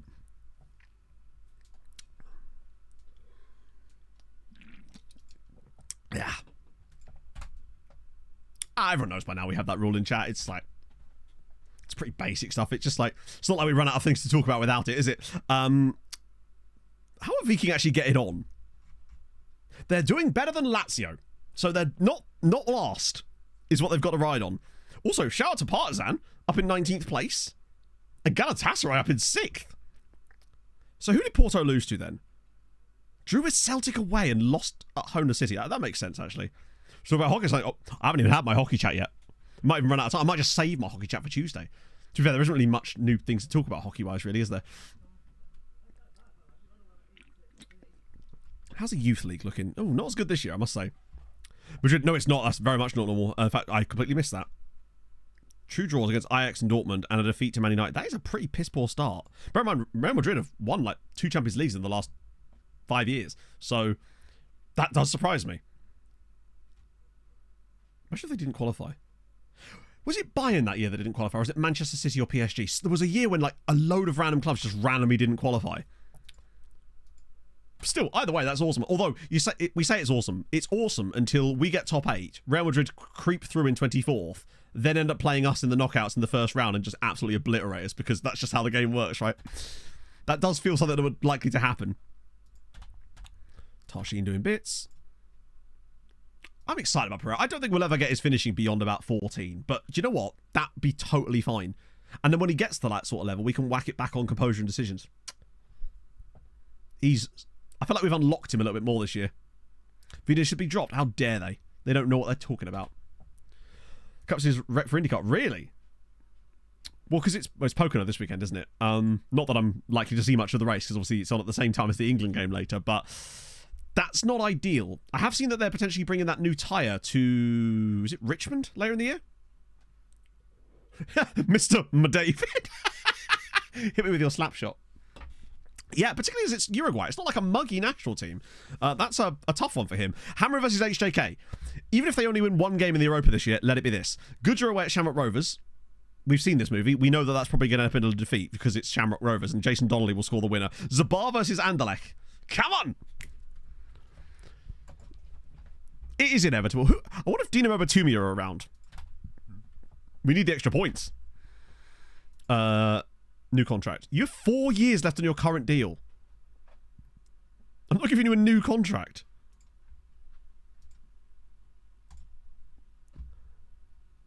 You've got 4 years on your current contract.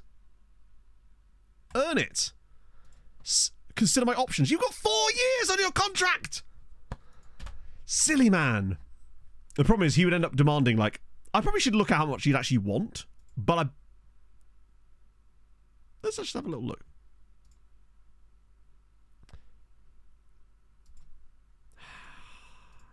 It's actually not that bad. I suppose if we could time down for 1 more year by doing it. I guess it would also shut him up. Oh, he already wants the 5th year. Fuck it, I'll just do it.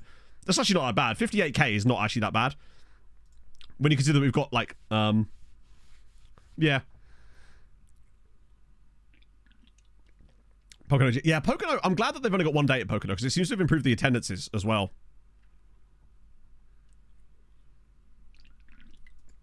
Hammer with a big win. Goodyear with a big win. With the face. Yeah, it's because the Zijan thing is really kind of broken for me and it doesn't seem to do faces properly anymore, unfortunately. Oh my god, what is Zabar eating? What are they feeding them? Zabar 5, Anderlecht 1. Malta are massive. This might be one of the biggest days ever. Hamron 5, HJK 1, a hat-trick for Mamadov. Kamaji gets another one in there. Eduardo Ponce with a goal. Did Tromsø win as well? Love to see it. They actually 5-1 over Sporting. Are we building Norway as well? But once again, Zolt Islay, hat-trick. He just loves stoppage time. 5 goals for him this season. I was going to say, Zabar lose their main striker. What were you worried about, apparently? Who even scores that? Who is that playing up front for them right now? Oh, so they're playing... Oh, they actually play up top 2 with Emma Agbo. Oh. And then De Vroeg. Oh my god. Look at the XG. So even, and yet it's a 5-1 hammering for Zabar. Stoppage Zolt, yeah. I'd be annoyed, but hey, we've had some filthy ones against us at times this season for the other Maltese side, so we'll take it. It's balancing out a little bit. It's not real. Oh god, what's this? David? Emma and Kevin as the frontline pairing. It's like when Harry met Selly. Will Snipe Selly, boys. When Emma met Kevin. Just occasionally, just randomly introduced Pog to Lelujo. Actually, I say that as if that's actually a thing that has happened. Technically, they have met. Zabar got Stream Nana as well, yep. They also have a guy called Helibelton Belalcazar. Tell me that that isn't the greatest name. Helibelton Belalcazar. Colombia is an underrated, amazing name nation, I must say. So fair play. Eurico Luis, what a performance. Hey, he's actually cooking. 22 caps now. He's fun. I'm glad he's playing quite well for them. It's taken him a little while, it seems like, to bed in, but now that he's actually getting some more game time, we like that. Right, come on, Birki Kara, can you complete the... Oh, my lord. You know what, we've had some luck. Celia 4, Birki Kara 4. Kurtesh with 2 penalties in this game. Kieran Warner and Robert Anua as well. A bit unfortunate, but that's okay. Dagoberto Torre... Yeah. They forced you down at half-time. Celia are kind of becoming the next Dinamo Batumi. I expected them that they would get a draw here. When I was doing the calculations, I thought they'd get a draw because Celia are a weird one. They're a team that you think they would win, but they wouldn't. Yeah, they were probably slightly the better side, but we also have, you know, the other games that kind of go against that, so it's actually okay. They've still got 4 points on the board, so that's okay. What about the... So Zabar have got 7 points. They're literally 2 points away from qualifying already. And Goodyear also have 7 points. Now, it's just Hamron that we need to worry about, who are down on 3, but at least they've got their first win. Of a Duzman. Yeah, Jaslyn Mavinga. Straight up Swiss. Yeah, coefficient is going to be huge from that. 5.7, which means look at the gap. We're above France. We've gone above France officially now by nearly a full point. That's what I like to see. 5.7 on the year. Still only puts us at 6th on the year due to the other ones, but that will obviously figure itself out. When you notice that only England and Germany, of like the big nations, if you like, are actually in front of us. Sorry, Scotland. But we have now cleared France a little bit. This is good. This is good progress. This is exactly what we needed. Because if we can get 6th place this year, it means we get that 6th team in Europe, and we're ready. Like, we're ready for a 6th team. Because I feel like Zabar, as you can see, are clearly ready to be a European powerhouse, apparently. Birkikara are cooking up magic. Sweetie really shouldn't be on the outside looking in. I feel like once we finally get the 7 teams... Yeah, England are just out of sight, aren't they? Once we get our 7 teams, it's most likely going to be... these 7. That's the ones I'd want. Goodyear obviously are now back in business. Hamron are great. Zabaran are apparently good. Birkikara sweet, and most likely Hibernians will be the 7th one. They're not quite there yet, but I think the time will come. Those are probably going to be the 7 we're going to want in Europe every year after that, unless someone out of nowhere comes along and steals that 7th spot. Like, for all we know, a team can come up from the 2nd division and take a shitload of loans off of us at the perfect time for them. But I think the chances of that happening are very slim. Usually that would have already happened by now. Like it did with Sweetie, for example. They're the Haladash of this save. Trying to think who were the Haladashes of the Treaty United and Tromsø saves. But I'm not sure. Imagine if it was NASCAR. That would be so good if National Lines got up into that. Oh dear. Stubbed his toe. Mistimed a ball during... The jokes write themselves, chat. Disappointed to report that Juan Carlos Perez has suffered a stubbed toe after the striker mistimed a ball during today's training session. I'm going to go as far as to suggest that he perhaps didn't mistime it at all, and that was actually his intention. He's just really shit. I like keeping him around for the living meme status, though. Also, 7 to 10 days with a stubbed toe. What did he stub it on? A landmine? Incredible scenes. He is not shaking the allegations, is he? He's doing nothing about it. Oh, it's great. Need to get that man a watch. Valenhout's training well. 9.3. Love that. Ooh. I'm feeling it. I'm feeling Valenhout is going to be the next big deal beyond Vieira. Stub by Thomas. Yeah.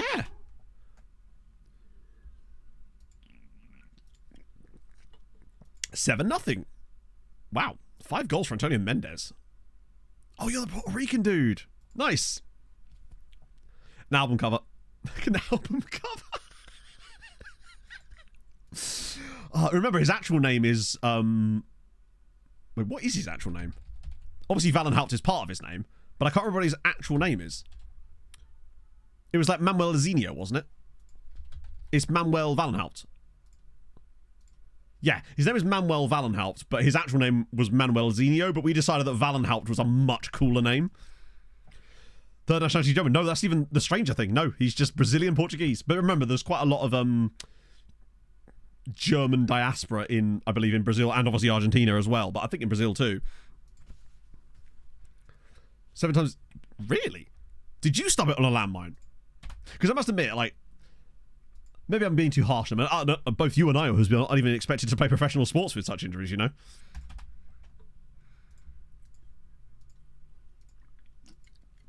I can barely avoid getting sunburnt. Like, should have seen my hands yesterday. Not because of the sunburn, because it's still peeling from when I got sunburnt 3 weeks ago.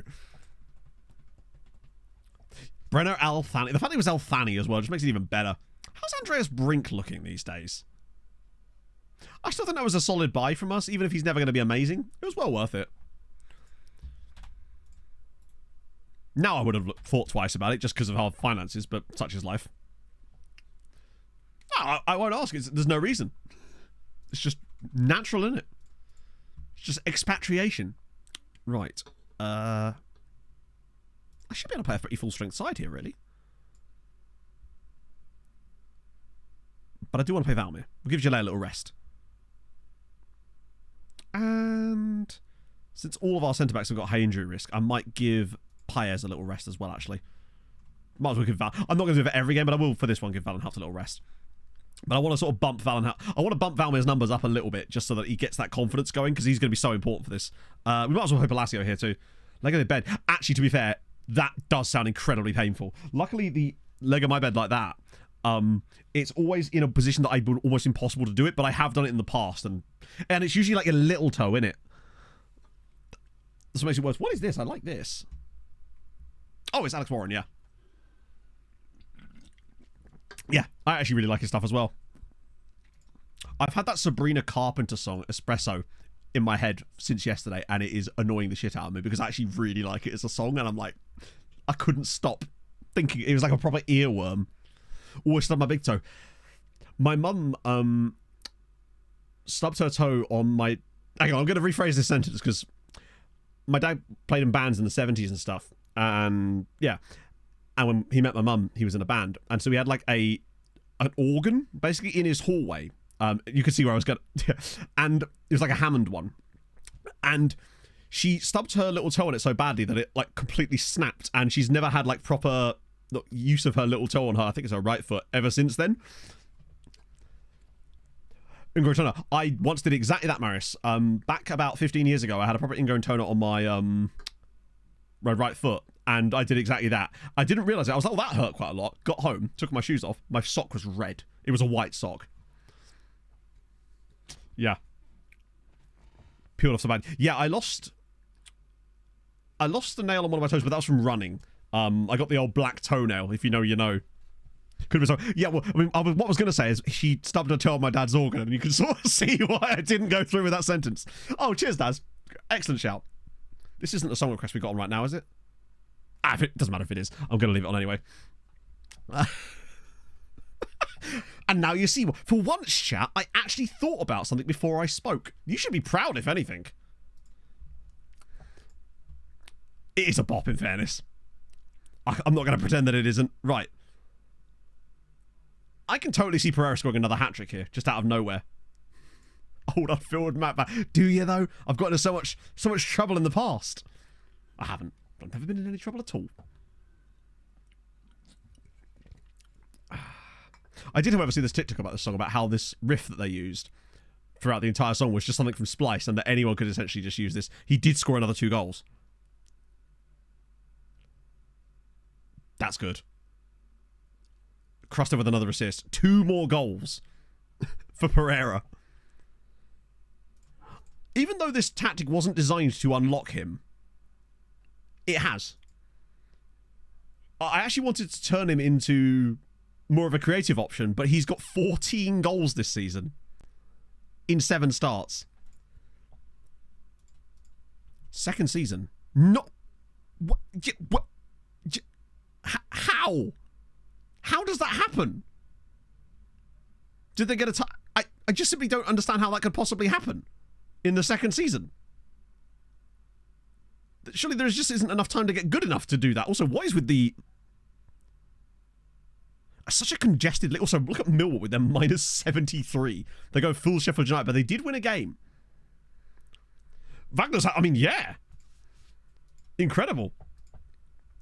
Did the entire league come down with COVID or something? Like, what the hell? Pereira 2 more goals. And that was me thinking that Valmir was going to be the star this season. And he may well be, but not at this rate. It's actually underperforming slightly. 14 goals off of 6 XG. At least Reynosa's overperforming it again now, which is tasty. And Perez is technically overperformed himself as well. Love to see it. 6 assists for Padilla. I want to see some more goals out of it. The fact that he's only got 1 from 3.75 is a little embarrassing when he's got 21 in the last 2 seasons, on average. Well, technically not. Well, it is on average, but that's because he got 21 in both of the seasons. But he's getting the assists, which is good. Both the fullbacks are contributing assists as well. Reynoso as well. 10 contributions in 7 games is decent. Praise the regions. Well, because licensing, basically. Also, how would that work? Bear in mind, the mods are just picture packs, so how would that actually work within the game itself? As a non-mod, I suppose, right? That they couldn't access that information because they wouldn't own the rights to any of to that information. It's fine for us because we're just like consumers that we can do what we like with it, but as a company, they couldn't possibly use stuff that doesn't belong to them, you know? I think well, we're going to get upset perfectly for the next stream. Oh, Sweetie dropped more points. Also, Nashar are doing some batshit stuff. Goodyear again. Look at They're actually putting up, like, good numbers now. Hammer naturally in third spot, where they live. It's their only place. But, like, could you must have scored a few goals. Yeah, they got 12 goals in the first 5 games. We got 20, of course, because we are the kings. But how's the second tier looking? Moster up top. Naturally, Zuri ahead of Dingley, because of course they are. Figura United struggling massively. But Vlad is doing bits. Get the tester. I did, yes, actually. I did get the email. Is anyone else? Did any of you also get that email from FMFC about the testing stuff? Because I will definitely be going down to SI to do some testing at some point, hopefully. As in, I've applied for it in the same way you guys have. It's not like there's some special requirements or anything. Oh, yeah, absolutely. Yeah. Because it has to be compatible with the graphics engine as well. Live in the wilderness. Maybe they'll make an exception. I'll tell them that you're the editor data wizard and maybe they'll change their mind. It was 6 minutes for the song requests. It's just to stop people from requesting, like, well, anything by Dream Theater. Not that I have anything against Dream Theater. I actually really like Dream Theater, but, you know, Count of Tuscany is a bit long, isn't it? North Pole. You'll be fine, or Husby. I would say they're pay for it, but they won't, obviously. You have to make your own way there. A Hungarian at Man City. I bet he's going to be filth. Zoltan Kovac, almost certainly going to be the Hungarian goalkeeper for the rest of time. Ask some uncomfortable questions. So what you mean is they need some patsies. To be fair, I'm the type of person that probably would have questions, but it's too timid to ask. I'll let everyone else answer the questions, you know. I just want to get along, man. Yeah, they clearly rate him quite highly. 6 minutes 60. Really? Who is the band? I'm curious now. Is that band called The Long Song Massive? Because if so, I can sort of understand why. In the name, innit? From 23 from 24. If it's on sale, yes, because genuinely, as much as I have my complaints about from 24, the match engine is a lot better and more fun to watch. There are still some annoying things about it, absolutely, as you would have seen from watching the save, but it is actually a lot better. But with the changes that are coming to from 25, basically what I mean is, if you can get it on sale, then crack on. Outside of that, not sure. Where's the one about our form?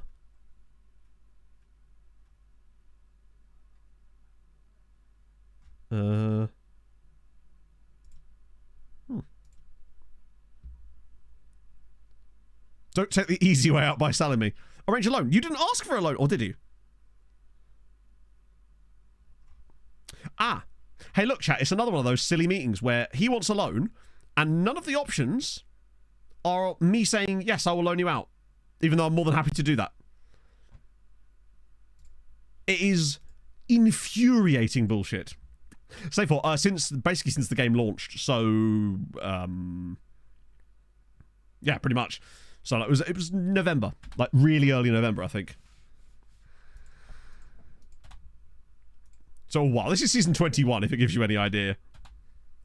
I do hate that particular meeting. It feels like there's something really broken about the link between that when they ask for a loan and then it just removes it. But yet other ones, you'll get like 50 different options, all of which mean the exact same thing and don't do anything. It's very strange. Only save. No, this is the only save I've like played properly this year, other than like the USA stuff on the beta. Obviously, I've done other stuff for videos, but that hasn't been like proper saves. Though I am still considering the idea of doing that Outcast to Icon series on YouTube over the summer because I think that would be quite fun. It'd just be nice to make YouTube content that's a bit more story-driven again. I miss making it, you know? Because I actually do really enjoy that kind of stuff. Ooh, okay, that's fine. He'll be back for the next game. Well, for the one that matters anyway. I'm terrified about it, Who's but I'm also like... I'm hopeful, right? I feel like they want it to be good just as much as we do. And I feel like that's really important. Good win for us there. Wait, who's that? Matthew Brinkat. Okay. Very nice. 3-0 as well. Ooh. Oh, that was Champions League money. Cool. I forgot to go. Maybe not quite that far. I don't think I'd quite be able to get away with that. That's the thing. We've got nothing to base our thoughts for FM25 on yet, really. There's just so little available information about it that it's impossible to form a complete picture. Ooh, world's best. This should be funny. We're apparently the 5th best academy in the world, by the way. Now... The star graduates, by the way, it's Fogirio Seni is apparently a star graduate. Yep, okay, that makes total sense. Also, so is Ivan Saliba. Star graduates, these. Most of these won't even ever play for the Maltese national team, let alone anyone useful. And then Kamen Zuli, who is, I would argue, worse than the other two. I suspect there's a lot of that must be. I think what we're going to see this year is a lot of cosmetic changes, and a lot of the stuff behind that is going to remain the same, because I feel like it almost has to in some ways, because of the save game compatibility, which is why I'm actually feeling a lot more confident. I'm like 90-10 now in favour of us doing Wisła as building, and actually doing Building a Nation next year. Wisła, Poland, kill it. It'd be great in the first season as well, because we'd actually get to play in Europe despite playing in the second tier, which would be kind of just fun. There will definitely be some mechanic stuff, yeah. There has to be, right? But I don't think it's going to be as drastic. It will still be drastic because everything will look different, and there'll be a lot of new mechanics involved in that. And obviously the match engine is going to hopefully look fantastic, right? Hammering with a big win. Nashar lose. Sweetie with a win. They're getting back in there. Tarshina now, the new surprise package. Well, 10 years ago now. Yeah, it takes a little while to get going. Roy, at least he's still scoring goals. God, he's so good, man. Watch them letting go for free randomly. No, basically the issue, was it, Maris, is that with the brand new game launching, we didn't know how the databases are going to work, and we would also have to wait around a really long time just to even get enough custom databases to do outcast icons from the start. And now that I'm pretty confident in the fact that things are going to be fairly similar, it seems, anyway, with the same game compatibility, I figured it's probably safer to do Building a Nation as well, and I really do want to do Poland again, like on stream, and do it properly. Because I actually did pretty well with them with basically no knowledge of how to do this stuff, whereas now I do know what I'm doing, well, to an extent anyway. So I feel like that's probably the one that I could do it with, because I don't think we're actually going to reach #1 with Malta. I just don't think we're going to... I think we'll just time out, essentially. But I'm thinking about doing Outcast Icons on YouTube over the summer, this on FM24. Not in the traditional style, with a new style of video, but that's the plan anyway, provided people seem up for it, which I think there seems to be more interest in that type of content going on YouTube, and that's kind of nice. I like that. Valorant's injured. That's annoying. I will start him anyway, because I'm a bastard. Sauerschnig and Lahovi. Nah, we want to start someone else. Sure you know what you're doing? Well, no. Never sure. Yeah, another 100 years you might have a chance, but with Poland, I think, because you just start so much further up, and there's so much more establishedness in the other Polish sides as well, you can reach the stage where we're at in like 7-8 seasons, I reckon. Maybe not as much as that, but yeah. Compare the results more precisely, yeah. Wisła have much higher rep. Poland has much higher things to begin with as well. It would also require a lot less stuff touched about the database. It would literally be a couple of things like, well, pretty much just tweaking the transfer preferences so that they're actually more broad. And that's about it, really, isn't it? Swiss guy. Well, we've got Holub in the team, but